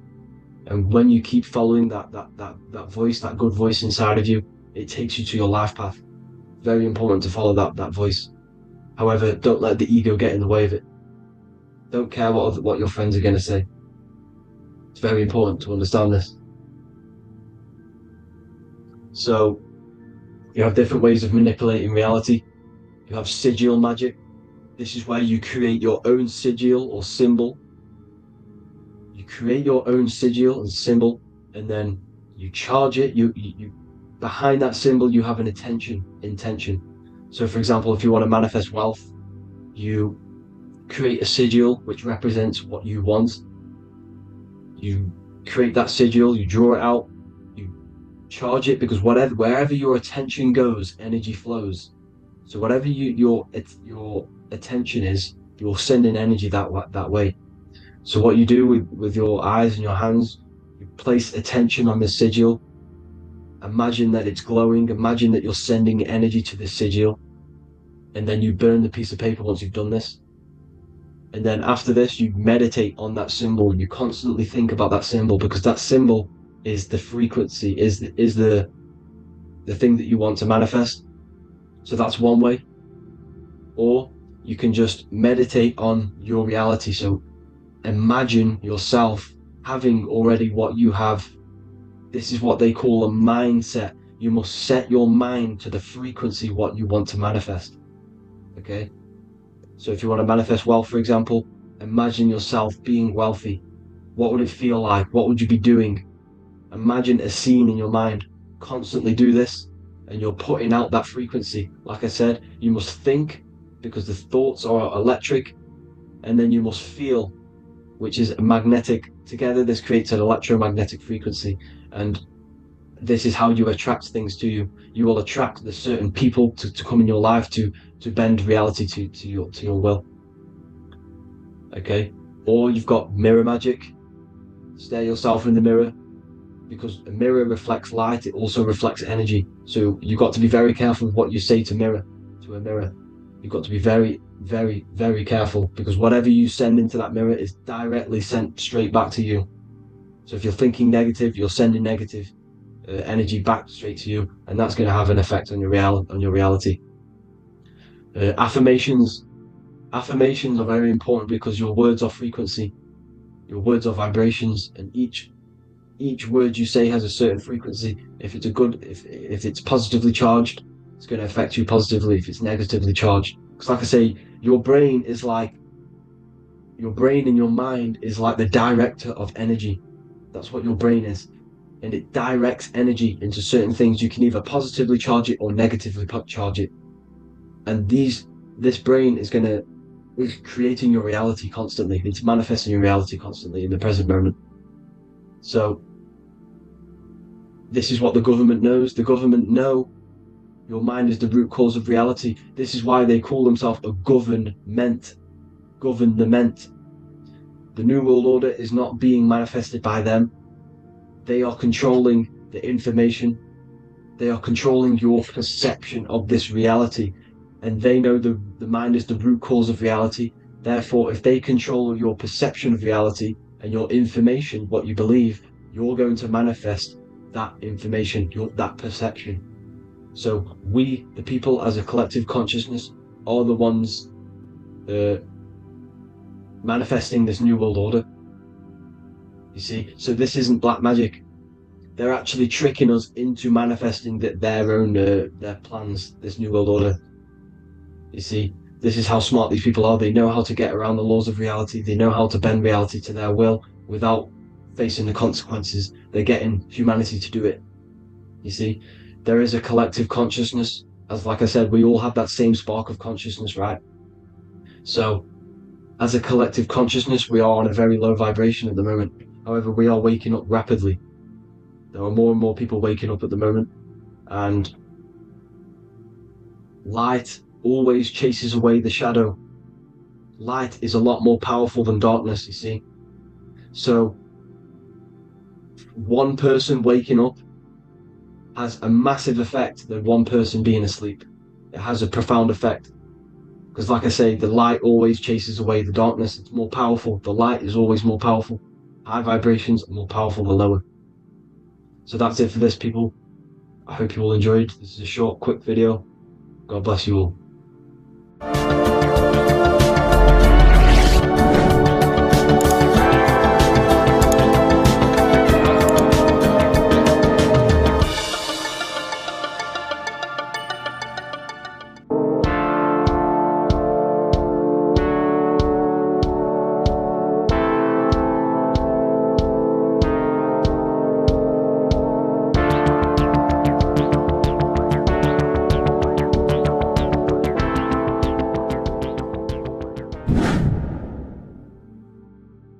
Welcome back, people. We're back with another video.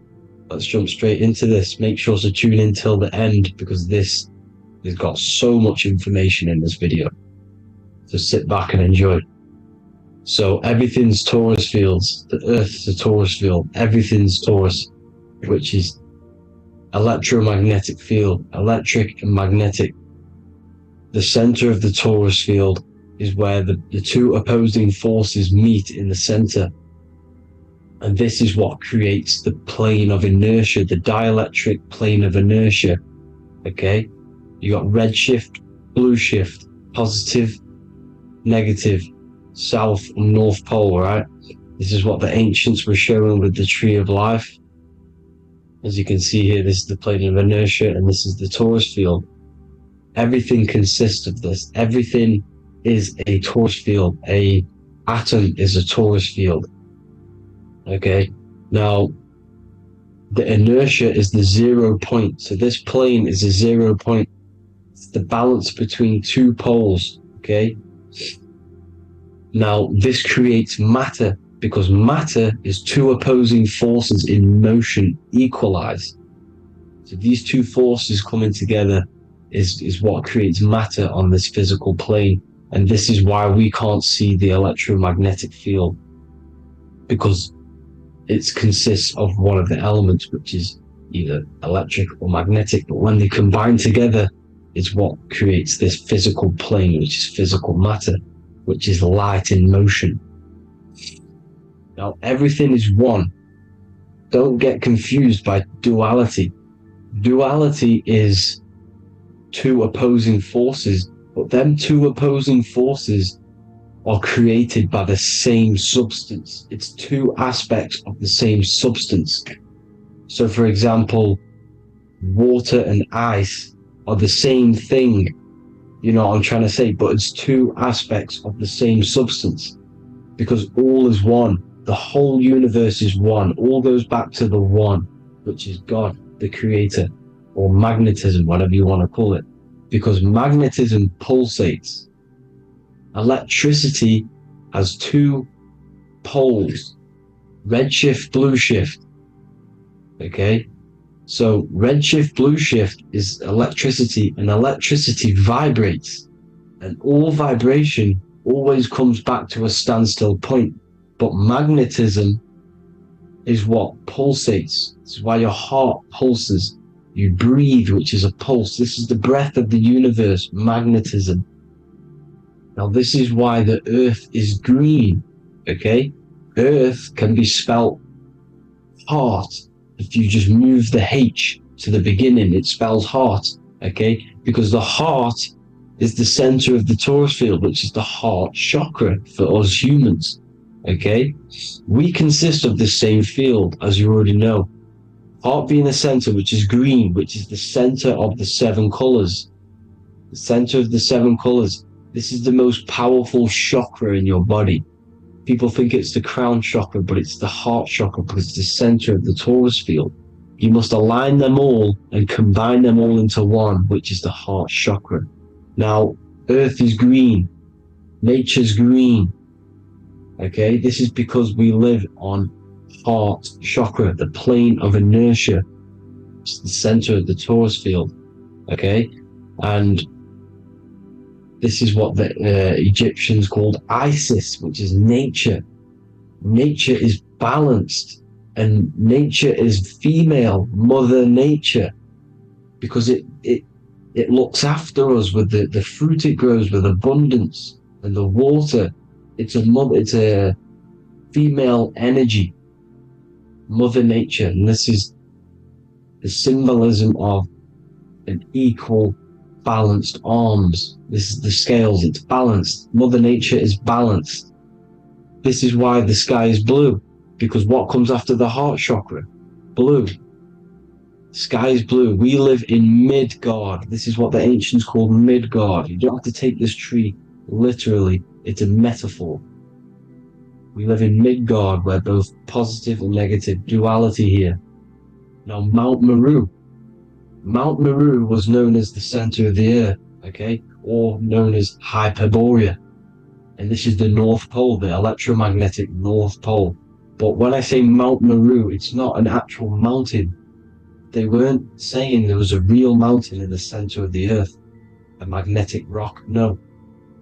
The plane of inertia, okay, there's something called a hyperboloid. That's what it's called, a hyperboloid. And this is the center of the Torus field. And this hyperboloid is what is in the shape of a mountain, you see? So if I go to this next one, they say Hyperborea on this map. Why do they call it Hyperborea?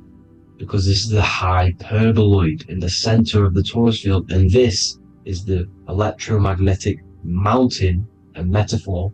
Mountain, what they're metaphorically saying, this is the electromagnetic mountain at the center, the double vortex, the center of the Torus field, which is the North Pole. Pole of electromagnetic energy. So this is why they call it Hyperborea. It comes from the word hyperboloid. And the center of the earth is so sacred, and they symbolize this with, obviously, the North Star, which is Polaris. And this is where the swastika comes from, because it's the 4 seasons moving around the North Star. This is the Big Dipper constellation moving around the North Star, which is Polaris. There's that pole again. Pole. Magnetic pole of the Torus field. And this is where the green, emerald green, aurora borealis comes from. It comes from this center hyperboloid at the center of the earth, where the most electromagnetic energy is stored. The center of the plane of inertia. The center of the plane of inertia.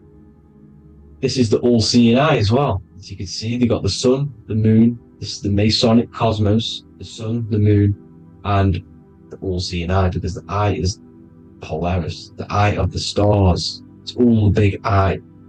Now, the eye means a lot more as well. It's not just that. There's different ways you can interpret symbols. Now, this is the emerald tablets. Deep in Earth's heart lies the flower, the source of the spirit that binds all in its form. Okay? The flower of life is thine own place of thine spirit, and stream through the earth as thine flows through thy form, giving off life to the earth and its children, renewing the spirit from form unto form. This is the North Pole.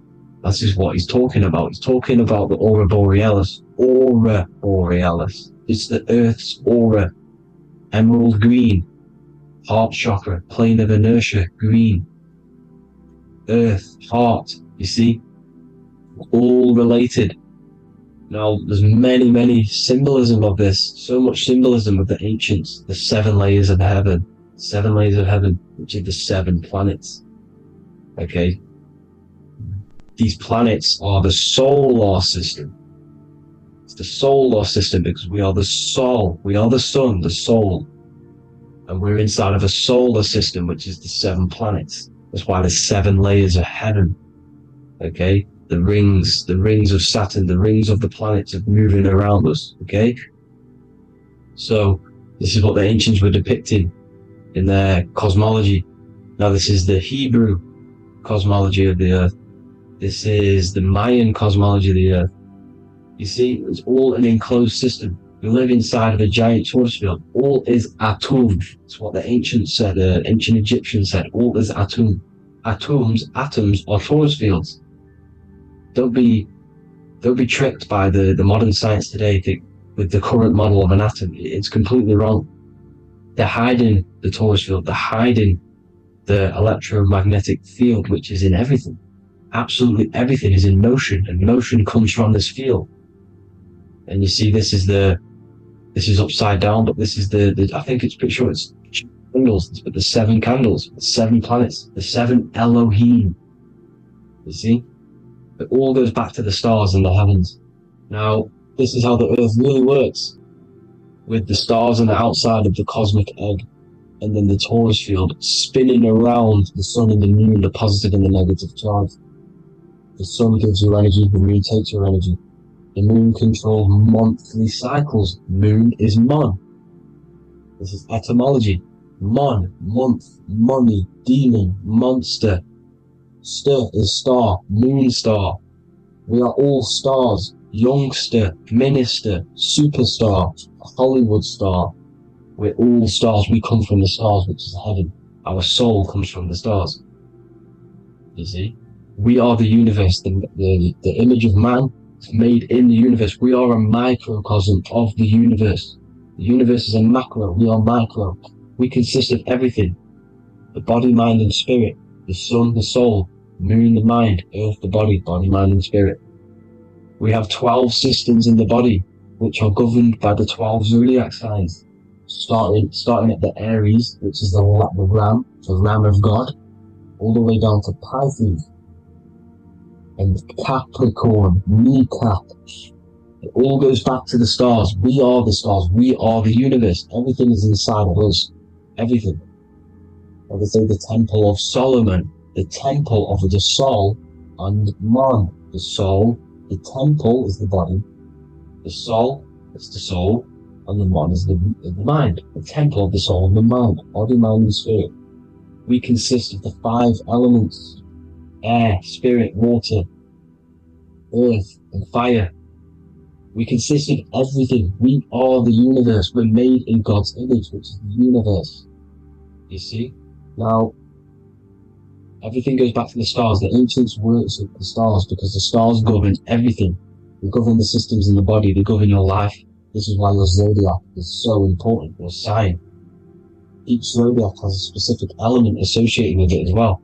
Aries, which is the first sign, the ram of God, the lamb of God, which is a fire sign. Fire first.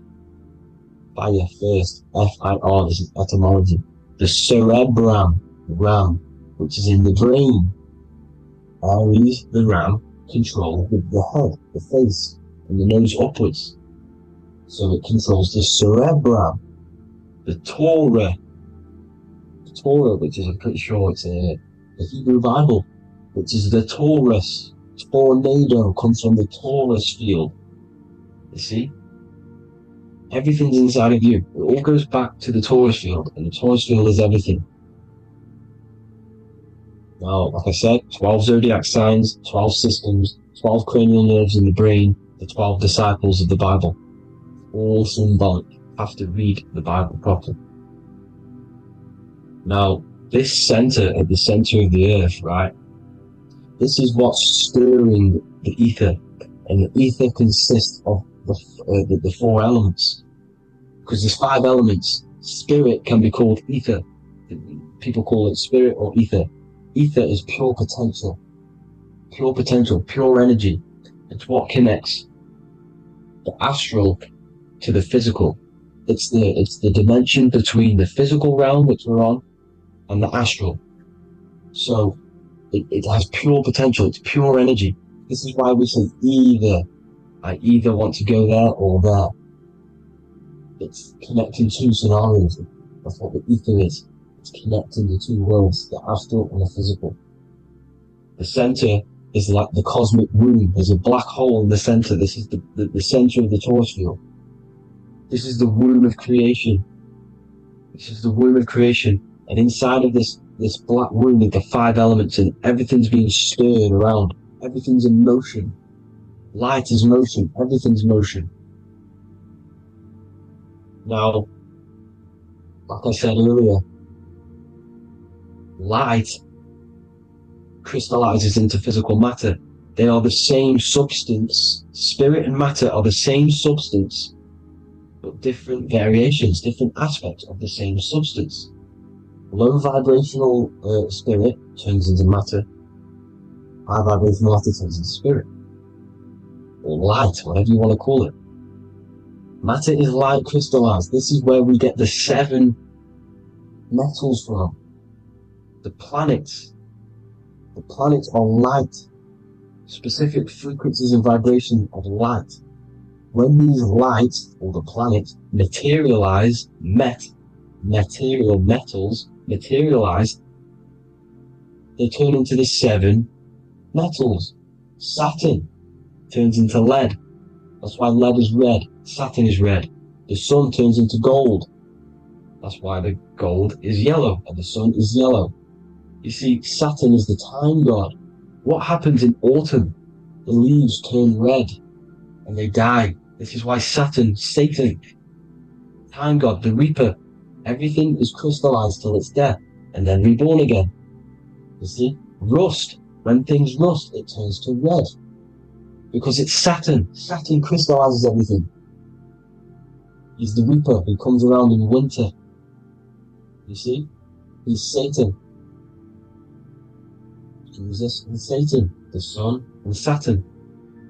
They say we live in a solar system. The solar system. I think I've already just broke this down. The 7 planets are the 7 chakras. Everyone already knows this. But I'm going through it anyway. But this is where we get the 7 planets from. And the 7 metals. You see, all the ancients knew it was an enclosed electromagnetic system. It's not a spinning ball in the middle of space, people. They want you to believe this so you get stuck in this material world. Because if you believe everything's material, you can never affect this plane effectively. You can never create your life effectively if you don't understand the planes of existence. Because the mental plane is a higher plane.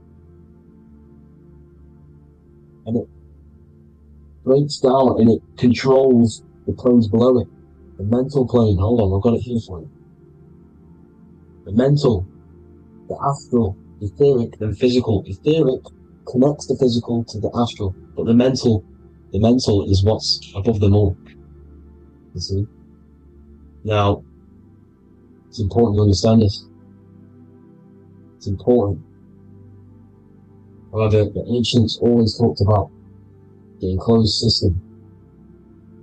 Only NASA, which is introduced around the Roman times, not NASA, but the globe Earth was introduced around the Roman times.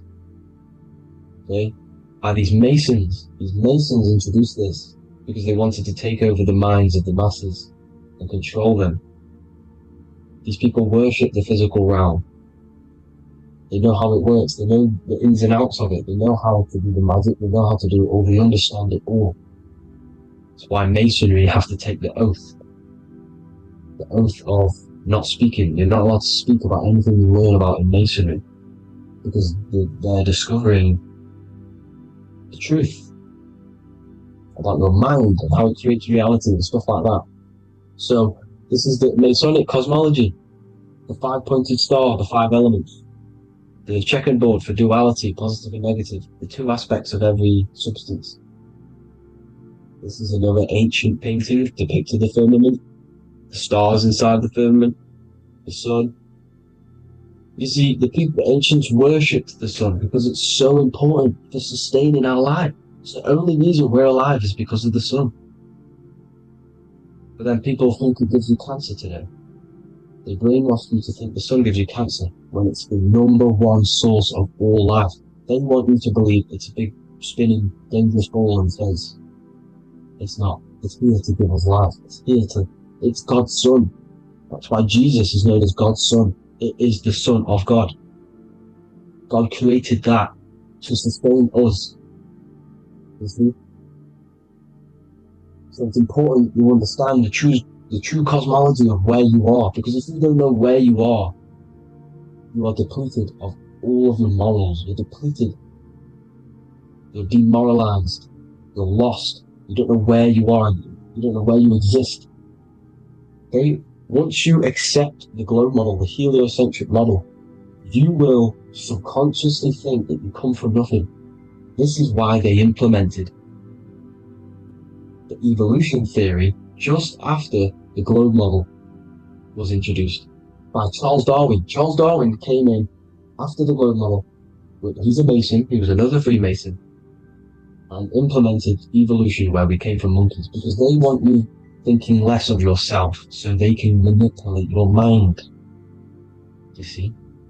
They want to manipulate your mind, and they have done since you got here. Since you came through that portal, you were manipulated from that day to believe this, believe that. The true cosmology, the truth will set you free. You will understand things better. You will feel better in yourself when you know the sun is here for you. You'll feel better in yourself that you know that you didn't come from a monkey. You were created as a human, a manifester, a creator. You're so intelligent. Your mind is amazing. It can manipulate matter, mind over matter. See? Thank you all people for tuning in. Tap in with yourself. Love yourself. Find the truth. Spread the truth. Nothing dies. Nothing in this creation dies. Everything's energy. Everything's light. Light can never die. You're a light being. That's why it says Hu. Hu, man. Hu is light in Hebrew. Or Latin. Either one of the two. You are light. You're a light being. You never die. Ever, ever, ever die. Ever. Stop thinking you're going to die. This body will die because it contains electricity. And electricity always goes back to a standstill point because of vibration. Electricity vibrates. You are pure light. You will never ever die. Thank you all people. God bless. Make sure to like, subscribe and share.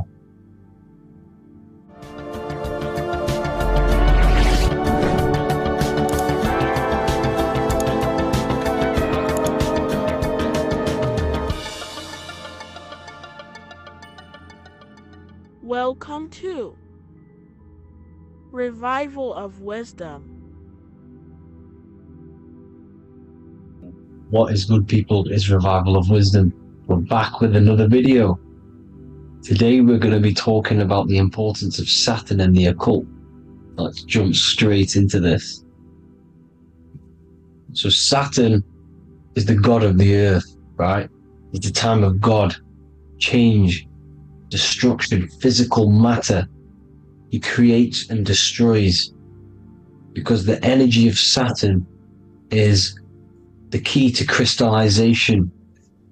It wraps things in physical matter, right? He creates everything, all life forms, and he takes things back because the day that you're born, that's the day that your expiry date is coming. The time is ticking until Saturn takes your life. This is why he's known as the Reaper. Okay? As he's personified as eating his child here in this ancient Roman painting. As you can see, he's eating the child. We are all children of Saturn, right? He creates physical matter, our physical bodies, right? He's the god of time because he's the slowest moving celestial body. He's the Lord of the Rings, as you can see here. He's the last one on the ring. He's the slowest one moving, okay? So, he is the Lord of time, destruction and creation, okay? This is why his name is Saturn. Satan, he's the devil, okay? But I'm not saying Saturn's evil, guys. It's a part of life. Everything lives and dies, right? He's the key to crystallization. Now, as we have the clock here, our god Saturn, or Chronos in Greek, just means time. He's also the god of time, as I've already said. 60 seconds in a minute, 60 minutes in an hour, 24 hours in a day. Add 2 plus 4 equals 6. 60 seconds, 60 minutes, 2 plus 4 equals 6. That's 666, okay? And as you see on the clock, 6 take away 12 equals 6. 7 take away 1 equals 6. 9 take away 3 equals 6. 6 is the number of Saturn. It's associated with Saturn, right? He's the god of time, of justice. Everything goes back to the Reaper in the end. Everything lives and dies. Now, the artwork of him, he's always got the Reaper staff. You see, it's personifying death. Now, when you see this, the Romans were not saying Saturn was a real person, a real god in human form. No, this is personification. This is what the ancients always did. They personified, just like the Bible. It's all personification. So the personifying Saturn eating its children because it eats, it's the Reaper. No one can escape the Reaper. No one can escape death.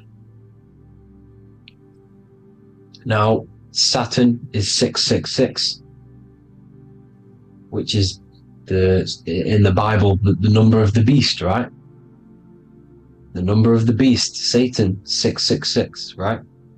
So on the North Pole of Saturn, you have a hexagon which makes a cube, right? Now this hexagon, when you join up all the corners, creates the 6-pointed star known as the Star of David, right? In the Jewish religion. Now, as you can see, the 6-pointed star has 6 points, 6 mini triangles, and a 6-sided hexagon. That makes 666. And also, you have Saturday is named after Saturn, the 6th planet, the 6th day of the week, and has a 6-sided polygon in its north pole. That's also 666. Now, this Star of David, this symbol goes back thousands of years, and it originates from Saturn. It's not the Star of David, right? It originates from Saturn. It symbolizes the physical and spiritual aspect combined into one, which makes us humans, right? Also symbolizes the male and female combined into one. These two sacred energies create the human. We consist of both male and female energy, also known as the Seal of Solomon. And we all know if Solomon was a real person, he talks about communicating with 72 demons. He could apparently, in the text, he could communicate with 72 demons, and this is sorcery. This is black magic. Now, this symbol is associated with hexing people. When you place a hex on someone, that is a form of witchcraft, which a hex is just a curse. When you're cursing someone, this is black magic. Now, the black magician would stand in the middle of the symbol and cast his spells onto other people. Now, this symbol is obviously on the $1 bill, twice on the $1 bill. And it's very, very ancient symbol, and it originates from Saturn. And let's keep going. So the cube. So I've just said how you see the cube on the North Pole of Saturn, right? The cube is limited. It's a 3D shape. It symbolizes limitations to the physical 3D dimension, the third dimension, the physical realm which we are in. Now, as you can see, the color associated with Saturn is black, right? Black is infinite potential. Black is the creation of all things before there was light. Light is born out of blackness, darkness, okay? Now, black is physical matter. And as you can see, the black cube, black symbolizing physical matter, the cube being limited, as the physical realm that we are in is limited. It's not like the fourth dimension where everything can exist in a thought. The third dimension is limited, right? And this is what Saturn is. It limits you to the 3D 666. Your body limits you to your physical body. Now, these black cubes are placed everywhere. As you can see, Australia, Denmark, Manhattan. There's one in New York. As you can see, the Apple have a cube. The Nintendo GameCube. Trump Tower is a black cube. This is worshipping the energy of Saturn, the god Saturn. Okay, it's not a god, it's a celestial energy. However, it rules over Earth because it pretty much created the physical realm. Now, as you see, when you go to a funeral, you wear black, a black suit symbolizing Saturn, which is the color associated, black. And as you see in Mecca, they walk around the black cube in rings. As you can see here, they're stood around in rings, like the Saturn, the rings of Saturn. The Mercedes symbol. You probably wouldn't notice that, but yes, it's Saturn. And when you graduate from university, you wear a black cube on your head. This is all symbolizing Saturn. Okay? Now, as you can see, the Jews here have a black cube on their third eye whilst they pray. Notice how he's shutting his eyes into blackness, darkness, and he's wrapped around a black strap around his arm. This is symbolizing the wrapping of physical matter, of how physical matter wraps things into existence. And as we all know, the Star of David is a Jewish symbol. So he has the black cube and the Star of David, right? So all of these religions are secretly worshipping Saturn. Okay, this is all Saturn worship, Kronos, the god of time and destruction, the physical reality. Now, as you can see, it's symbolized everywhere in all major corporations. Pepsi, internet, that's obvious. NASA, of course, NASA. NASA means to deceive in Hebrew. Universal, Walkers, that one's so obvious. Nike, Toyota. So many different ways they symbolize it. You either see the rings of Saturn or the black cube, as I just showed you here, the Nintendo and the Mercedes, right? It's absolutely everywhere. Now, they also use 666 to symbolize it, as I've just broken it down to you. 666, the World Economic Forum. We all know how they're trying to enslave us into this new world agenda. Google Chrome, CERN, Disney, Coca-Cola, Cadbury's, all of these have 666. Now every UPS barcode has 666, and even www. is Hebrew for 666, as you can see here. Monster, it's the same Hebrew letter that means 666. Drake, 6 god. That's his god, Saturn. Why? Because they love physical realm. They love the physical dimension, the third dimension. Because they can rule here through riches. They can build an empire here. It's not like the fourth dimension. They don't want to ascend. They want to stay down here in the physical realm. Okay? Now this is why they're cloning. They can move their consciousness into other clones to live forever. This technology exists. This is why they love the third dimension. As you can see, all of these sellouts here, Drake, Leonardo DiCaprio, you know, all of these people doing 666 because this is their god. This is their god. They love the physical realm. They sold their souls for wealth and fame in this physical realm. So why would they leave? You see? Now, this isn't all just evil, okay? So you have 7 chakras, right? You have 7 days of the week, 7 solfeggio scale notes. These are frequencies, the solfeggio scale. Now, it's called the Saturn moon matrix because the moon symbolizes your mind, because you're created out of the Holy Trinity, which is body, mind, and spirit, right? That's the triangle, the equal triangle, body, mind, and spirit. Now, the 3 main celestial bodies are Earth, Moon, and Sun.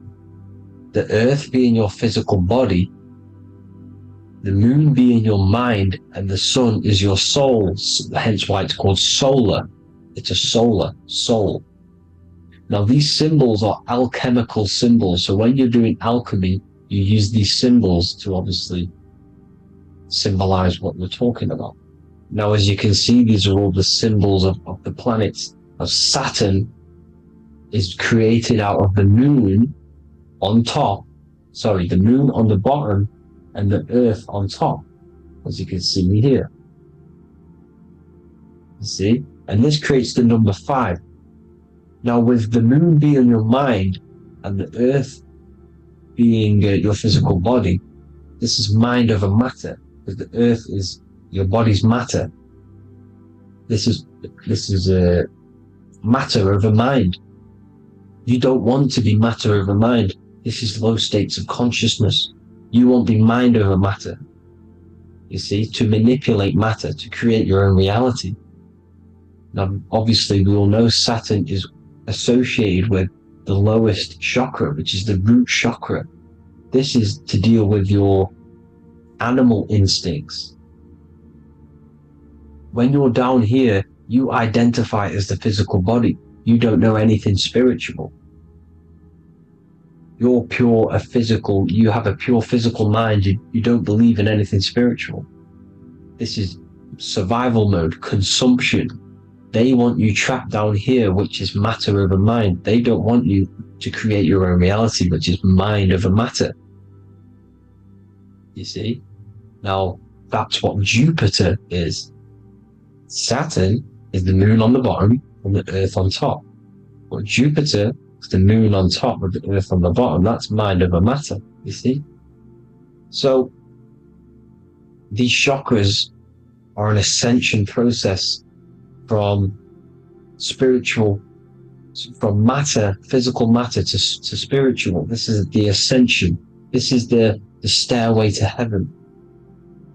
This is Jacob's ladder, you see. Now, the number 5, which is obviously associated with Saturn as well, which create the symbol for Saturn, created the number 5. You have 5 senses, 5 elements, 5 physical elements. As we all know, Saturn crystallizes everything into physical matter out of the 4 elements.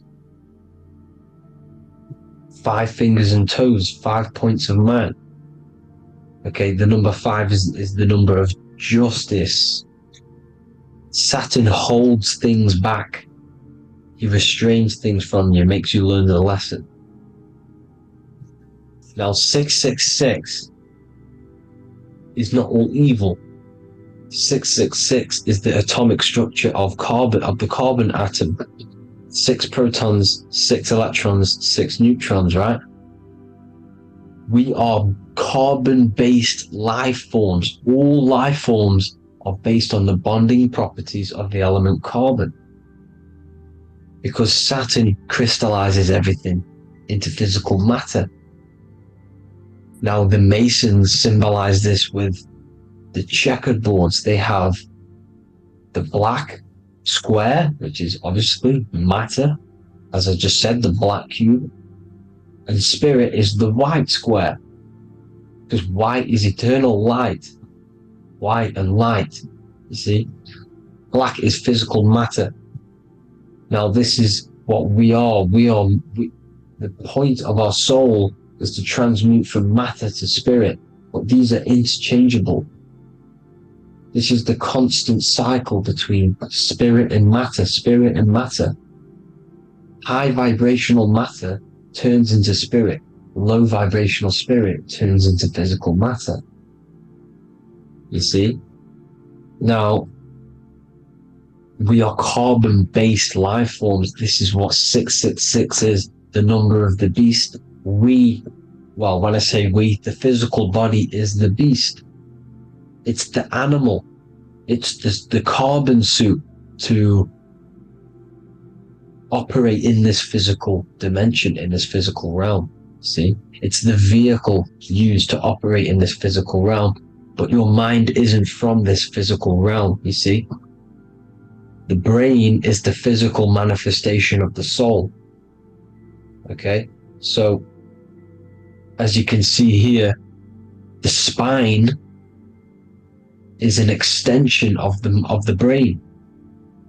Everything goes back to the brain. This is literally what your physical body is. You see, this is the nervous system, and everything reports back to the brain, and everything's controlled from this control center. And this spinal column, at the top of the spinal column, is your third eye, which is known as the pineal gland. And this is the seat of consciousness. It's the center of consciousness. That is your true self, pure consciousness.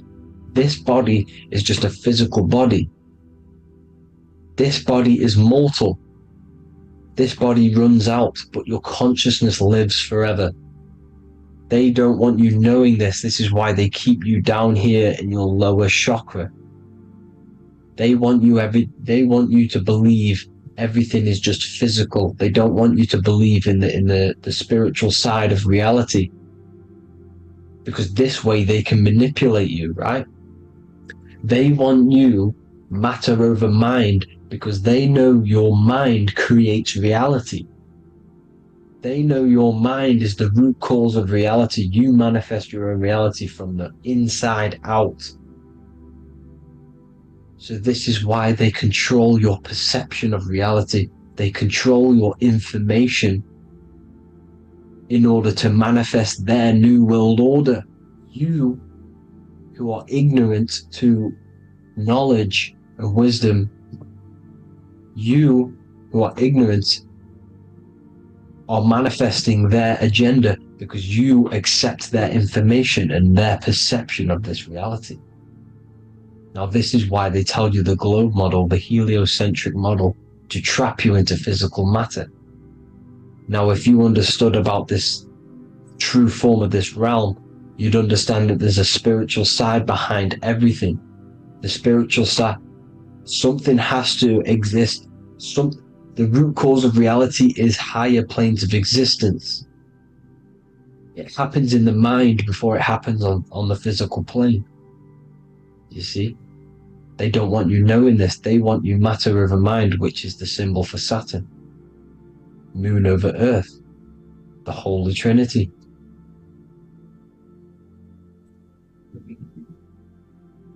Now, as you can see, the cube also makes IXXI. This is Roman numerals. This is Roman numerals, and when it's translated from 9/11. Yes, 9/11. This is the secret code of the One World Order. The two twin towers, when the two become one.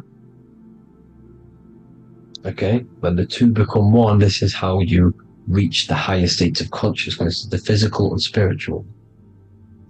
Now, as you can see, the 9/11 memorial are two black cubes. It's two black cubes. This is all Saturn worship. Now, I'm not saying that Saturn is an evil celestial body, right? No, everything has a good side and a bad side, right? It's duality. The spirits of Saturn on the dark side are the most evil demonic spirits. Now, these are the spirits that these are invoking through these rituals, right? Yes, 9/11 was a massive ritual. It's a satanic ritual, okay? Now, we all know Elon Musk. Elon Musk is coming with the mark of the beast. And English gematria, this equals 666, right? 666, as I said, is the number of the beast. You are the beast, your physical body. You see how the Bible twisted things up to make things more confusing, right? But it's there. You just have to have the knowledge to be able to read the Bible properly. As we all know, we had this virus. I'm not going to say the name because I'll get flagged. This virus adds up to 666 because this is all part of the New World Order. It's all part of keeping you in this physical dimension.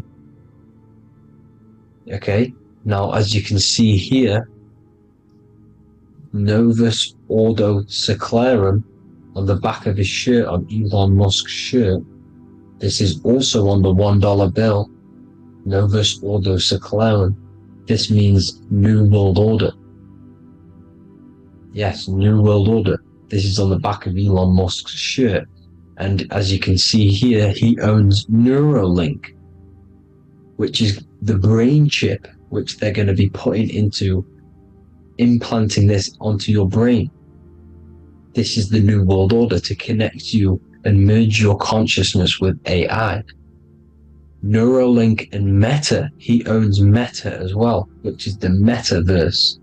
these are going to be linked in, hence why they have the same symbol, but just in a different format. It's the infinity symbol. And the infinity symbol comes from the Torus field, as you can see here, your electromagnetic field from around your body. Now, the end goal is for this New World Order is to trap your consciousness inside of an alternative reality being projected from the metaverse. Because the metaverse will be the reality, Neuralink will be the brain chip inside of your brain, projecting your consciousness into an alternative reality while they harness your energy of your physical 666 body. Now this stuff gets real deep, people. Now this is the end goal of the New World Order, is to connect you with AI. This is why they're trapping you and keeping you in these lower states of consciousness in the Saturn associated root chakra, so you don't find out about the spiritual side of reality. Because if you knew the truth of this reality, you wouldn't connect to AI. You see, you have the power within you to travel to other worlds, the astral plane, for example. You travel to different worlds when you are sleeping. Okay? They want you to know it's just a dream. However, their end goal is to trap your consciousness and feed off your energy, spiritually and physically. Okay? I don't know why these people are just pure evil. As I said, evil love bondage. They love the physical dimension. They don't want to ascend to other realms. These evil love the third dimension. This is why evil spirits will inhabit bodies, exorcisms, because they miss being in the physical realm. They miss it. Evil love bondage. So this is why they're cloning and putting their consciousness in clones to stay in this third dimension, to stay as further away from the source as possible. Okay? This is why they're doing it, and this is how it's all linked in. So I hope you all enjoyed this video. Hope you gained some wisdom. Please feel free to join the Telegram, and please leave a like and a subscribe. Thank you all, people. God bless.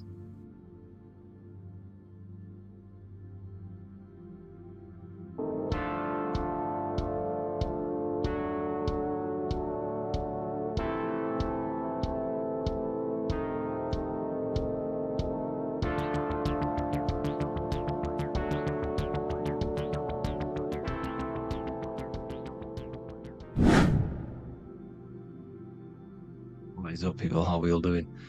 Today, we're talking about the flat earth cosmology. So let's jump straight into this. Please drop a follow and leave a like to help the algorithm. So, we live in a torus field. Everything's made out of torus fields. And every torus field has motion. It's what it is. It's the motion of energy. And every torus field has a center, which is the black hole. It's a womb of creation. It's counter space. Now this is why the North Pole is magnetic, because the center of this torus field is the most magnetic part, the strongest part of the field. So this is why all compasses will point you to the center. And the Earth's magnetic field is spread across the whole of the Earth. And it's spinning, as you can see here. It's like a tornado at the center. And this tornado is the force which is spinning the sun and the moon around us. You got the sun, the moon, Polaris, just like in the Masonic cosmos here. The sun, the moon, Polaris, the all-seeing eye. Now we'll get into Polaris a bit later, but the sun is the magnetic force. Is the electric force, because every field is electromagnetic. Now, the sun is electric. It's positively charged. It's gonna give you energy. It's giving, it's feeding energy. The moon is more magnetic energy, which is taking your energy away from you. And this is why you become sleepy when the moon comes out. Because it's taking away your energy. So these two forces is the balance, it's the yin and yang. It's the balance. Everything in this creation is balanced. Because the Torus field is the Earth is the plane of inertia, the 0 point within the field. Because physical matter is a result of two opposing forces equalized on the plane of inertia. And that is where matter crystallizes into physical results. And this physical plane is the plane of inertia, planet Earth. And at the center of this plane is the black hole, the womb of creation. And outside of this black hole gives birth to light. So the Torus field is constantly rotating, going into counter space, the black hole, and then out of counter space gives birth to the white hole, white light. You see? So it's going around, black hole, birth again, black hole, birth again. And it just keeps going around. It's an infinite cycle of energy. And this is where the infinity sign comes from. This is the motion, this is the force which is creating everything to spin inside of this circle.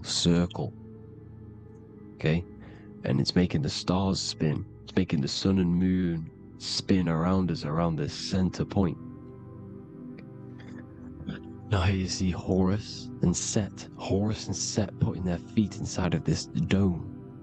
This is the royal arch, the arch of the dome above us. It's like you see in the Masonic cosmos, the royal arch of Freemasonry. This is the dome above us, the firmament that the Bible talks about. You see, they're putting their feet in because Set symbolizes the moon and Horus is the sun. Horizon, Horus. Horus is rising, the sun. So they're both putting their feet around the center magnetic pole, which is the pole, North Pole.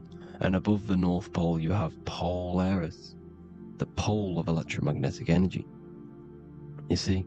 And this is how we get the sun and the seasons. Because the sun, for us, when it becomes summer, it's on the Tropic of Cancer. Then it spirals outwards, going out and out and out, then goes to the Tropic of Capricorn. That's winter for us. Then it comes back in and creates summer again. So it's constantly spiraling around this center magnetic North Pole. You see? So this roof above our heads is the firmament, and this is what they've taken off of us. They haven't physically taken it, but mentally they have taken this away from you. It's a female energy, and this is what the Egyptians called Nut, the sky god Nut. And this is the womb. We are inside God's creation, God's womb, and the woman's womb when she has a baby is a microcosm of this, because everything inside of this creation is macro. It's a reflection of the bigger things, as above, so below. So the dome above our heads is the dome we are in when we are a baby. And you can see the sacred geometry of it is the exact same. It's the dome. And when we are inside of the womb, the woman, the sacred maker, which is the M, the Masonic M, this is the G male symbol. The Masonic M is maker, mason, matter, male. She delivers the male, you see? She delivers the male because it's the maker, the female, the magnetic. The woman is magnetic in nature, the male is electric in nature. So when we are in this womb, the female, we are being fed by the center umbilical cord, by the center of the mother's stomach. We're connected to the center of the woman's stomach, just like we are when we are in the earth. The center is where the aurora borealis is being emitted from, the electromagnetic aurora borealis, the northern lights. This is our spiritual umbilical cord, connecting us to counter space, connecting us to the realms beyond this world. Because at the center of every Torus field is counter space. And at the center of the earth is our spiritual umbilical cord, and this is the earth's belly button, as you see.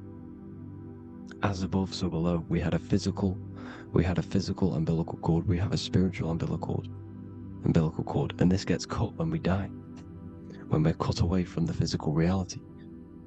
You see, here's the ancient Egyptian tablet showing this female. You can see the hair, it's a female above us, because the female energy is nurturing, helping, looking after. And that's exactly what the dome is. It's protecting us. It's the Ark of the Covenant, the Ark covering us, you see. And this is what they've taken away from us. By you believing in space, it completely destroys the idea of this being a sacred creation. They've taken the roof off your head, whether if you believe in space, you believe that there's chaos, there's planets, there's asteroids about that could kill us at any moment. But this isn't true. They've made you fear your own creation that you're inside of. They've made you fear what's above you. You see, and it's to hide the power of astrology, the power of the lights in the firmament, which are constantly flowing through the ether. These powers which are above us are sending rays down to the earth, which are influencing our psychology and how we behave. And this is what astrology is. It affects human consciousness. It interacts with our consciousness. And there's a different energy every day because the planets are in different houses, different alignments. And this is, we'll go into this a bit deeper later on. So the world tree, this magnetic north pole, the pole of electromagnetic energy, was symbolized as a tree, the great tree at the center of the earth. You see? And this tree is symbolized everywhere. You can see here how the center person, this Egyptian person, is holding up the sky. This is the North Pole, the hyperboloid, at the center of every Torus field. And this tree was in the Mayan cosmology. This is an ancient depiction. This is the Torus field. Here's the plane of inertia. Here's the center tree. Here's the tree in the center, the magnetic North Pole, the woman holding the stars. Is the Hindu, with the two birds symbolizing the sun and the moon revolving around this center tree. The Mayan tree, his Horus and Set around the North Pole. They all knew this flat earth cosmology. They knew these secrets. It's so sacred you understand the creation that you're inside of. Because if you don't, you'll be led astray. You don't know where you are. You're lost. You see? And here's the Masonic art, with the rays of the stars coming down with the tree in the center. So it was personified as a tree. And we are in Asgard, Midgard, the middle garden, where there's good and evil. So the 7 layers of heaven, which is talked about in the Quran. Each planet has a different layer of the firmament, and this is the 7 layers of heaven, and these are our 7 layers of the energy centers in our body. So we start in the stars, so we are stars in a physical body. And this is why we say Mr., Sister, Fraudster, Sinister. Stir is star, and we are in the stars, and our star descends into the soul system, not solar system. And as we descend into the soul system, we enter Satan's kingdom, Satan's world. As it says in the Bible, Satan is the god of this world. Well, if you've been into my research for a while, you know Satan is Saturn. Saturn's world, because Saturn's the outermost ring. He's the Lord of the Rings. And you enter his kingdom, the kingdom of time, and this is why Saturn's the time god. As soon as you go past the rings of Saturn, you're now in the soul system, you're now in time, you're now bound by space and time. And you're bound to the earth plane, the heart. Earth is heart. It's a rearrangement, it's an anagram for heart. And the heart of the electromagnetic color spectrum is green, and that's why the earth is green. And above green is blue, and this is why the sky is blue. In order to go to heaven on the macro scale, you have to go through the blue sky, through the 7 layers of heaven. In order to reach heaven in your body, whilst you're here, you have to go through the blue chakra to your head, which is heaven. It's micro, macro. Everything is micro, macro inside of this creation.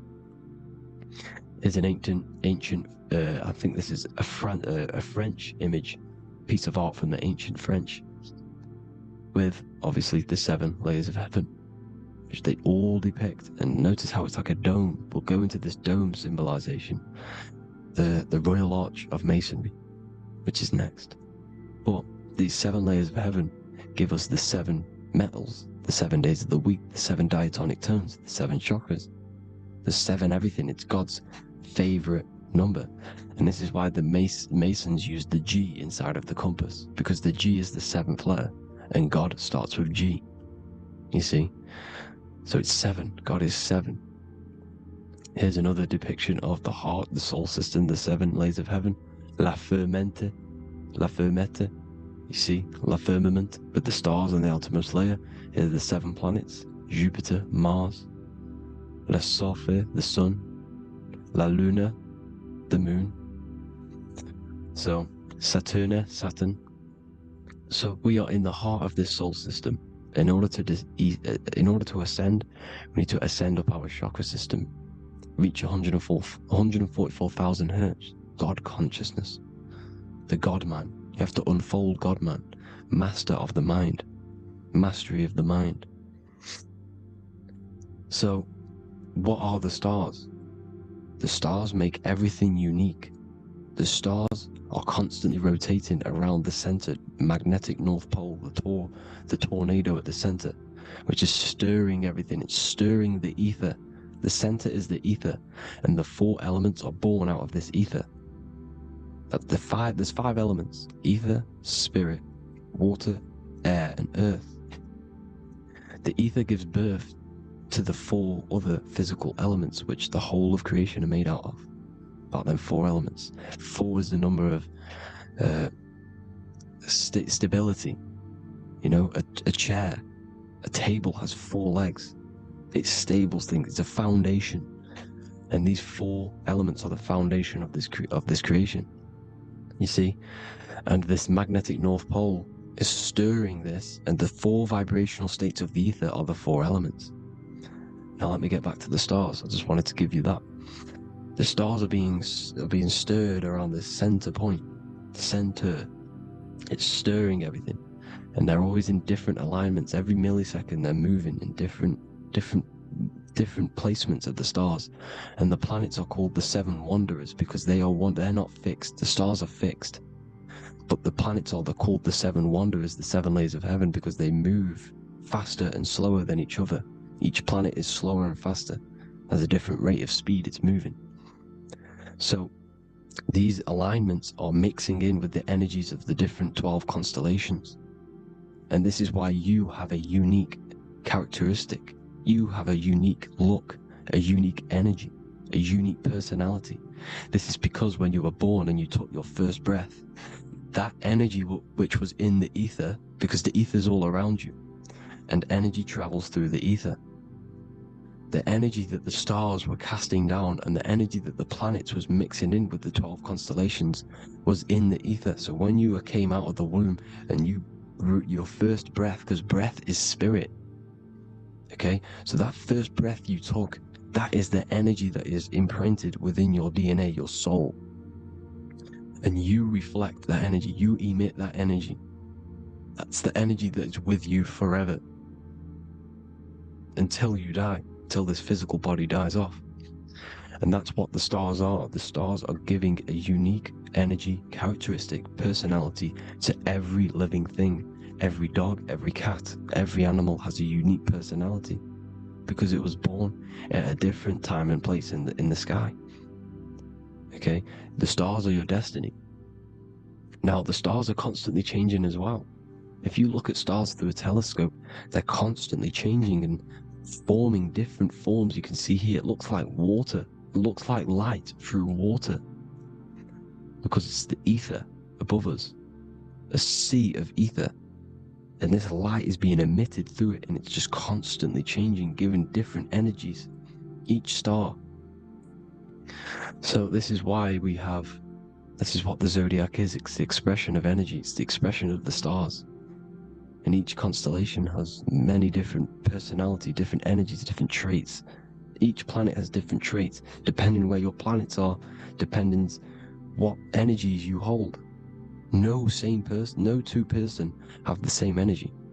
There's no one. It could be similar, but no one's the exact same. It's because of the stars. The stars are never in the exact same split place. The planets are always in different houses. So here's some Royal Arch symbolism. Here's the Royal Arch of Masonry, as it says here. The sun and the moon, the constellations. Here's Cancer, the 7 planets, the 7 stars. Here's the Royal Arch. This is the firmament. Here's the duality. Black and white, duality, good and evil, rest and motion, dielectricity, magnetism. See? So this is what the Royal Arch is. It's symbolizing the cosmic dome above us, the womb we're in. We're inside God's womb. And here's George Washington, the Freemason, inside of the Royal Arch. You see, with the G, the Masonic G, God, 7. Here you see another depiction of George Washington with the stars in the dome above his head. His Polaris, the sky vault, Polaris. We'll get into that later. Go inside of all of your ancient churches, you will see the dome. Go to the Vatican, you'll see the dome. All of your ancient churches have this dome because it's the dome above your head. The ancients knew this. This was known. We did not live in space. It was known back then. They all knew. This is Crown Court, which is one of the most important courts in the UK. You can see it's clearly so much Masonic symbolism. You've got the 4 pillars of Masonry. The Royal Arch is like an arrow pointing upwards to Polaris. His Disney World is under a dome. In his Polaris, the sky vault. You see? And also 666 in the symbol. Here's more 7 layers of heaven. Here's an ancient depiction of the firmament. Here's the astral plane outside of the firmament. The Royal Arch. You see? It's everywhere. Here's Polaris, the 8-pointed star. Polaris is in between the sun and the moon. It's at the center of the Torus field. And Polaris corresponds with the pineal gland as well because it's the all-seeing eye. See? So, here's Polaris, the 8-pointed star, which is at the very top. It's the very center. It's on top of the North Pole. And it's an 8-pointed star that's always symbolized as an 8-pointed star. Here you see the Vatican. The Vatican is a giant key with an 8-pointed star. See, it's a key. Here's the dome. Here's the Space Delta, the USA Space Delta logos. Here you see the Egyptian god looking from the center of the North Pole, looking upward to an 8-pointed star, Polaris. An arrow pointing up to Polaris. Here's another, the bear holding a key with an arrow up to Polaris. 7 holds the key to Polaris. Here's an eagle holding a key above the North Pole to Polaris. Polaris, and here's another one. There's another bird, like a dragon, holding a key to Polaris. Because Polaris is definitely something to do with leaving this creation.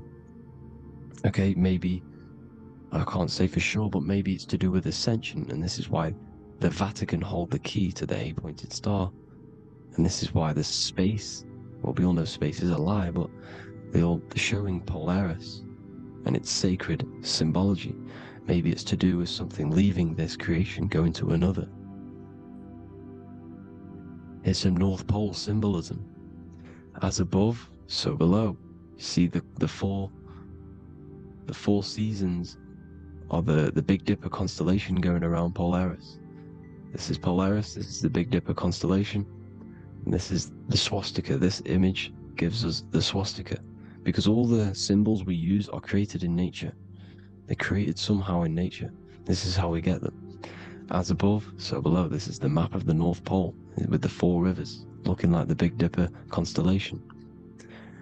It's the Masonic, here's the ancient cosmology with the 4, you see the 4 islands, Mayan cosmology, 4 islands. This is the alchemical symbol for Earth, 4 sections. The windows, because the center of the North Pole is a window to another dimension. The 4 lucky 4-leaf clover, which is supposed to be lucky. It's truth in plain sight. And here's Hitler looking at 2 flat Earth maps. So this swastika has been used for thousands of years, thousands and thousands of years, and it's symbolic for the most sacred land on this plane, the North Pole. Shambhala.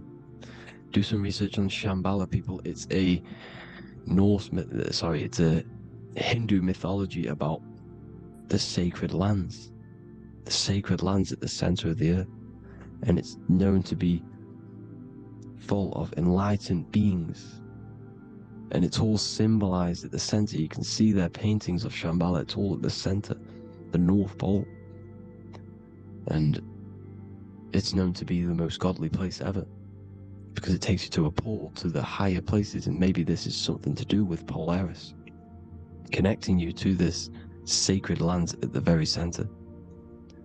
But anyways, people, thank you all for tapping in. Hope you all learned something. Have an amazing day.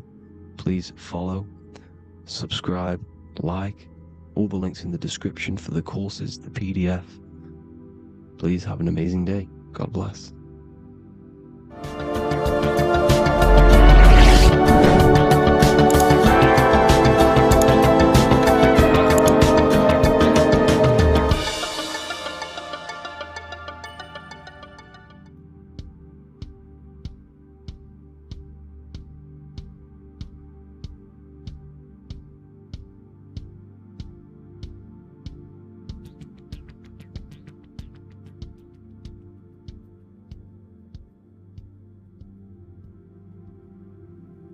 Welcome people, we're back with another video. I will now be keeping track of my YouTube and trying to upload every week. In this video, we'll be talking about the chakras. The chakras are the 7 attributes of God, and they are the 7 planets. These are literally vortex portals within us that connect us to these vices and characteristics of God. Each one of these energy centers are a spinning wheel of energy which controls the cells and organs in that particular area of the body. For example, it's literally a mini brain for that area of the body. Each chakra has a vice which you need to turn to a virtue in order to climb up through the system. They work like a stairway system. You have to go through each chakra in order to unlock the one above. This process is turning matter into spirit as you descended from spirit to matter. Saturn is Satan, that's why it's the lowest chakra, and that's why the devil is red, because red is the lowest vibrational color. When you are in these lower states of consciousness, you are in your animal nature. This is your physical side of your nature, and you are mainly being driven by your animal instincts or your ego. Moving back to your higher self or your spirit self is not an easy process. It takes a while. However, with discipline, consistency, and motivation, you can achieve this, and this is what the ancients called Christ consciousness. Once you have achieved this, it is basically a state of mastery of the mind. You no longer lust for the lower animal nature things. Now let's start with the root chakra. This is located at the base of your spine, and you can feel this chakra by tensing your anus. This energy center is in control of your survival needs, your vitality, stability and security. Now, if this chakra is unbalanced, you will feel insecure, fear, anxiety, unstable, low self-esteem, anemia, over or underweight, and constipation. In order to balance this chakra, you need to feel grounded, embodied, stable, calm, centered, a sense of safety and trust in yourself and the world around you. The next chakra is the sacral chakra, which is located around the belly button area. You can feel this chakra just by sucking in your belly. This chakra is to do with relationships, self-worth, creativity, empathy, and most importantly, sexuality. This is the most important one in order to start to raise your vibration overall, is giving up the over-sexualized nature. In order to balance this chakra, you need to come into harmony with all the toxic relationships that you have. Get rid of the fear, the anxiety, the isolation, and 100% get rid of the over-sexualized nature. Lust is one of the most lowest vibrations you could possibly feel. It is literally manifesting hell. In order to work on this chakra, you need to feel self-worth. You need to do creative things, empathy, healthy relationships, and 100% being confident. The next chakra is the solar plexus. This is to do with personal power, will, metabolism, eating, happiness, and your self-esteem and self-identification. You can feel this chakra just above your belly, below your ribs, and you can suck in this area. If this chakra is blocked, you will feel lack of confidence, difficulty in manifesting your desires, low self-esteem, misuse of power, misuse of dominance, weak will, and shame in yourself. Biggest one for this chakra is overeating, as it's to do with metabolism. If you are overeating, you are literally unbalancing a lot of your lower chakras, not just the solar plexus. In order to work on this chakra and balance it, you want to have a positive self-identification. You want to feel happy, a happy self-esteem, effectiveness to people, not overeating, and a strong willpower. Now for the heart chakra, one of the most important chakras. Chakra is to do with love, understanding, trust, hope, openness, compassion, balance, and forgiveness. The most important because your heart is the tree of life in the body. It is the center of the toroidal field. It is the most powerful chakra. Your heart is 5,000 times stronger magnetically than your brain. Once you have hit the heart chakra and you start surpassing the heart chakra, you are now turning matter into spirit, as the lower three chakras are dense and physical, and the above the heart chakra are turning to spirit. As you can see already, this is a hard and long process of working on yourself physically and internally. The symptoms of a blocked heart chakra would be lack of love or too much love, difficulty to accepting or giving love, lack of compassion, loneliness, and lack of emotional fulfillment. Finally, a lack of connection with a divine or to nature. In order to balance this chakra, the most important thing and the most powerful thing you can do is loving people, accepting and giving lots of love. Second most important thing to balance the heart chakra is balance. You need a balanced life. You need balance in all aspects of your life. Now for the throat chakra. This is a very important chakra as it's to do with communication. A symptom of this being unbalanced is a lack of self-expression and putting on a front all the time, acting with the ego. In order to balance this chakra, you need to constantly self-express yourself. You can't be putting on a front. That voice inside your head, you have to let it come outward. Don't just block it off with a wall. Self-expression will lead to you gaining friends who actually like you for being you, and not these fake friends that you have to put on an ego for. In order to balance this chakra, you need to express yourself, express the word that's within you. Don't be lying to people, don't deceive or be deceptive. The next chakra is the third eye chakra. This is starting to get very advanced and you are coming very close to spirit. Just before we head on, I want to announce the PDF is now available, containing all the presentations I've ever made, all into a condensed 38-page PDF. The link will be below this video for you to access. And if you want to learn how to create reality using your mind, how to attract your desires, how to get out of the situation you are in, the link will also be there for the Manifestation Mastery course. Now for the third eye chakra. The third eye chakra controls the pineal gland, which is your first eye. It's to do with your psychic abilities, channeling, telepathy, astral travel, visions, and connection to the higher self. You need all of the chakras aligned to get the full potential out of your third eye or pineal gland chakra. For example, if you're astral traveling and you fear something, you will be instantly shot back to your body. So you need to master all of the chakras before you go on and try and do these higher spiritual activities. Symptoms of the third eye chakra being blocked is lack of imagination, lack of vision, lack of concentration, blocked or clouded intuition, can't see the big picture, and especially overly reliant on logic and intellectual thinking. A good way to work on this chakra is imagining things, vision things, trust your intuition at all times, always follow that inner voice. cut out the tap water which contains fluoride. Fluoride blocks the pineal gland. And cut out all junk food, because all of this is affecting your pineal gland. When in meditation, you want to focus your eyes and your attention to the center of your head between the two eyebrows. This is where the pineal gland is located.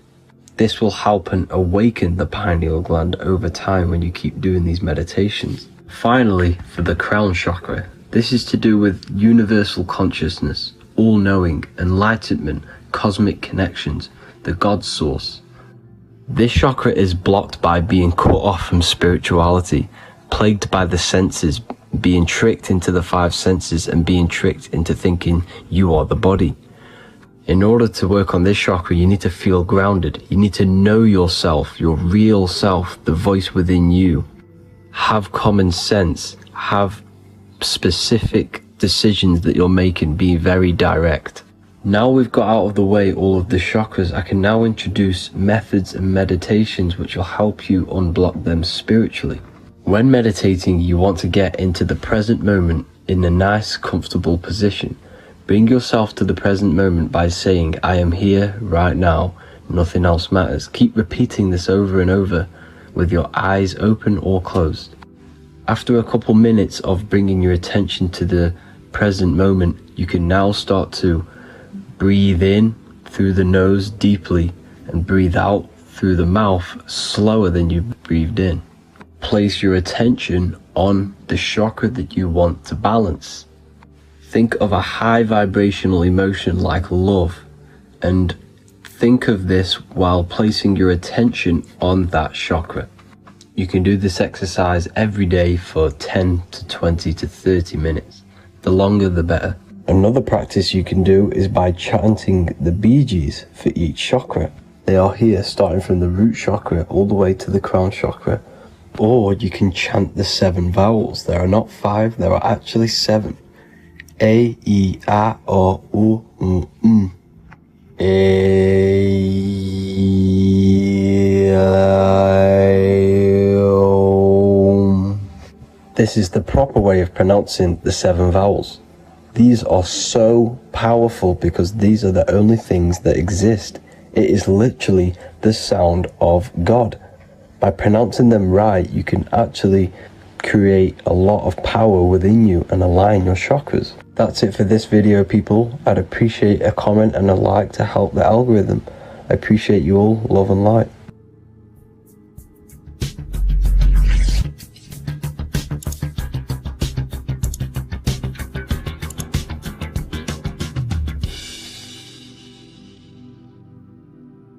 Welcome to Revival of Wisdom. This video is going to be about the flat earth and the breakdown of the whole cosmology. I'm going to be digging very deep. I've got a lot of pictures and images to show you, and a lot of dots to connect. So let's start with the Freemasonry art. So this artwork we have here is the Freemasonic cosmology, as they know and believe. So what is it symbolizing? Obviously have to start off with the 4 pillars representing the 4 corners of the earth. The 4 corners with duality. You see, there's everything on earth. There's good and evil. Good, evil, positive, negative. Good, bad. This is the checkerboard. This is what it symbolizes. Okay. Obviously, we have the sun, the moon. The sun gives you energy. It's the anode. The moon is the cathode. It's the opposite. It takes your energy. So therefore, you become sleepy when the moon comes out. You see, everything on Earth, everything in the universe is balanced. There's complete balance, symbolized by duality. There's always 2 opposites. We have the all-seeing eye, and obviously 7 stars representing the 7 planets, but not planets as in we know planets. They're not physical spinning balls of gas. They are energies, they are lights emitting from the realm above this realm. They are lights through the firmament, through the electromagnetic field. So let's go through that again. The four corners: duality, positive and negative, cold, dry. Everyone on Earth has an opposite. Everyone, there's two. Okay, and then we have the sun, the moon, the 7 planets, with a 5-pointed star. What's the 5-pointed star? Of course, it's the 5 elements: spirit, water, earth, fire, and air. Okay, that's what the 5-pointed star is symbolizing, the 5 elements of earth. And then, most importantly, we have the compass. The compass is very, very important, hence why it's in the center. The compass is symbolizing many, many things. And one of the most important things, but we'll get into that after.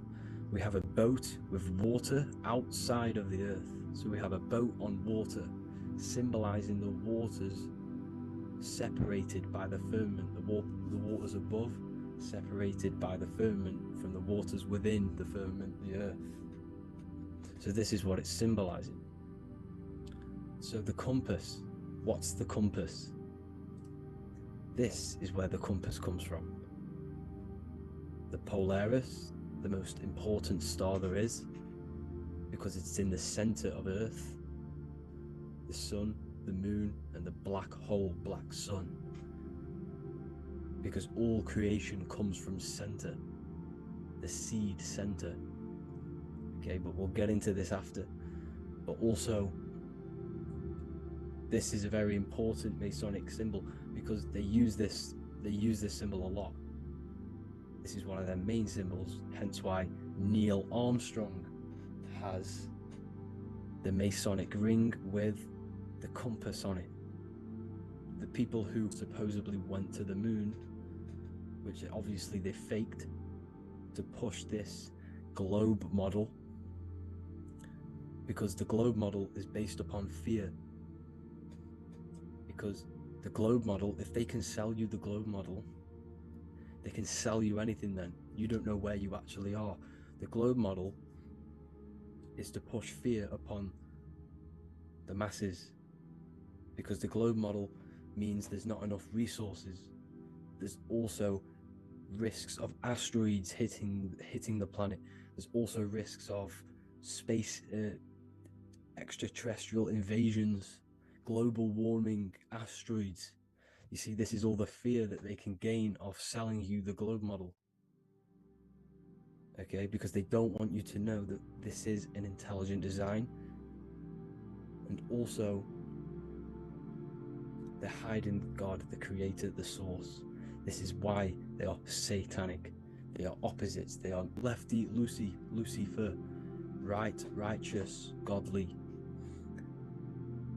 Hence why they do the symbolism on their eyes. 666. This is another famous, famous astrologer, astronaut. This is another famous astronaut doing 666, showing that he's in the alliance of the occult.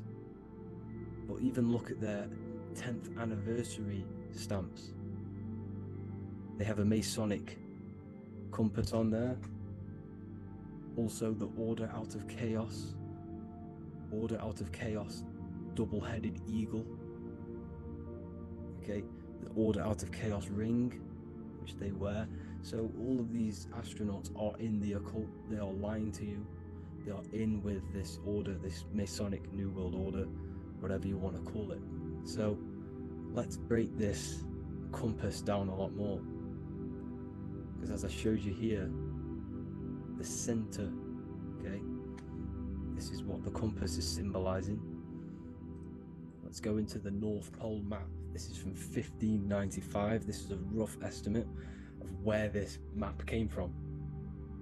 It's from around the 1500s to the 1600s, maybe 1400s. There's not an actual set date on this map because obviously our history has been tampered with.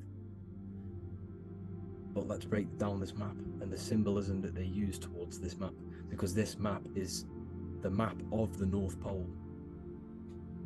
Okay, so in the center we have the black rock symbolizing the tower, the pole, North Pole. And what's on top of the North Pole? Obviously it's Polaris, North Pole and Polaris. Okay, with the 4 islands around the center. Okay, 4 islands around the center. And this is what blew my mind, right? They say that Santa sounds similar. And if you look at this pole that's pointing to the North Pole, you see this line here. So this is obviously from the 1600s. What color is Santa? He's red and white. Just like this map pointing to the center is red and white, and Santa comes from the North Pole. So it's not a coincidence that they use red and white. They're mocking this map because obviously they took over after the 1500s, 1600s. They took over around the 1800s. So they're mocking this map with Santa coming from the North Pole with this red and white line to the North Pole. Notice the 4 islands, okay, like windows. Their symbol, they obviously in the occult, they're part of the New World Order, is symbolizing these 4 islands with the blue behind it for the water. Okay, so this is another occult logo. They're symbolizing this center because the center is so important. Okay, we'll get into that. Also, we have the Mayan cosmology. This is the Mayan cosmology. This is what they created. This is their artwork, with also 4 major lands around the center. You see this 4 with green in between them all. 4 major lands with the underworld. You see this underworld is also symbolized by the Masons with the coffin of the skull and bones, the deceased, the dead. Okay, so this is also mentioned in the book of Enoch. Okay, and it's called Sheol, the underworld. Okay, and in the book of Enoch it says all spirits of the dead go to these hollow places, that they will wait until their appointed time of judgment. And it also says in the book of Enoch there are 4 hollow places underneath. 4 as above, so below, representing the 4 islands. As above, so below. That's where that could link in. Okay. The book of Enoch is very important because it was found in a cave thousands of years ago. And has a lot of truths about this realm and about this world we live in. So let's go back to the Mayan cosmology. So the ancient cosmology, they all must have had some sort of communication. They must all be in peace, at peace with each other, because all of their cosmologies link together. See, the Greek, Babylonian, Indian, Celtic, okay, they're all linked in together. They all knew that they were in an enclosed system with an underworld and obviously a firmament. Okay, so this is what they all knew. They all must have had some sort of communication. They were a lot more advanced than us. They knew the center of the realm. Okay, and obviously the United Nations flag also symbolizes their center. You see how it has like a grid with a circle around the center. It's symbolizing that center of the realm, because that center of Earth is so important. They all the United Nations flag, all have it. See, some different ones will have that circle around the center. Because the center is the seed. All things come from a center. So the Torus field is so important because it is the spark of life. It's the building blocks of the universe, this creation. Because all things have a Torus field. Just like an apple with what's in the center of an apple, a seed. Because the center is where the energies hold, is where the energies meet, and it creates that spark of life. Just like your heart is the center of your body, and it has an electromagnetic field. Because the center, all things come from the center. So this is why the North Pole is so important, because this is why it's so important, because this is where the creation sparked from, the center. This is where the most electromagnetic energy is stored. So this is why the northern lights come from the center. It's electromagnetic energy. This is what the northern lights are. It's being emitted from this black hole in the center. Okay? And obviously what else is on the center? Polaris. Polaris is the center star. Okay? So the center star is what sits on top of this North Pole, Polaris, because it's a pole of electromagnetic energy, symbolized as a black rock, a black hole, pole. You see, because all creation comes from void. Light is born from darkness. Without light, darkness can't be born from light. You see, but light can be born from darkness. This is why darkness is so important. And this is why there's a black hole in the center around, like the black sun. The black sun. The Polaris star, the North Star. You see, so this is this North Pole, Polaris. This is what they're talking about. And this is why compasses are an 8-pointed star, because Polaris is symbolized as an 8-pointed star.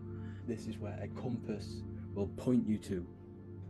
It will point you to that center. So notice how a compass has this black hole in the middle, you see, and it will point you to this meeting point, the north, because in the center is the center of the Torus field of the earth. This is where the most electromagnetic energy is. You see, everything gets sucked into the black hole. Okay, this whole reality is being projected from that center point, just like your eyes suck in light. It's a black hole. Your eyes suck in the light of this light being emitted from this center place, this electromagnetic energy at the center, which is the seed of everything, of everyone. You see, just like an apple has the seed in the center in darkness, because in the center of the apple it's dark, it's black, it's pitch black, but that's where the seeds are, that's where the life is. But Polaris is so important because it's that center star which lines up. It is the pole, it's the top of the pole of the Torus field. So Polaris would be here at the very, very top. And this is where the compasses point you to. And this is why the Star of Ishtar, the 8-pointed star of the Sumerians, also talked about this 8-pointed star, and it's called the Star of Ishtar. Okay, and who is Ishtar?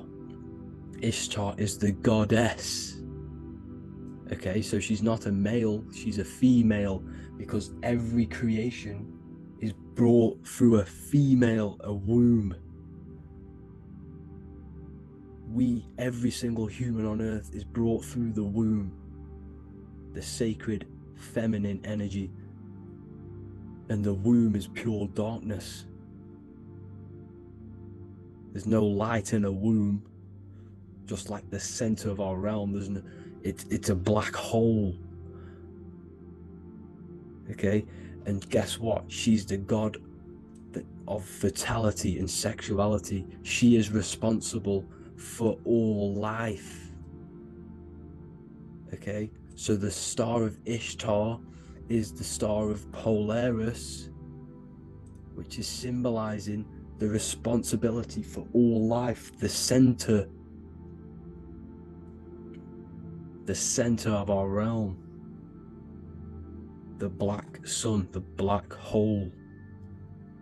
Okay, so this is what that god of Ishtar of the Sumerians is talking about, the goddess, the womb, the seed of creation. So this would be the portal, more than likely the portal in and out of our realm, because it's the top of the Torus field. And what's above this realm is the heavens. So this is where you get sucked in from the heavens. Your soul gets sucked in and brought onto this plane of existence called Earth. These are some space NASA symbols. Look how much Polaris symbolism there is, and notice how it's at the center. You see this circle? This is like a half circle, and at the center is an 8-pointed star of Ishtar. It's the same thing. It's Polaris. It's at the center. And notice on some of these, look, this one is a bear holding the key and an arrow pointing to the Polaris star, so that they hold the key to Polaris.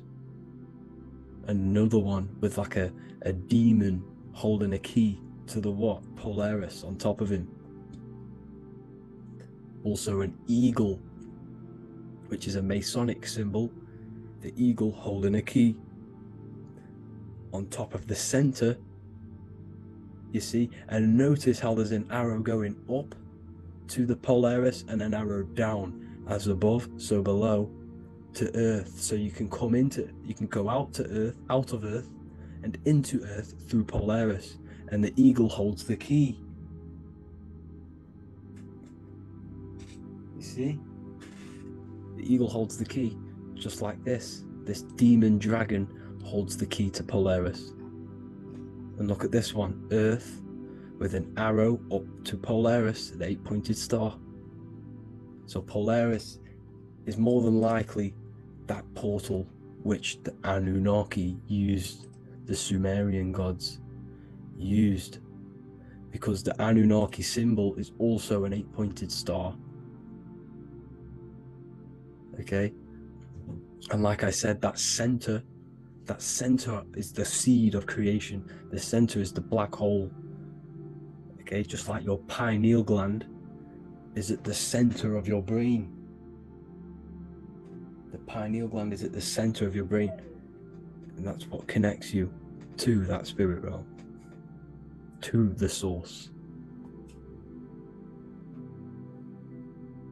That's it for this video, guys. Thank you all for tuning in. I hope you all learned something today. Please leave a like, a comment, and please subscribe to the channel for more content. God bless you all. Welcome to Revival of Wisdom. Welcome people, we're back with another video. Please make sure to hit that like button, subscribe, and turn on notifications to never miss a video. The Earth is a giant torus field consisting of a positive and a negative pole. The Sun being the cathode with a positive charge and the Moon being the anode with a negative charge. This is why the Sun rules over the day, giving you lots of energy, and the moon taking your energy from you, making you go to sleep. Now, the plane that we live on is called the plane of inertia, and at the center of this plane of inertia is the North Pole. This is where the two electromagnetical energies meet. Now, this is where the most electromagnetic energy is stored. This is why all compasses will point north, because it's the most magnetic place in this reality. So the sun and the moon is spinning around this center point, which is stirring the ether of this reality and making everything move in circles, meaning this is a cycle. Everything's recycling itself. It's an organic simulation. The ancients also knew about this sacred land at the center of this reality, known as the North Pole. As you can see on this map from the 1500s of the North Pole, you can see 4 islands around this center black rock. Ancient civilizations like the Mayans, the Buddhists, and ancient Chinese also depict these 4 islands. The endless symbology of these sacred lands at the center has been going on for thousands of years.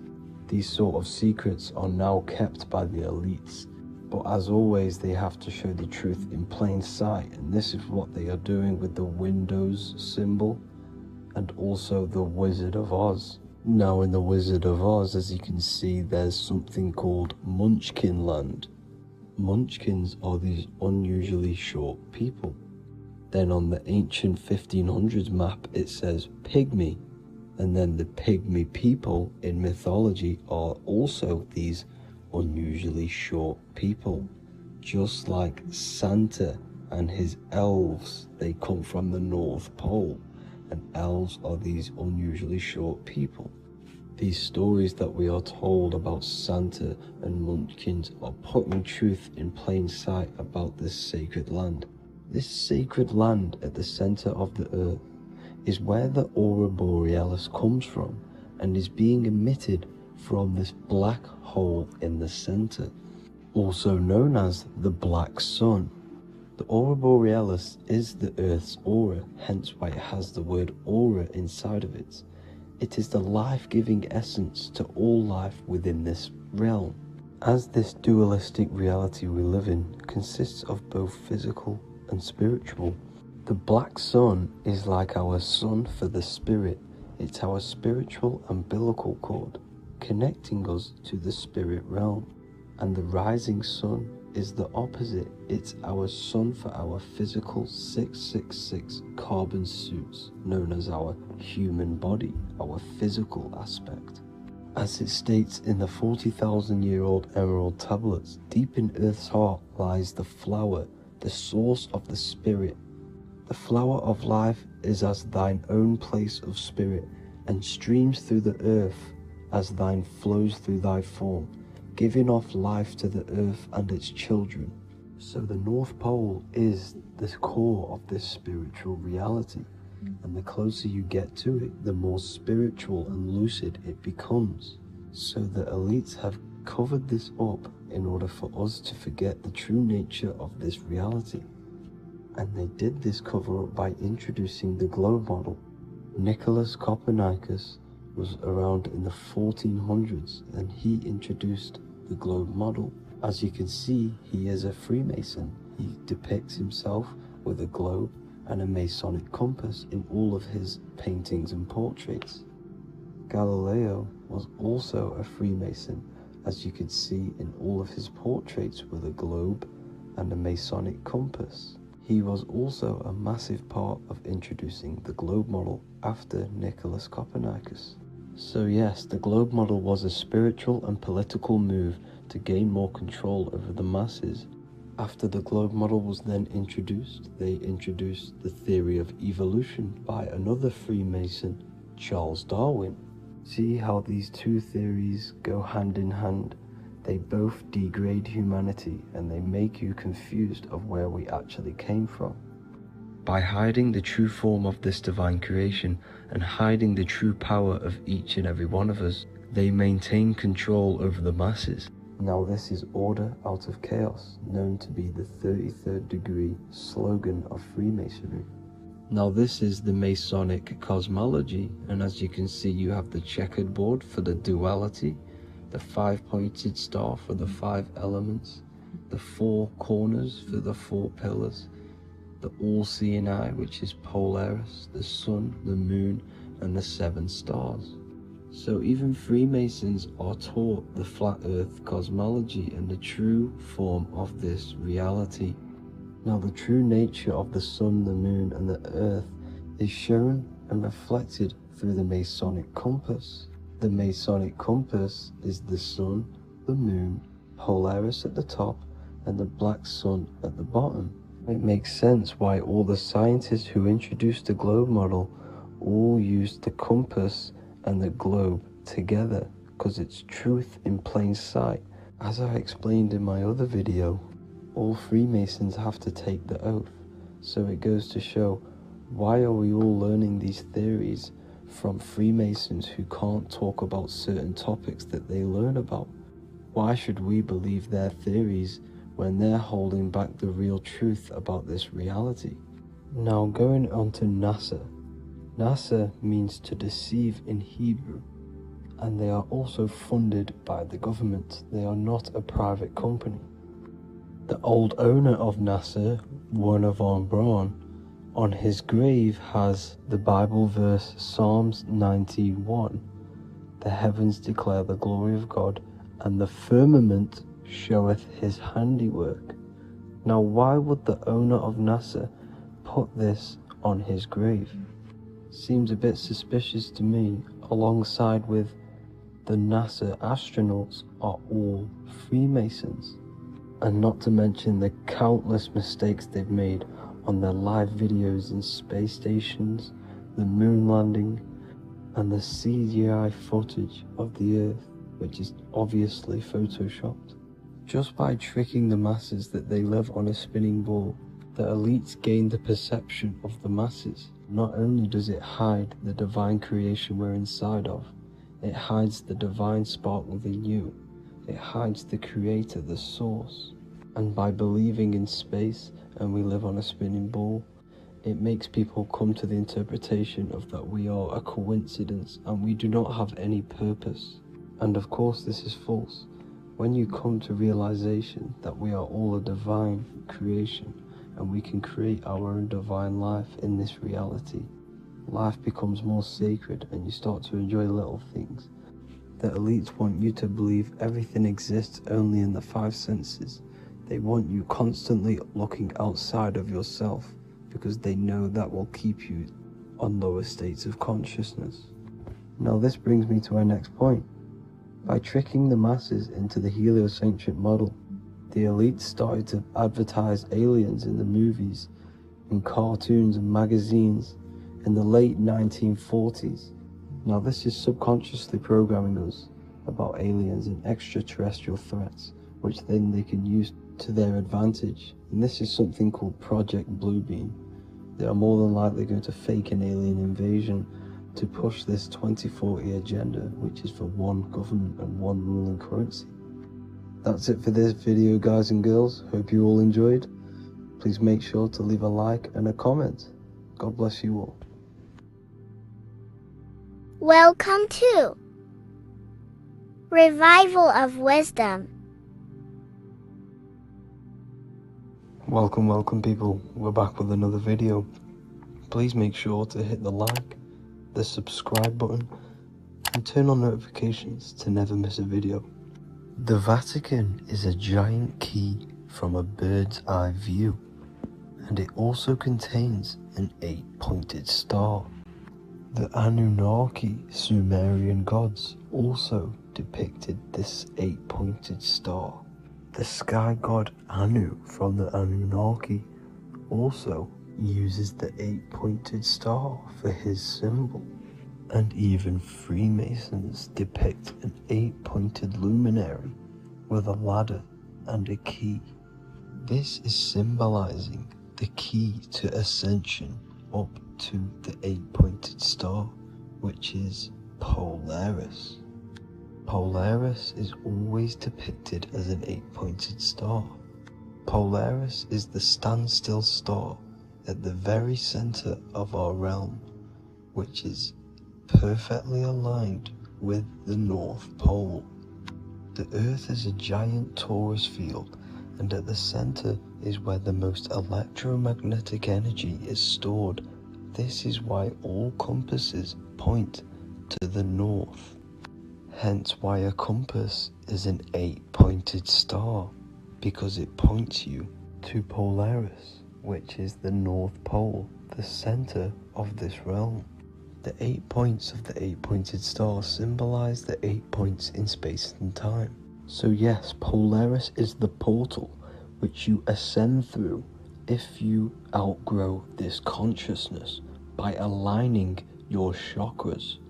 Our earthly realm is a macrocosmic reflection of us, and we as humans are the micro reflection, with the earth containing its 7 chakras as well as us. The North Pole is the 7th chakra, which is the crown chakra.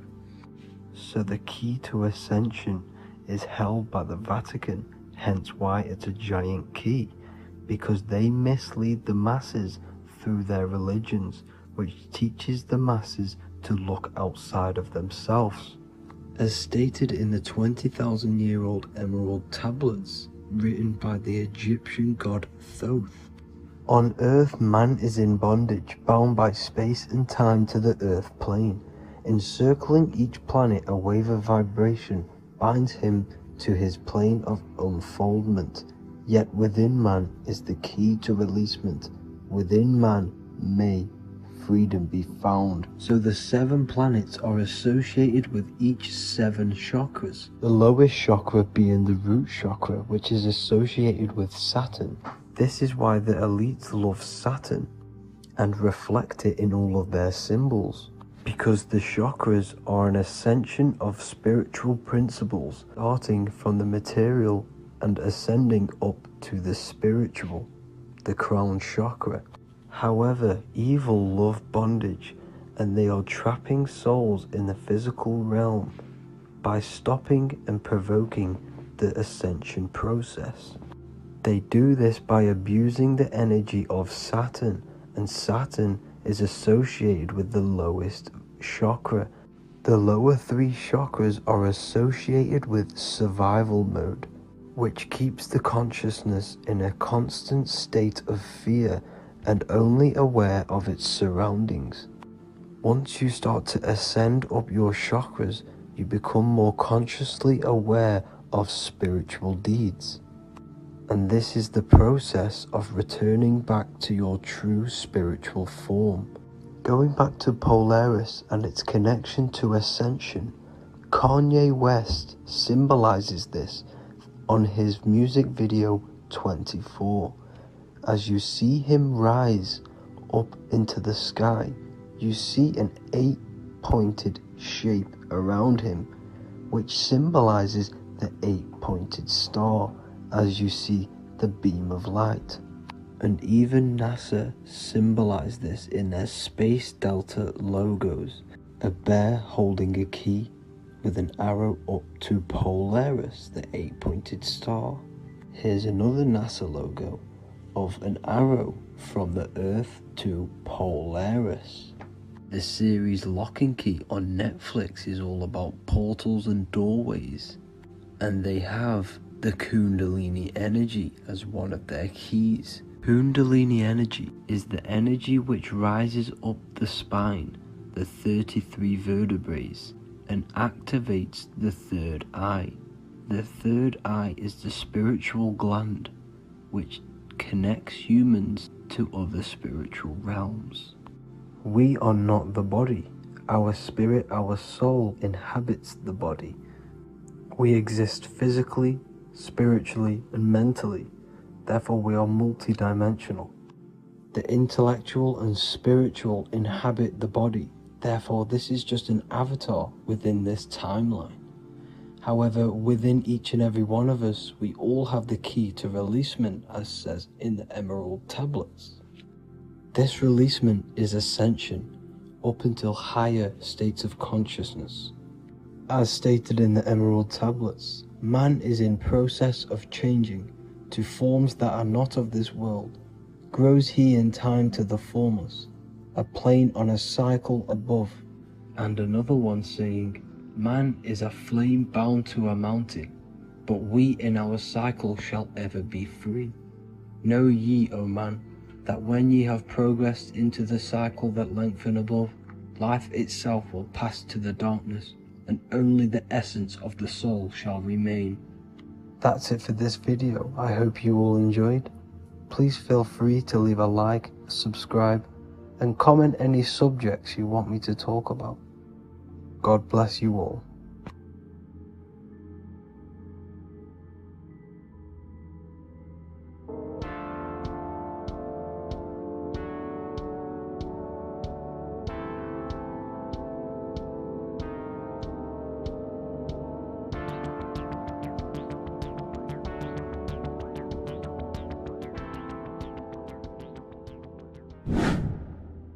Hello and welcome to another video, people. Before we start, please like, comment and subscribe if you wish to see more content. Today we're going to be talking about the mental universe and how everything is mental. This is the #1 law on the Kabbalion. If you've never read that book, it's called The Kabbalion. A very good book. It's the first law because this is the most important thing you need to understand. Is how everything exists within the mind. Behind every single one of these eyes is the same consciousness expressed in different bodies. The mind is what gives perception to what you're experiencing. Behind every single one of these eyes is the exact same consciousness, but the brain that they inhabit is giving them a different perception, a different being, a different body. Now, this is the difference between humans and animals.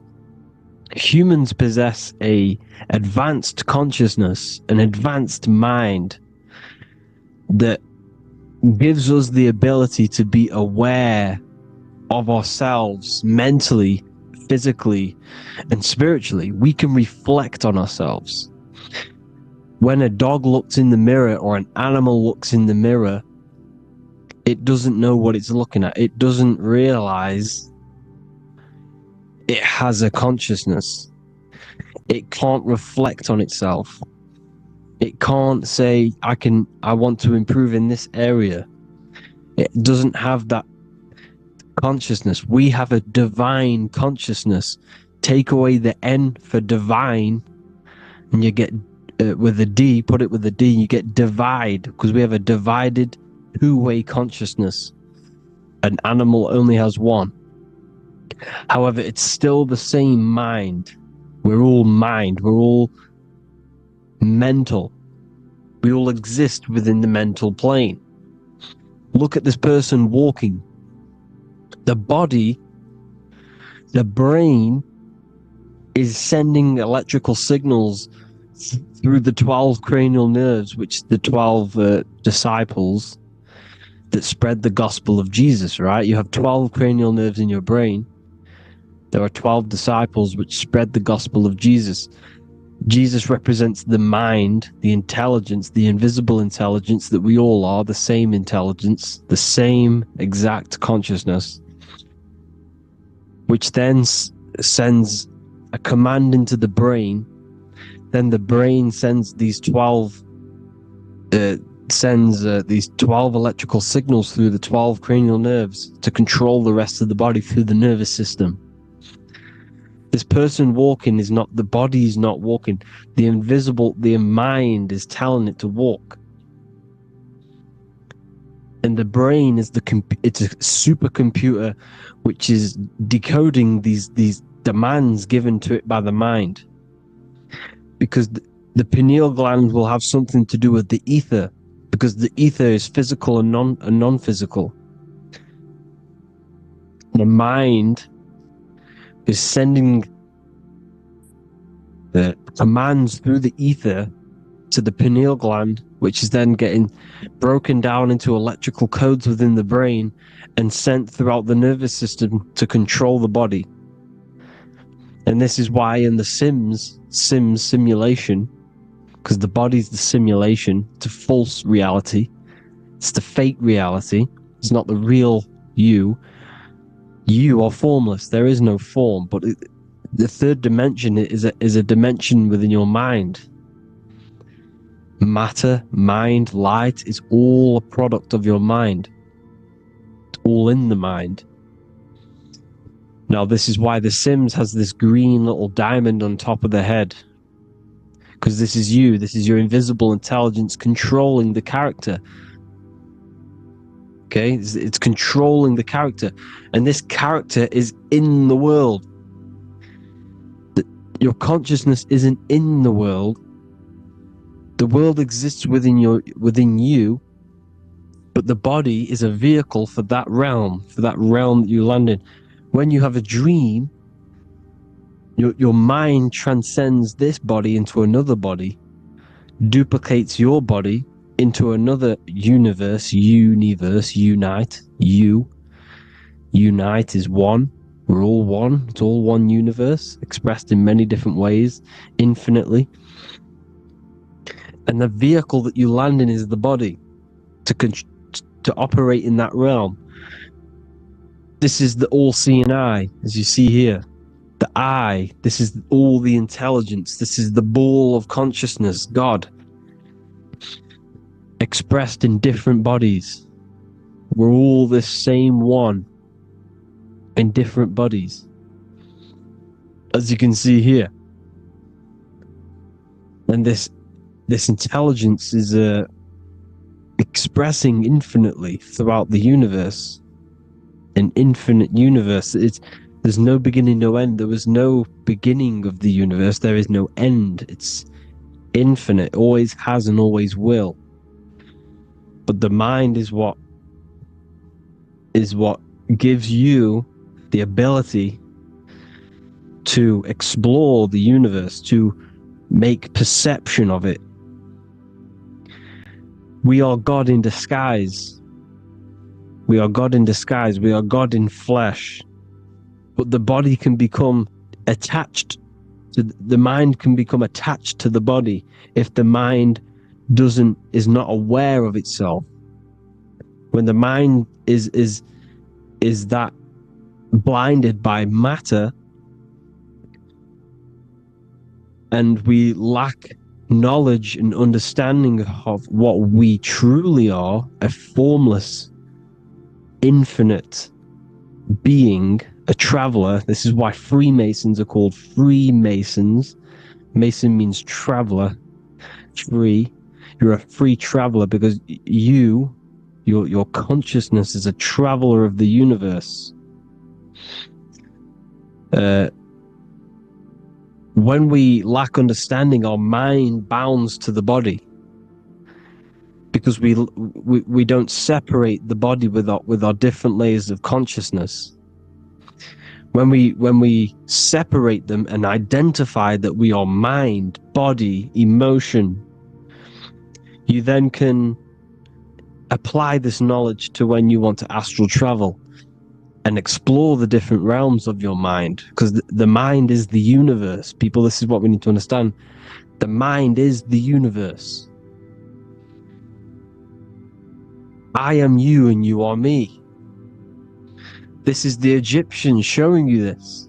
The Ankh is the symbol of life. This is the one ball of consciousness, mind, giving it the Ankh life to all the different life forms. The cows, the birds, the snakes, and the big Ankh given to the humans, because the humans are the most intelligent. We have the most advanced consciousness. We have the most advanced consciousness. This is why the one is giving a big Ankh to the humans here. Here you see it again. This is not the sun.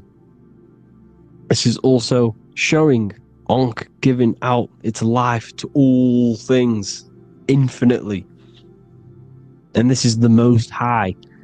We are the Most High in disguise. When we strip off the body, we strip off the desires for the physical world, We strip off all of these fake identities that the mind gets attached to. That is God. The universe. You are the universe experiencing itself. I and I. The letter I and the number 1 is just one line. The letter I is the number 1. Because your I am, when you refer to yourself as I, every single one of you who's watching this video refers to yourself as I, which is the one. We are all the one. We are all intelligence. We are all invisible. We are all the one. 1 is the only number. 1, 2, 3. Everything goes up in ones because there is only one. Doesn't matter how far you go down the line with numbers, all of their numbers are created by 1 because there is only one. So me and you are the exact same consciousness expressed in different bodies. Mind. Cause. There is only one cause. There is only one mind. There is only one being. But because we lack understanding of this, we think we are the bodies. And this causes division, because the physical world is the most illusionary world. It's an illusion. It's all an illusion. Now you see with the two, you look with the two eyes, but you see with the inner eye, the mind. Okay? The mind is the mental plane is a shared plane. And it gives perception to what you're looking at. The mind. I'm affecting you when I speak. Because the mental plane is shared. We all share mind. We all express mind. When I'm speaking to you, I'm affecting you because we are mind. So the words that I'm saying, which are being manifested from my mind, are being manifested through my body into vibration, is affecting you. I'm affecting you with what I'm saying. And these words are having an effect on your mind because we're all mind.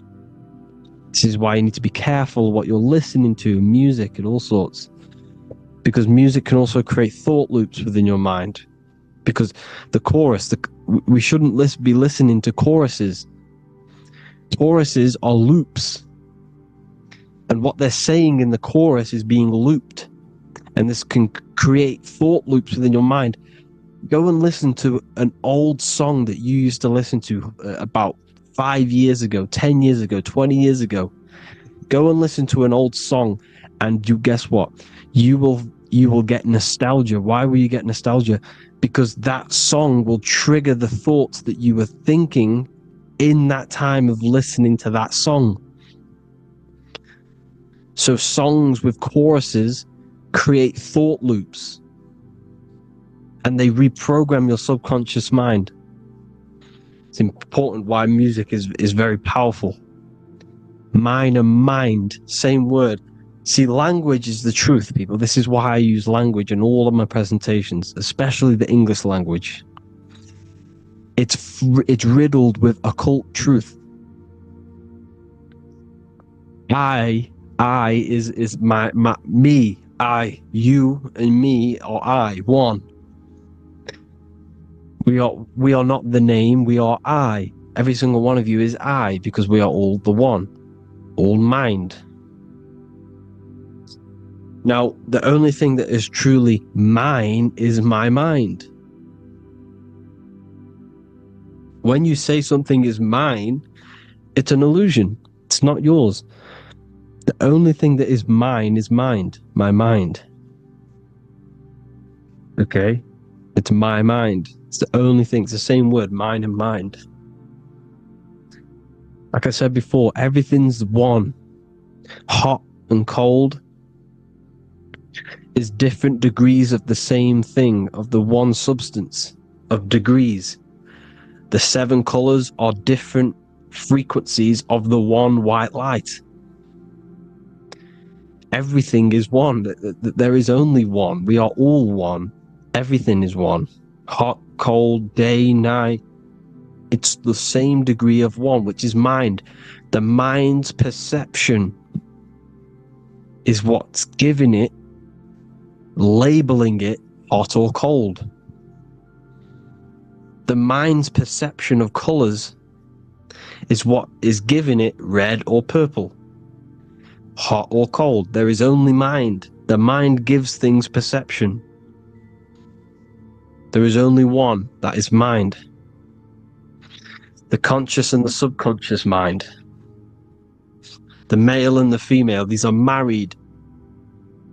The subconscious mind is your hidden part of the mind. Okay, it's hidden. You can access it through different meditations and Reiki teachings, and dreams are manifestations of your subconscious.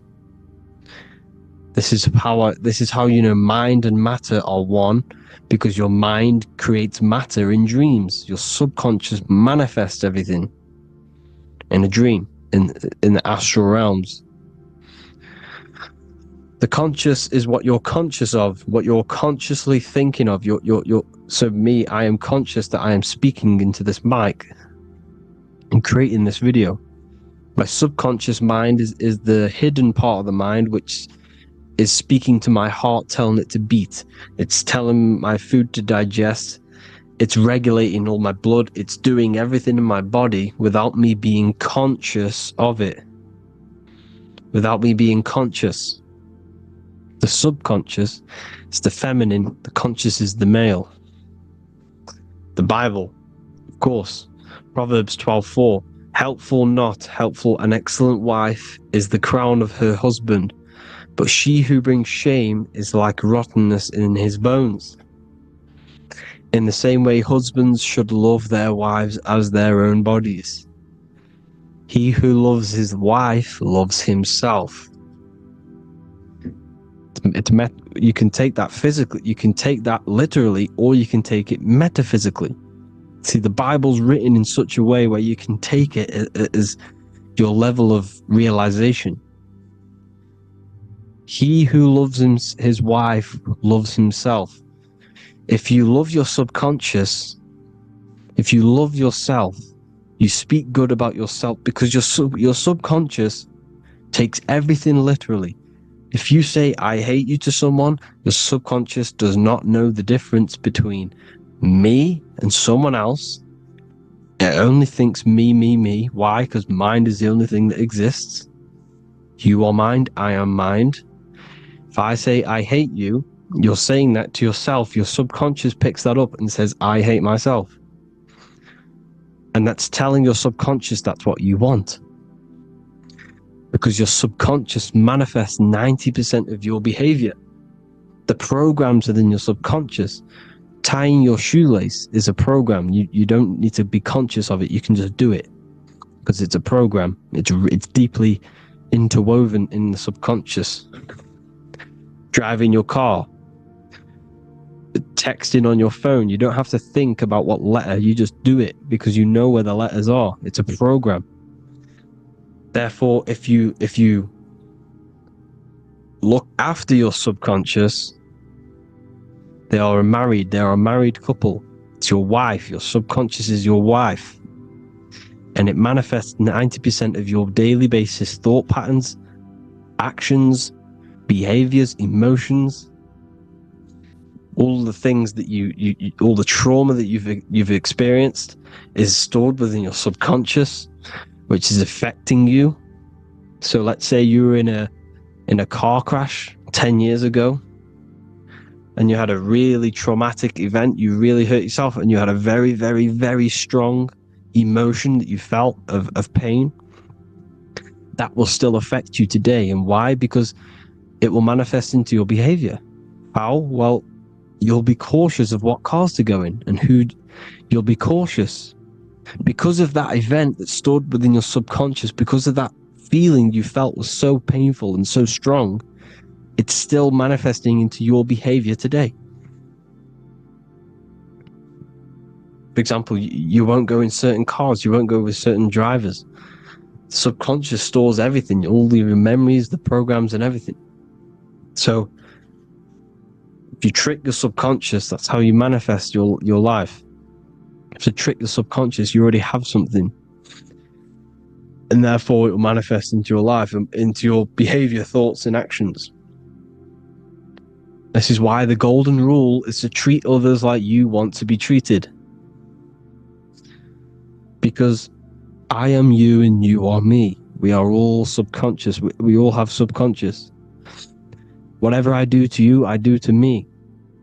Because my subconscious picks that up and thinks I'm speaking to me. Mind is very powerful. Whatever I do to you, I do to me. Treat others like you want to be treated. The golden rule. That is the only rule we need in this realm, in the universe. If everyone understood this rule and how the subconscious works and how karma works, we'd live in heaven on earth, the Garden of Eden, the golden age. As a man thinketh in his heart, so is he. Proverbs 23:7. Where your heart is, there will be your treasure. Your heart's the emotions. This is the storehouse of emotions. It is where you feel emotions. You have to let your emotions move through you, not become you. You can't let your emotions become you. Or except be like the sky and let them pass through you. Be like the clouds and the stars passing over. Let them pass through you. Do not let them become you. And this is how emotions can take over your mind. We are driven by, when a man is driven by emotions, he has no self to control. You must control the mind, because the mind can be corrupted. Because your thoughts are electrical in the brain.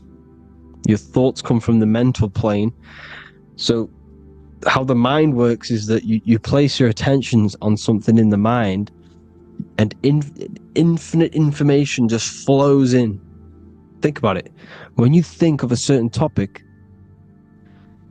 as soon as you think of that topic, information comes flying into your mind. Different ideas, ping, ping, ping. It's all connected.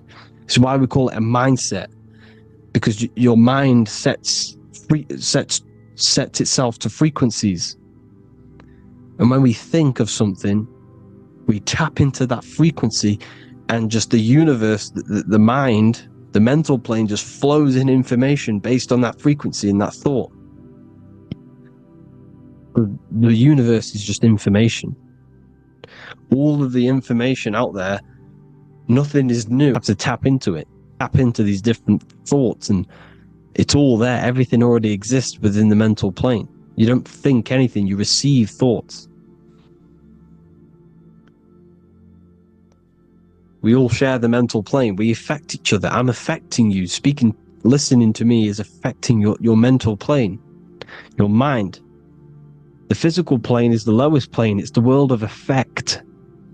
Everything you see in the physical plane is the effect of mind. Like I said, the person walking is the effect of their mind telling the body to walk. The physical plane is the lowest dimension of your mind. Mother Earth, we are in a mother. We're in the womb still. The Earth is feminine. It looks after you. It provides you with food for free. It grows on trees, with water. It's Mother Earth. It's the womb. The dome above your head is your mother's belly. Okay? Is your mother's belly. You're in the womb still. You're forever in the womb, because your mind's constantly expanding. Because when the baby When the baby's mind figures out that there is a reality outside of its mother, starts to hear the people on outside of its mother, what does it do? It figures a way out of the mother, and it becomes born again in the water, in a hospital, into the other world. It's the same with our minds. When our minds figure out there is other worlds beyond this physical, we explore them. The astral plane, for example. You figure a way out of the body. Because when you're the firmament, look at the word firmament, meant at the end. Firm is firm, something strong, something like a rock is firm. If your mind is firm like a rock, you will be stuck under the firmament. So, for example, people who are very programmed and can't think outside the box, they have a firm mind and they'll be stuck under the firmament because your mind is the only thing that's keeping you under the firmament. It's the only thing. When you're doomed, doom is dome. This is the dome, which is your head. Your head is the dome. Above your head, above the earth is the dome, the ethereal barrier.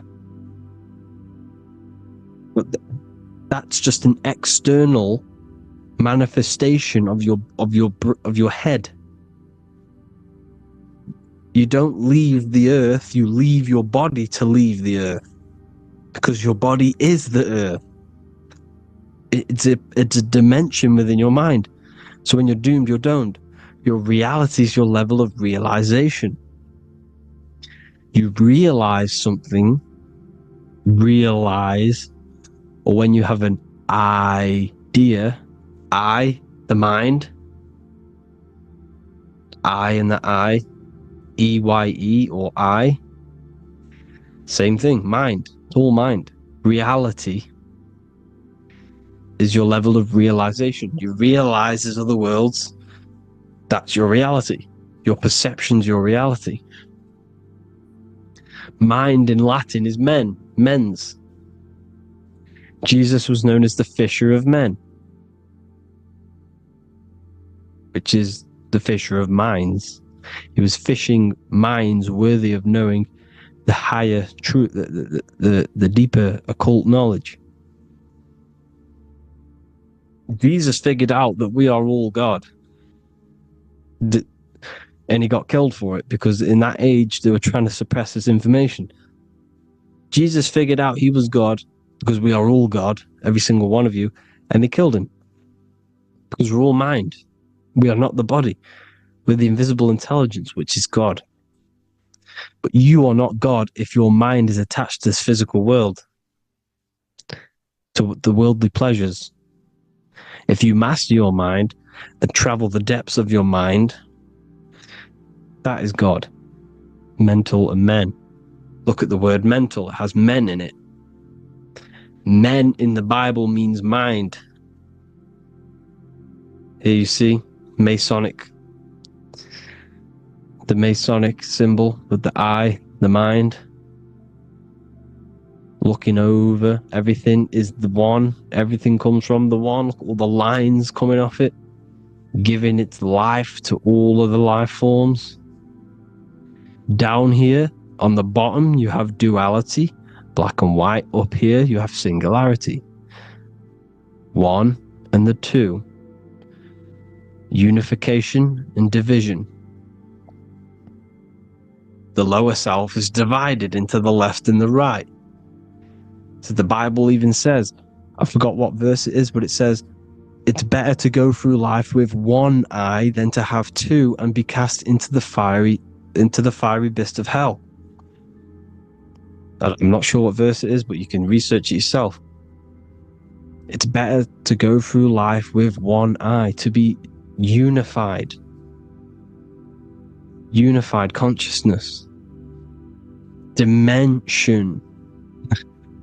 No brainer. No brainer. The language tells you the truth, people. Dimension. The dimensions are in your mind. entertainment. Entertain the mind. Disappointment. It's all in the mind. Environment. The environment that you are in is a product of your mind. Within, rearranged spells high twin. Within is your mind, and your external world is mirrored from the decisions you make in your mind. Advertisement, commitment, it's all meant, it's all mind, everything is mind. Everything.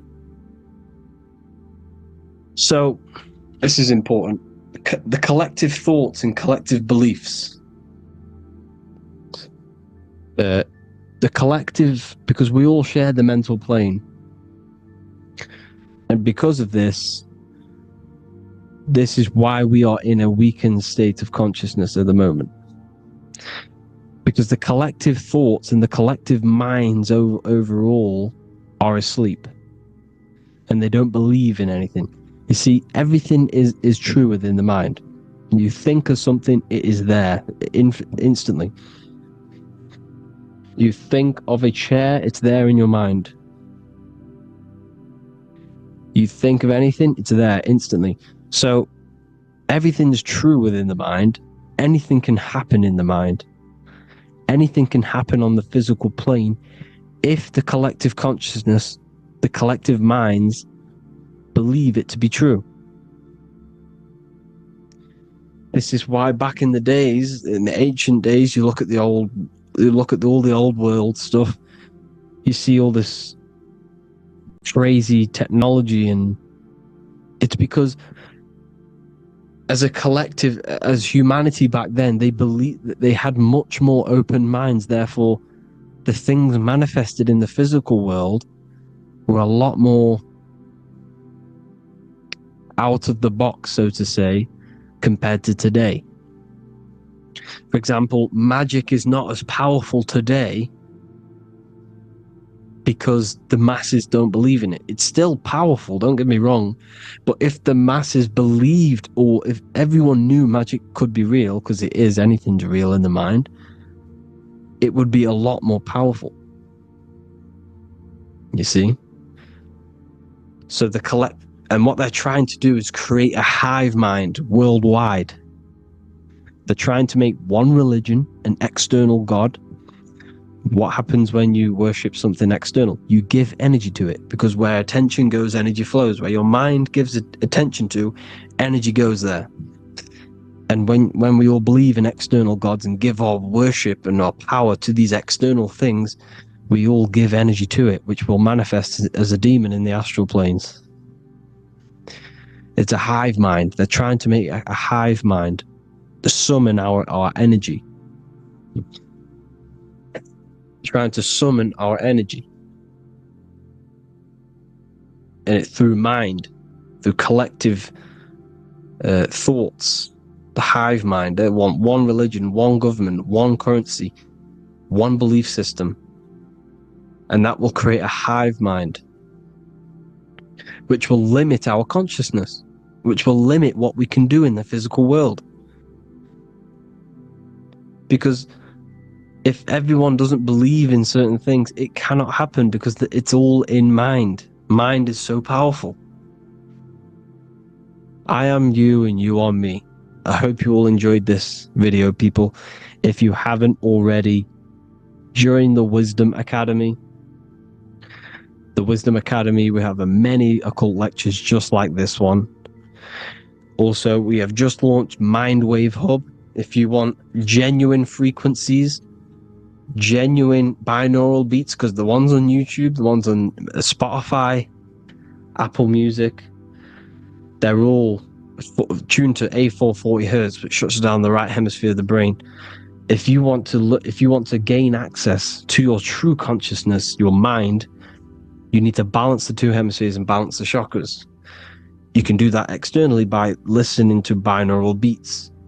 If you want true frequencies, true binaural beats to hemisync the chakras, hemisync the brain, to gain access to the different dimensions of your mind, well, you can gain access anyway, but it's going to help you if you're trying to learn this.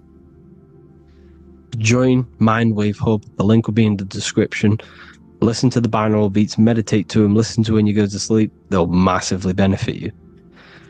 Thank you all, people. Hope you had an amazing, lesson. Hope you learned a lot. And please subscribe. God bless you all.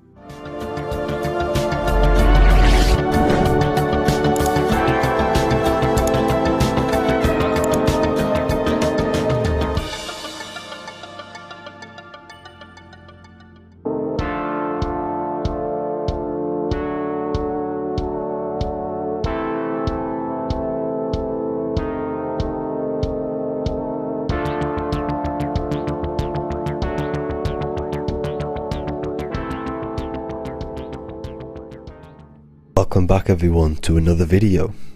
Today we're going to cover everything that you need to know about the mind, starting with the two aspects of the mind, the conscious and the subconscious. The male aspect of your mind is the conscious. This is the 10% of your mind. The conscious part of your mind is only aware of everything around you, your vision, your sight, your smell, your taste, your hearing, and your current state of emotion and thought. Every thought that you consciously think about has an emotion directly attached to it. That emotion is then impressed onto the subconscious part of the mind. The subconscious part of the mind is the female aspect of your mind. It is also a whopping 90% of your mind. Subconscious mind is controlling all of the subconscious processes which happen within your body. For example, your subconscious mind is controlling your heartbeat, your digestion of food, and all of the things that you do not have to tell the body to do. It is the hidden part of our mind which is controlling all of the hidden things. The subconscious mind is like a recording supercomputer. Everything that you have experienced in your life is all recorded and stored within the subconscious mind. One of the most important things about your subconscious mind is that it stores your mental programs. Everything in the subconscious mind manifests into behavior and actions within the body. Your daily basis routine and habits are all mental programs within your subconscious mind. These mental programs are created by mainly two ways. 1, repetition, and 2, emotional impact. The repetition is fairly simple to understand. The more you do something, the more it impresses onto your subconscious mind and becomes a program. That program will then manifest into your behavior. However, with the emotional programs, they work a bit different. The stronger that you feel an emotion, the stronger it is impressed onto the subconscious mind. And then that emotion becomes a program.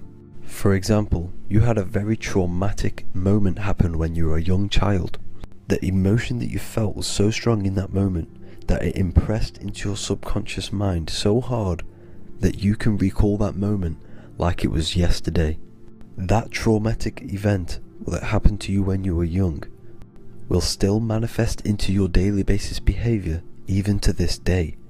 However, it manifests subconsciously. For example, if you were in a car crash, you will be wary to enter cars with certain people. All because of that traumatic emotion that you felt and impressed onto your subconscious mind. Another example of the subconscious manifesting into our behavior is posting on Instagram. Most of the time, the reason why you post is because your subconscious mind is seeking gratification. So before you actually do something, question yourself and find out the root cause of why you are doing this. Another thing that you need to understand about the subconscious mind is that it takes everything you say and hear literally. So for example, if you go and say, "You are an idiot" to someone, your subconscious mind will only pick up the word idiot. It only knows yourself. It doesn't know anyone else. You are casting a spell on yourself just by saying that to someone else. This is why the golden rule is to treat others like you'd like to be treated. Now, you can rewrite these programs which are already in your subconscious mind. However, it does take consistency. You have to change these programs which have been running for years. And by changing these programs, you change your behavior, because these programs manifest into your behavior. The best way to do this, personally is to listen to affirmations first thing when you wake up in the morning, and do this for 10 minutes every single morning. Then at night time, you want to think and feel that you are becoming the reality that you desire. The more that you feel this reality, the more it will become a program and impress your subconscious mind. For example, you're trying to gain financial freedom.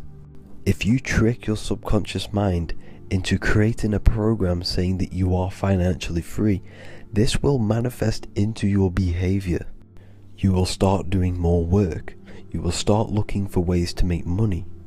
Your mind will be set on the frequency of money and financial freedom. Therefore, you will receive thoughts based around this program. If you take enough action, your life will dramatically change because of this program that you created in the mind. This is why we call it a mindset, because your mind is a frequency tuner which sets its frequency onto different thoughts, because thoughts are frequency. If you fill your mind with a specific frequency, you will gain thoughts and ideas based around that frequency. To create a stable mind, you need to master your emotions. You need to change your mindset. Everything that you experience is neutral. Based upon the mindset that you see it, you either give it a positive or negative charge. By understanding this deeply, you will then control your emotions. I hope you gained some wisdom and enjoyed this video. Please, if you can, leave a comment and a like, and subscribe to the channel if you like this content. Love and light to you all.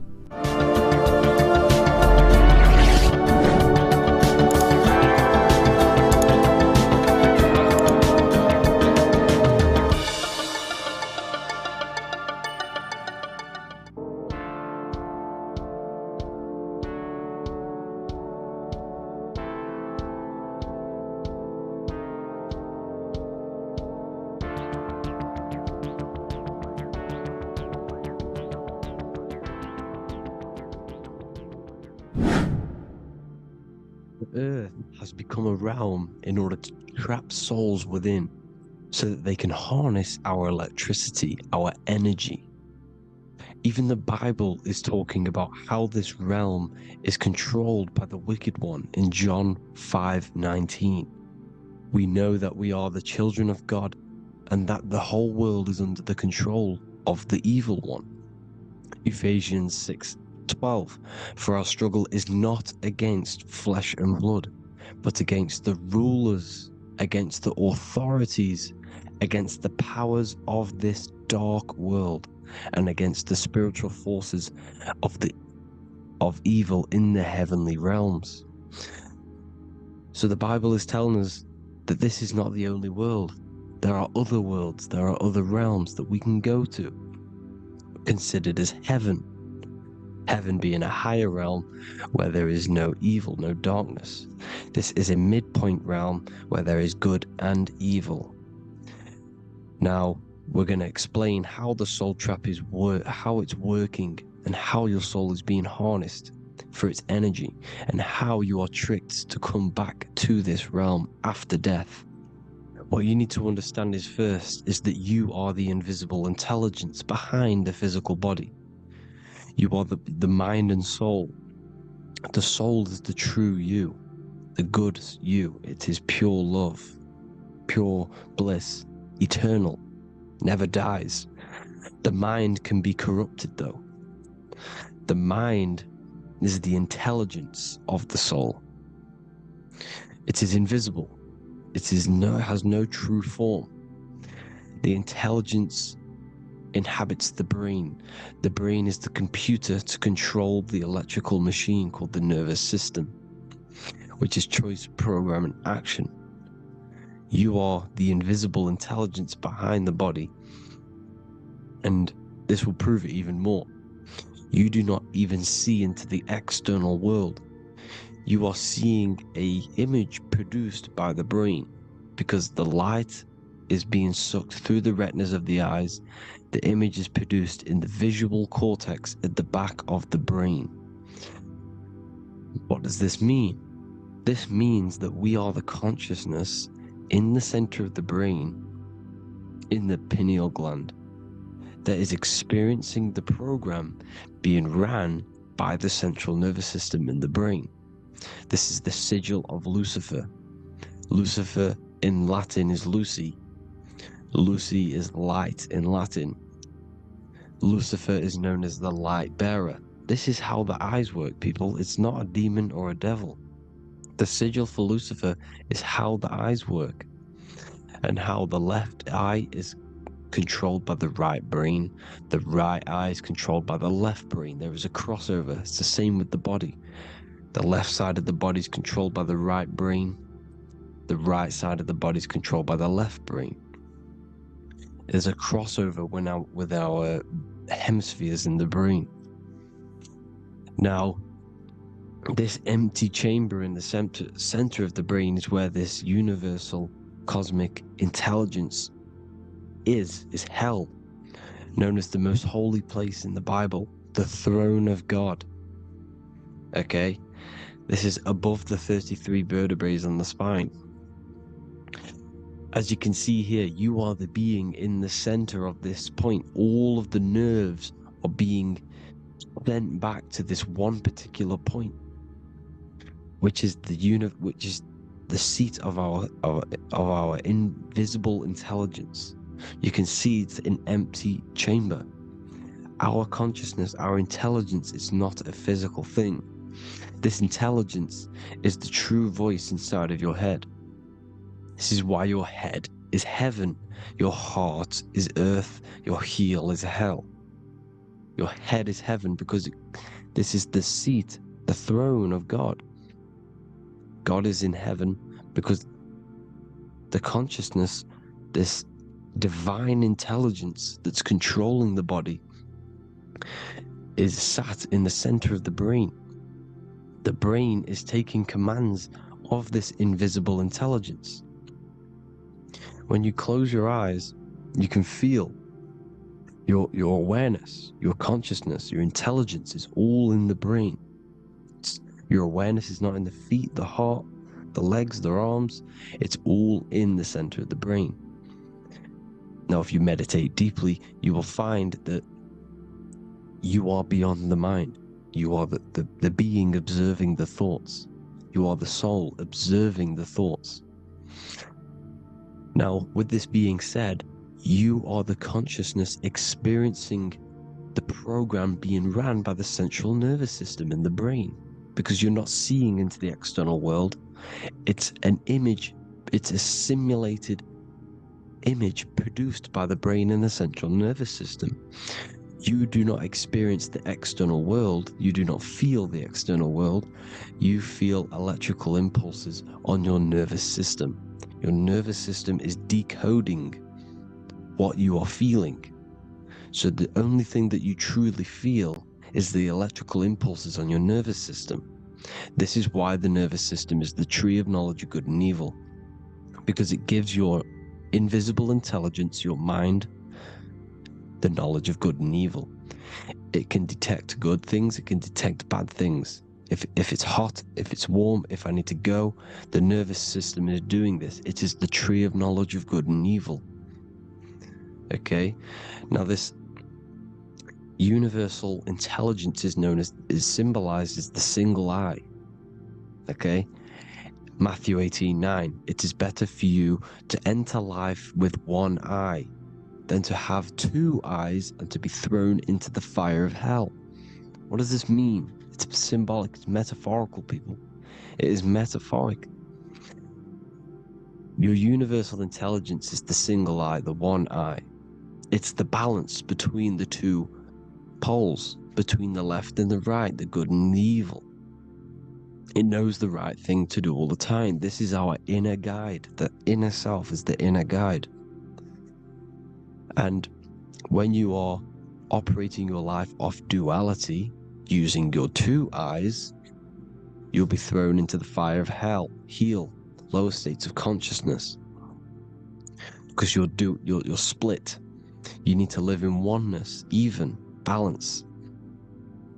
Matthew 6:22, the light of the body is the eye. The light of the whole body is the eye. You are a light being. Human. Hue means an attribute of a color. Man is the word manifested. We are light manifested into physical form. Depending on your vibration is depending on what color that you are vibrating on, which is a hue, a human. If therefore thine eye be single, thy whole body should be full of light. Again, it's talking about the single eye, oneness, completeness. When you balance the hemispheres of the brain, we'll go over that later. But anyways, the body is the earth. This is what we need to understand, people. The body is running the simulation, the program that our consciousness is experiencing. So when we leave the body during death and astral projection, we leave the earth. This is how it works. The body is the vehicle for the earth, for this realm. Everything exists within our mind. You have the soul, mind, and body. The soul is the observer, the watcher, the true being. This is why she has many different heads, because the soul inhabits different bodies. This is the serpent, which means knowledge, which is the mind, wisdom. And this is the body, soul, mind, and body, Brahma, Vishnu, Shiva. The mind is the bridge between the soul and the body. So what do I mean? When you astral project, you are using your mind to project your awareness, your observing consciousness outside of the physical body. The mind is the projector, projecting consciousness. By using your mind, you can project your consciousness outside of the body, which is known as the astral realms, which is known as walking on water. Jesus was never walking on physical water, people. It's metaphorical. Believing the physical body. The water is the ether, which is the veil between the physical and the astral realm. It's fluid substance. It's on either side. It's physical and astral. The ether is the fifth element that they hide from us. Why? Because they're trapping you in the physical. They are hiding all of these realms. Etheric, astral, and mental. People think their mind is their brain. It's two separate dimensions. These are completely different dimensions. The mind is way more intelligent. The mind is formless. There is no form to the mind. You can think anything you want. You can manifest anything you want within your mind. It is not a physical object. The physical realm is being controlled by the mind. Everything's being controlled by the mind. Everything exists within the mind. This is why the Egyptian says the universe is mental. So when we project our consciousness outside of the physical, we go to the astral. The ether is the water that Jesus is walking on. This is the veil between the physical and the astral world. The word together has ether within it because it joins the two worlds together, together, the astral and the physical. The word either is ether because the ether is on either side, physical and astral, physical and spiritual, physical and non-physical. In the astral realm, the mind can manifest anything we want.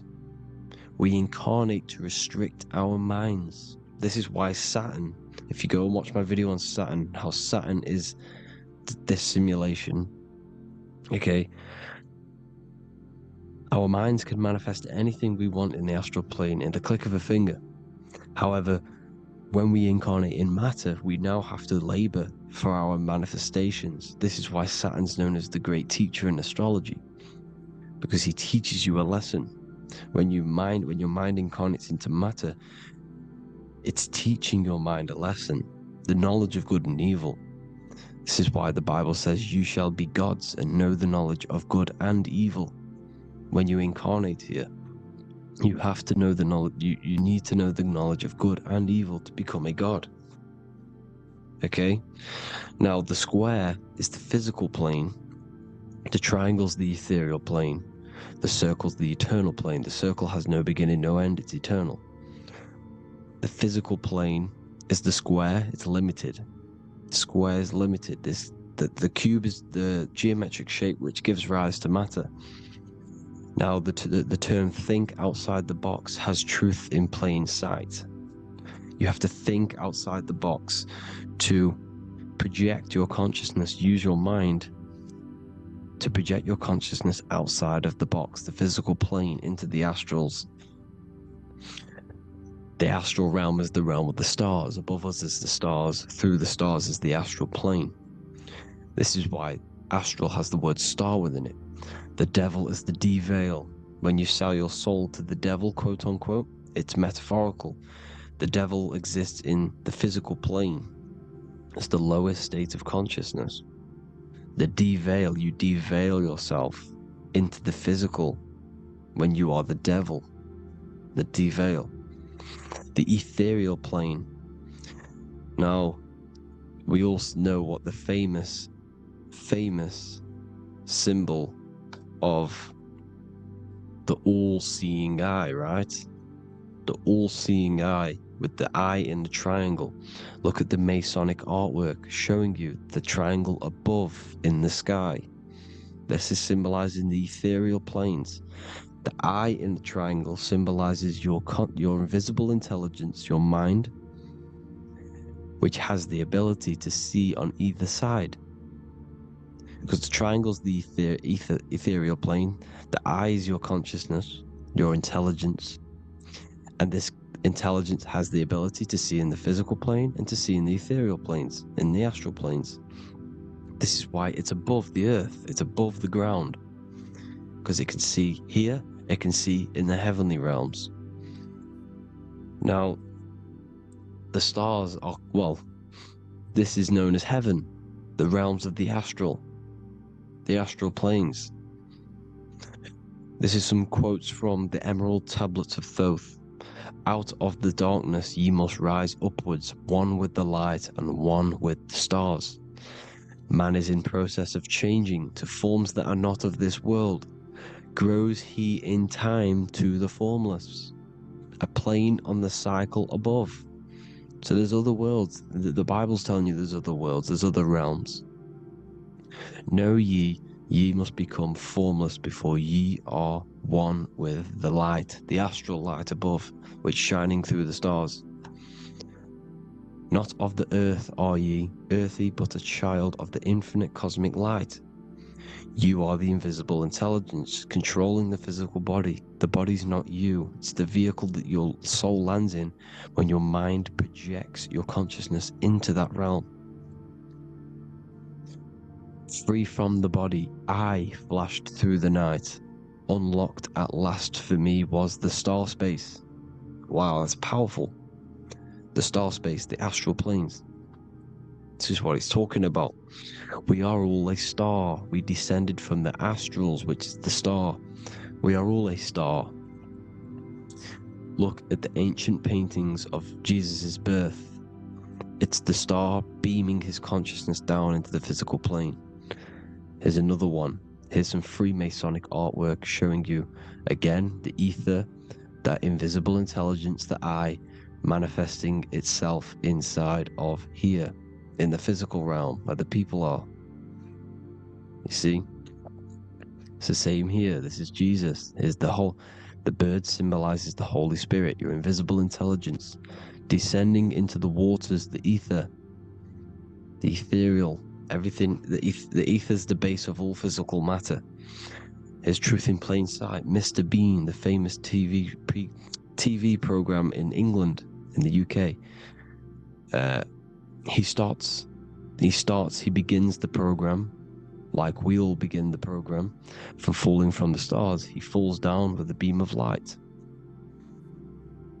And this is truth in plain sight. This is false.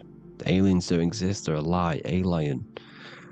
But this symbolizes the star beaming our consciousness. And when we die, this star will suck us back up.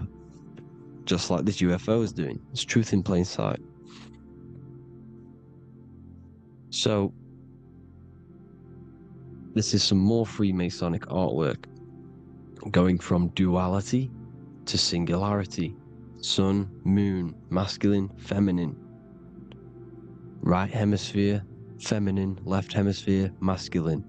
The consciousness in the center, the balance point.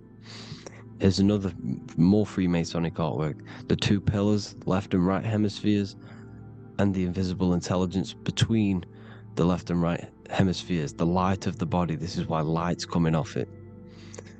Because it's light, it's pure light. The blazing star. The stairs go from the checkered board, the duality, up to oneness, in between the sun and the moon, the masculine and the feminine. This is symbolizing going into oneness. What did the Emerald Tablet say? You've got to become one with the stars, one with the one with the self. Balancing the two hemispheres so that you can gain, because when the two hemispheres are balanced, you can gain a more deeper connection with your invisible intelligence. Same with the chakras. When the chakras, the 7 seals in the Bible, these are 7 seals because when you conquer the 7 chakras, when you balance the 7 chakras, you then gain a more deeper connection with your internal self. Because your mind is not filled, it's not being ran, it's not being dominated by these 7 deadly sins, the 7 seals, the 7 chakras. These are 7 energy centers which are concealing our true form. Balance makes us have a stronger connection with our true cosmic intelligence. Heaven is even. This is why Jesus is pointing at the heart. The even point is the heart. You got to balance the chakras and live from the heart, because the heart is the earth. You're in good and evil. The body manifests the lower and the higher self. The higher self is in the higher parts of the body. Wisdom, intuition, expression. The lower self is in the lower parts of the body. Sex, food, and power.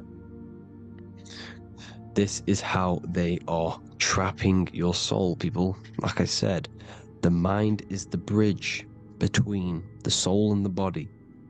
So by tricking the mind, not giving it the right knowledge, and keeping the mind stuck in the lower 3 centers, thinking about power, food, and sex, this is low vibrating energy.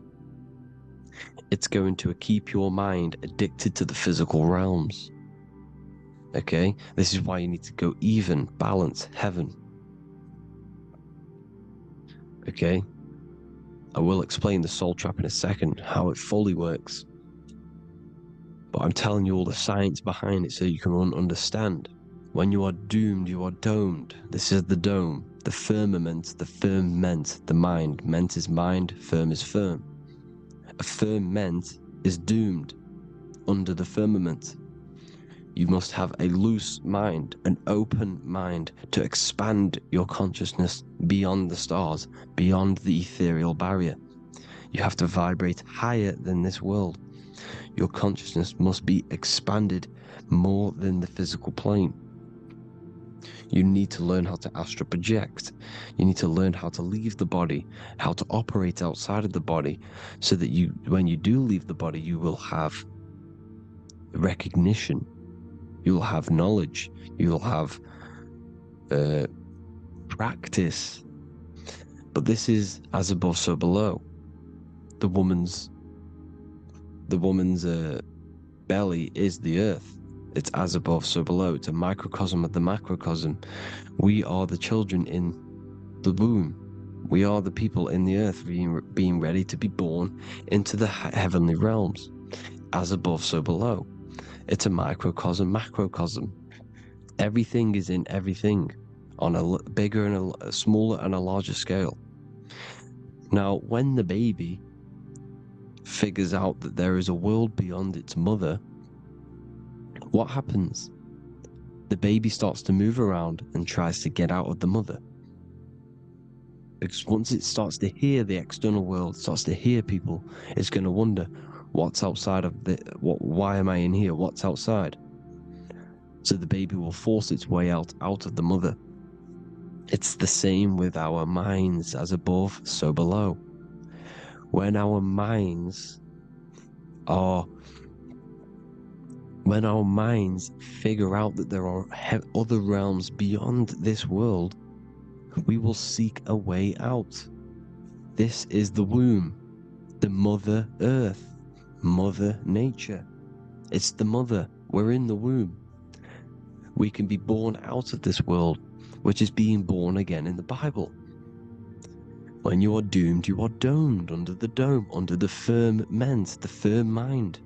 The firm mind will keep you under the firmament. Due to the law of polarity, there has to be other realms.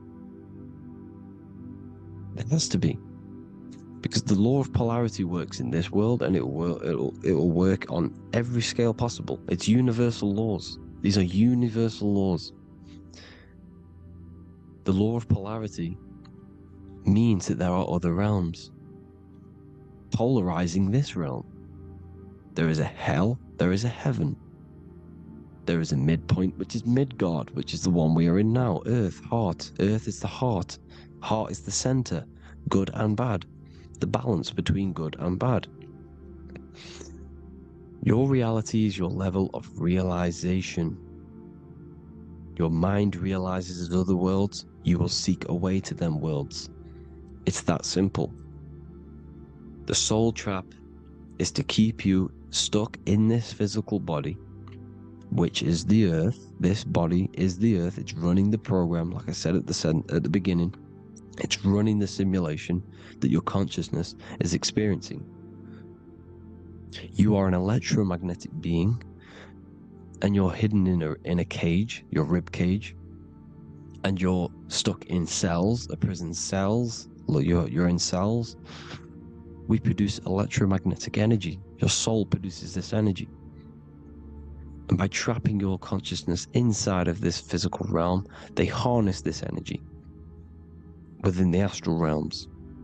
They're using you to manifest demons, because your mind creates demons through emotions and mental thought energy, which is a whole nother video.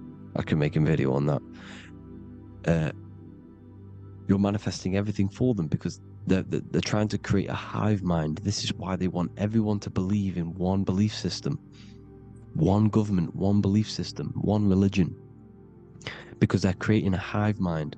This hive mind will manifest and be summoned within the astral planes, because the mind manifests the astral plane. The astral plane is the realm of imagination. The mental plane is the realm of just thought alone. The etheric plane is the energy. The physical plane is the matter. So all of our minds together are manifesting these demons within these subconscious realms, the astral. Now, how are they keeping you stuck to this realm? Well, when you die and you're stuck in your lower three chakras, okay, when your mind and soul detaches from the body, which is the earth, when you leave the earth, you're still going to have these mental addictions to the food, the sex, the materialism, the phone, the cigarettes, everything. This is why they get you addicted to everything possible. The TikTok, the YouTube, they get you addicted to as many things possible. Because when your mind is addicted to these things, and when this mind leaves the physical body, you're still gonna have these addictions. Okay? You're still gonna have these thoughts. And you will be manifested into the lower astral realms because you're thinking materialistic, you're thinking negative, because your level of realization was your reality.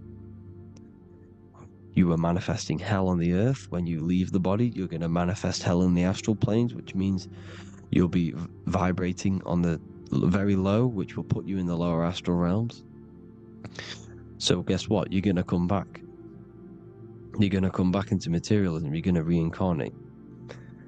Because you haven't prepared for life after death. You must detach from the external world. Okay, moon is mind. The sun is the soul, the earth is the body, the moon is the mind. This is why we say lunatic. In your mind, you have a specific mood. Moon. Money, M-O-N, is the moon. Money exists in the mind. They get you addicted to the money. The Bible's telling you this. Do not conform to the pattern of this world, but be transformed by the renewing of your mind. It's telling you. Of this world, but be transformed by the renewing of your mind. Who knew that the Bible was this deep? Matthew 16:26, what good will it be for someone to gain the whole world yet forfeit their soul? James 4:4, don't you know that friendship with this world means enmity against God? Therefore, anyone who chooses to be a friend of this world, of the world, becomes an enemy of God. John 4:4, dear children are from God and have overcome them, because the one who is in you is greater than the one who is in the world. It's talking about the invisible intelligence. It's greater than the physical world. John 2:15, do not love this world, nor the things it offers you, because this world will create you to, if your mind has attachments to what this world offers, sex, money, and power, pretty much, you will reincarnate here. You will come back here, because when you leave the body, your mind will still have these addictions. Do not love the world, nor the things it has to offer you. All of this is in my newly published book. The paperback versions are now available. Finally, for all the people who have been waiting, the Book of Wisdom. All of this knowledge is inside of the Book of Wisdom. The paperbacks are available. There's worldwide shipping. You can get it anywhere, pretty much, any country. My new website, it's amazing. There's going to be some amazing products coming on the new website. But I thank you all for the support. Before I leave, I need to explain what is going on with the soul trap. Like I said at the beginning, the mind's the bridge between the soul and the body. The body's the realm. By tricking your mind with false knowledge, they are keeping your soul stuck to this realm. They get you addicted to all the physical things, and that is it. As soon as you're addicted and you die, you're going to come back. So by tricking your mind, which is the bridge between the realms, they keep your mind stuck within this body. They keep you in physicality. They deveil you, the devil, the deveil. Thank you all for the support, people. If you do want to join the Academy, all the links will be posted below this video for the book, the Academy. Thank you all for the support, and have an amazing day.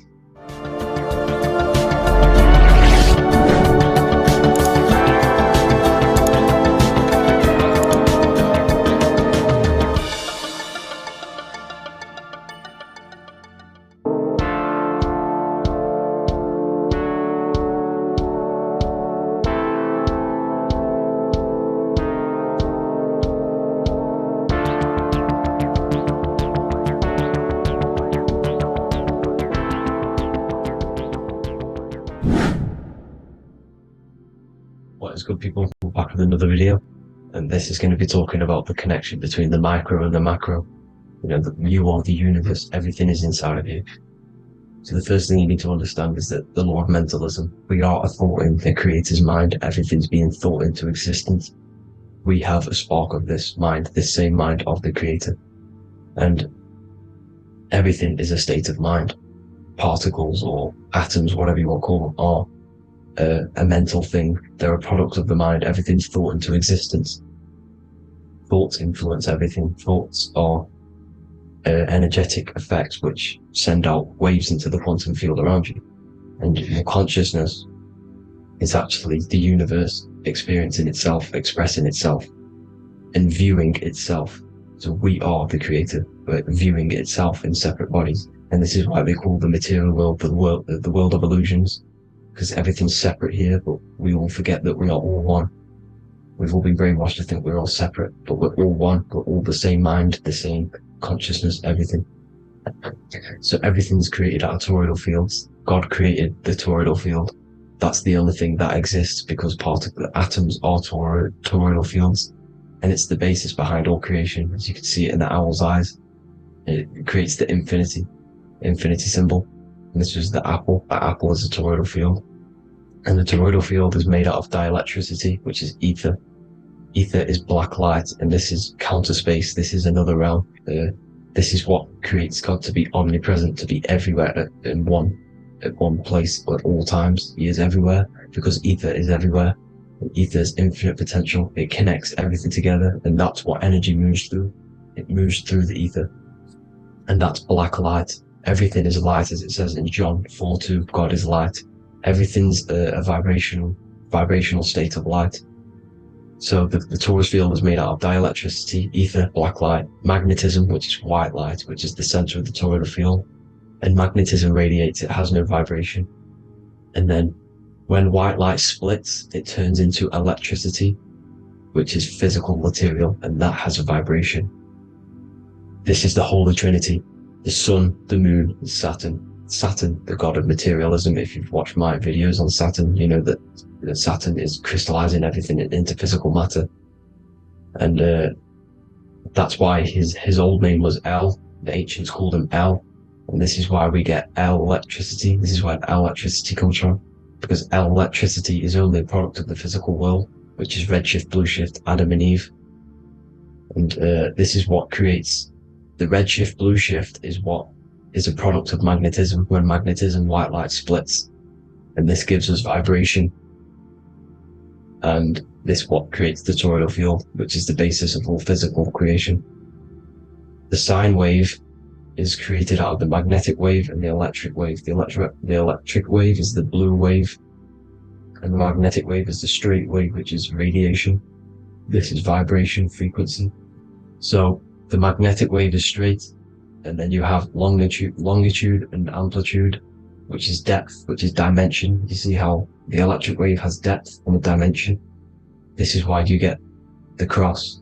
This is the cross of Earth. This is the symbol of Earth, of bondage, of physical matter, because it consists of magnetic wave and depth, which is electric wave. I mean, this is where you get the sun cross or the Earth cross, whatever you want to call it.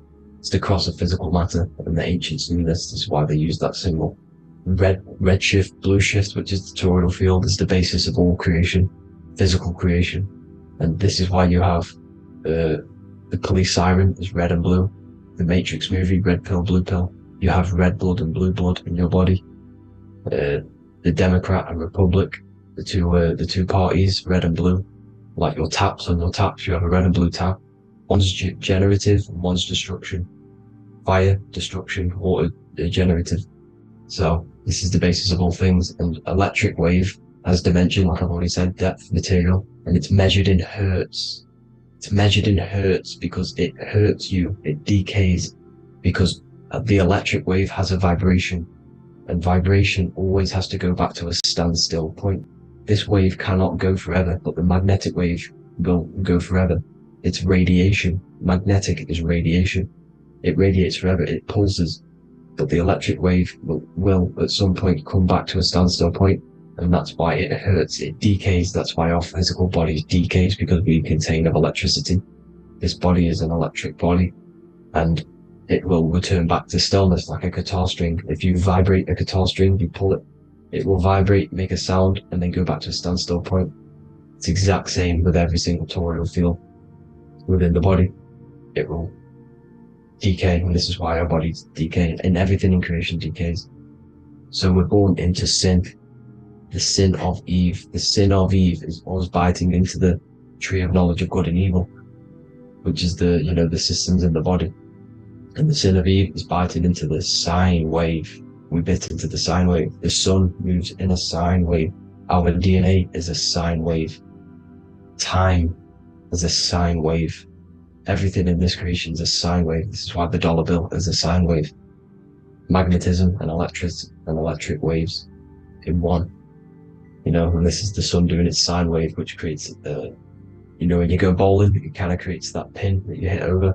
That's the pin of the sun. the zodiac sign is a sine wave, because the zodiac sign is an expression of the toroidal field, because magnetism unfolds into 12ness. And that's why you have 12 zodiac signs, 12 systems in your body, 12 cranial nerves in your head, in your brain. So if you can imagine this, see where my pointer is, always starts with Aries. Aries is the head. It's the first thing that's created in the womb. And this is Aries, the ram. And this is why it's called a cerebrum in your brain, which is the first thing that creates when you're in the womb. And what's the element of Aries is fire. Fire is the first element. Fire, first, because it's the first thing on the wheel, the first expression of energy. As you can see here, my pointer, this is the center of the toroidal field. It would go Aries, Virgo, Capricorn, Pisces, Scorpio, Cancer. Then we go back to Libra. Libra would be center. But you see how the toroidal field is the expression of the 12 energies. That's what the constellations are, the energy expressions of the toroidal field. So it would go outwards, starting from Aries here, all the way back to Pisces, which is beyond the bottom half. But Libra would be the center. That's why Libra is the equinox. It's the equinox. Libra is when it goes from summer over to autumn. It's the equal. It starts to transition into the winter side. Equinox, equal, which is Libra. And that's why Libra has the two scales, symbolized with the two scales. That's because of, the sun moving over. It's being judged. It's equal now, but then it's going to tip over into the winter. That's why Libra is here, the center of the sine wave. And like I said before, magnetic energy unfolds into 12ness. Magnesium is number 12 on the periodic table. It's the sacred number. And this is why the scientists are trying to, NASA is trying to bring in another constellation to destroy the holy science of astrology. So Aries rules the head, which is Mars. Taurus rules the neck, the lower head. Gemini, the two twins, which is your lungs, your two twins, your arms, two twins. Cancer, the breasts, the chest area. Leo, the heart, which is the sun, which is fire, the center of the toroidal field. Virgo, the belly, which is the intestines. Libra, the kidneys, the two scales, the kidneys, balancing out everything. Scorpio, the sex organs. Sagittarius, hips and thighs. Capricorn, I've missed that out, which is the kneecaps. Capricorn, kneecap. Aries, which is the ram, which is the cerebrum in your brain. And then Aquarius, the calves and the ankles. And the Pisces, the two fish, the 2 feet. So everything corresponds, as you can see here. This is an ancient way of depicting it, of the folded human. And this is everything. Each constellation rules that part of the body, gives energy to that part of the body, makes you do certain things.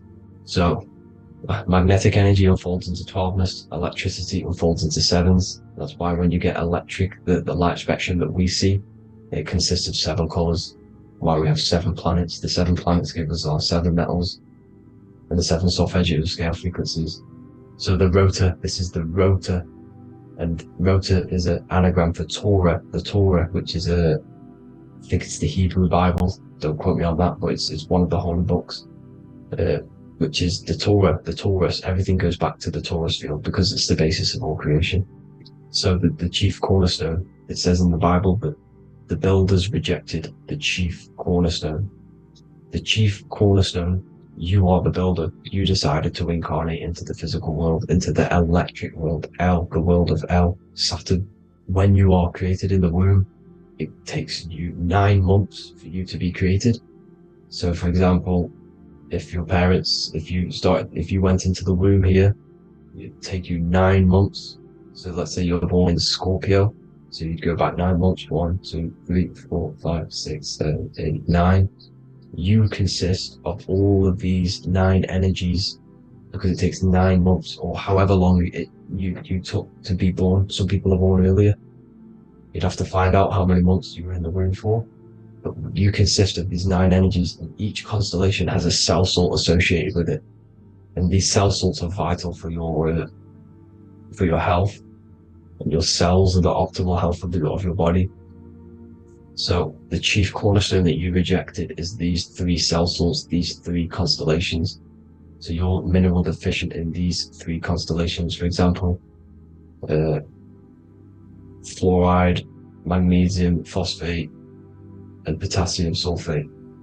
So that's the chief cornerstone. And a cornerstone, people always get it rejected with the cornerstone. The cornerstone is not, it doesn't say the cornerstone in the Bible, it says the chief cornerstone. The cornerstone is a cornerstone of a building, but a chief cornerstone is the top of the pyramid. This is why we get the pyramid of the wheel. So you're mineral deficient in whatever 3 zodiac signs you're not. You were not in the womb for. This is the chief cornerstone you rejected. So the human body is the micro. It is the universe in a physical form. It consists of everything in the universe. Just like your consciousness is the universe watching itself, experiencing itself. Your body is the whole universe. 12 systems in the body, 12 zodiac signs, 7 chakras are the 7 planets. The Holy Trinity of you is your Temple of Solomon, the soul and the mind, the sun and the moon. You know, everything is in you. You consist of everything, all the energies, everything. Heaven and hell. Heaven and hell is a mind state. It's a state of the mind. Head, H-E-A, which is heaven, and the heel, the bottom of your foot, is hell. And the bottom of your foot is the soul.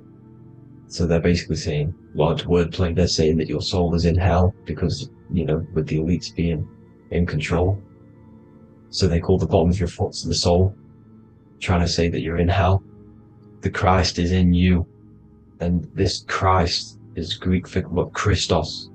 And Christos is Greek for the oil. And this oil is produced in the cerebrum, the Aries, the ram, the cerebrum. It goes down the pineal. Well, the pineal and the pituitary are underneath the cerebrum. Goes down the pingala and the ida. The pingala being the positive charge connected to the pineal gland, pin, and the ida connected to the pituitary. And this is the 2 serpents going down the spinal column. And this is why Jesus goes from Nazareth to Bethlehem, and then Joseph and Mary are waiting for Jesus in Nazareth. Joseph and Mary are the pineal and the pituitary gland waiting for Jesus to come back up the River Jordan, or spinal column. So this is the oil. This is the story of Santa as well. Santa comes from the North Pole. Why? Because the North Pole of the Earth is the center of the toroidal field, and the North Pole of you is your spinal column, which is the North Pole of the toroidal field. The North Pole, he comes from the North Pole. This is the North Pole. This is the South Pole of the toroidal field. Comes from the North Pole, which is your mind. And he goes down the chimney and then back up the chimney. This is the chimney. And he drops off the present, which is the Christos, the oil. And this is why Jesus is crucified at 33, because he crosses over the vagus nerve at the top of your spine. When this oil comes back up the 33 vertebrae, these are your vertebrae here. When it goes up to the 33 vertebrae, it gets crucified at 33 because it crosses the vagus nerve, and he's crucified on the cross at 33. This is the story behind Jesus and Santa. The Ark of the Covenant in the Bible is the 2 hemispheres which cover the vital parts of your mind, the brain side, which is the cerebrum, the pineal, the pituitary, etc. So the 2 hemispheres are the 2 angels, the Ark of the Covenant. This is the Ark of the Covenant, covering the 2 vital parts of your brain. So these are the optic thalamus is another part, and it protects the Christ oil, which is inside at the center of the brain. See, the Bible is all a massive metaphor about yourself, because you are the universe. You are a microcosm of the universe. Your consciousness is experiencing itself, and the universe experiencing, and your body is the whole universe. Your head's heaven. So Moses crosses the Red Sea. These are the 2 hemispheres of your brain. This is the corpus callosum, the Red Sea. So he's pretty much saying that he's uniting the 2 hemispheres of your brain, because most people in this generation are stuck in the left brain, which is just logic, reasoning, science and maths, writing. You know, this is what school teaches you to do. It keeps you stuck in your left brain. And you want to cross over to you want to cross the Red Sea, which is the corpus callosum, to the right brain, which is awareness, art awareness, creativity, imagination, intuition, insight. You know, using the higher mind, creativity, imagination. If you don't have intuition, then you can't read energy, you can't pick up on bad things. This is what Moses is symbolizing by crossing the Red Sea. And it's also the upper room where Jesus met the 12 disciples. 12 disciples are the 12 cranial nerves in your brain. It doesn't just represent the 12 zodiac signs. The 12 disciples symbolizes many different things. It's like I said, energy the universe consists of 12ness. So you have 12 cranial nerves in your brain, and that's the 12 disciples as well. And they want you stuck in your left brain, which is the five senses, materialism. So they say in the Bible that Satan blinds the mind. Satan is Saturn. If you've watched my videos, Satan is Saturn. And you consist of the Holy Trinity, which is the sun, moon, and earth. The soul, moon, the soul being your sun, the solar, the moon being your mind, the earth, your physical body. And Satan blinds the mind. Why? Because we enter a soul system. This is a soul system, not a solar system. And Saturn is the Lord of the Rings, which is the outer ring. When your soul enters the soul system, your soul starts to materialize, it hits Saturn. Why? Because Saturn starts to materialize you. You take on the 7 virtues, which are the 7 planets, which are your 7 chakras. And to get out of this soul system, you must get out of your lower nature, your animal nature, which is lust, desire, greed. You know, the number of the beast, 666, which is Saturn, Satan. So you enter the soul system, you take on the 7 energies, which you turn into physical matter. And this is your descension from heaven to, well, to say hell. And then you must raise back up from matter to spirit. They say Satan blinds the mind. Why? Because your mind gets materialized. Your soul and mind get materialized. And when you get materialized, it's an intense experience. You lose the divinity within you. You forget the divinity. So Satan, which is the first planet, the first energy you take on, the material body, he blinds the mind. He makes you forget everything, your divinity. Then you must remember, ascend up Jacob's ladder, the 33 vertebrae, to heaven. And this is a microcosm of the macro, because you will ascend back up to heaven if you do this, when you leave your physical body, when your body decays. So when it talks about in the Bible, completely destroy them, the Hittites, the Amorites, the Canaanites, all the ites, this is what God says to the Israelites. It says completely destroy them. It's basically symbolizing saying destroy your lower nature. The Canaanites, cannibals. We're under a Canaanite system now, which is cannibalism. And this is flesh eating, lust, greed, all the demonic stuff, all the lower vibrational stuff. You know, the lower nature, eating, sex, and survival, the lower 3 chakras.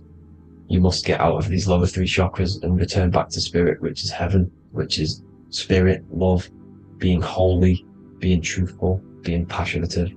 Going back to Satan blinding the mind, all of the planets are made out of these 3 symbols. Satan blinds the mind, and that's why Satan's symbol, this is the symbol for Saturn, Satan, this symbol for Saturn is the cross, which is physical matter, the earth, over the moon. The moon is your mind. So the Saturn symbol saying matter over mind. He blinds the mind. Satan blinds the mind once you enter the soul system. And you must remember, in the Bible, it talks about the Genesis, which is Eve, the sin of Eve, which is biting of the tree of knowledge, with the serpent, which wraps around the tree. It says the serpent placed himself on the tree. Well, the serpent is the spinal column. It's the serpent telling you eat from the tree of knowledge of good and evil, which is your nervous system.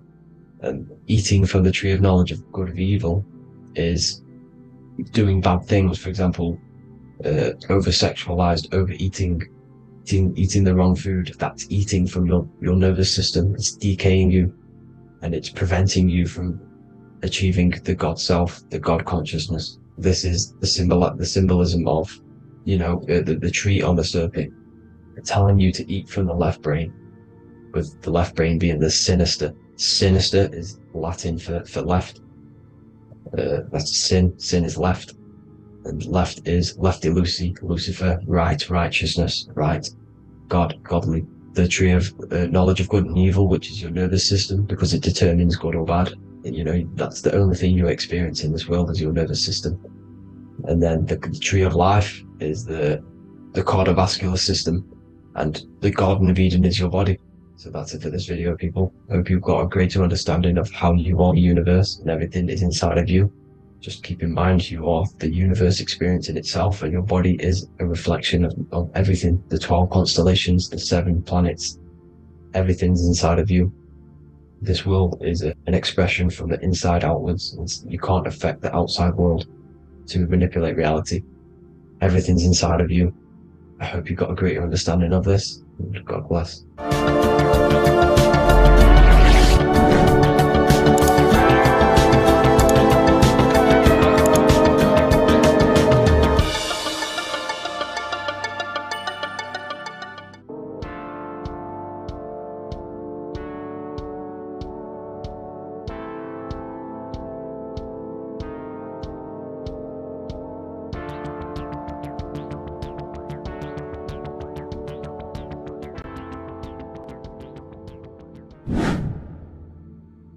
How are we all doing, people? It's Revival of Wisdom from the Wisdom Academy. Today we're going to be breaking down God, consciousness, and the higher and the lower self, and how to overcome the lower self. Now, the first thing you need to understand is that you are the invisible intelligence within the brain, within the body. This invisible intelligence is known as the mind. But you are not the mind, you are the observer of the mind, which is the soul, the invisible entity. The mind is your intellect, your intelligence.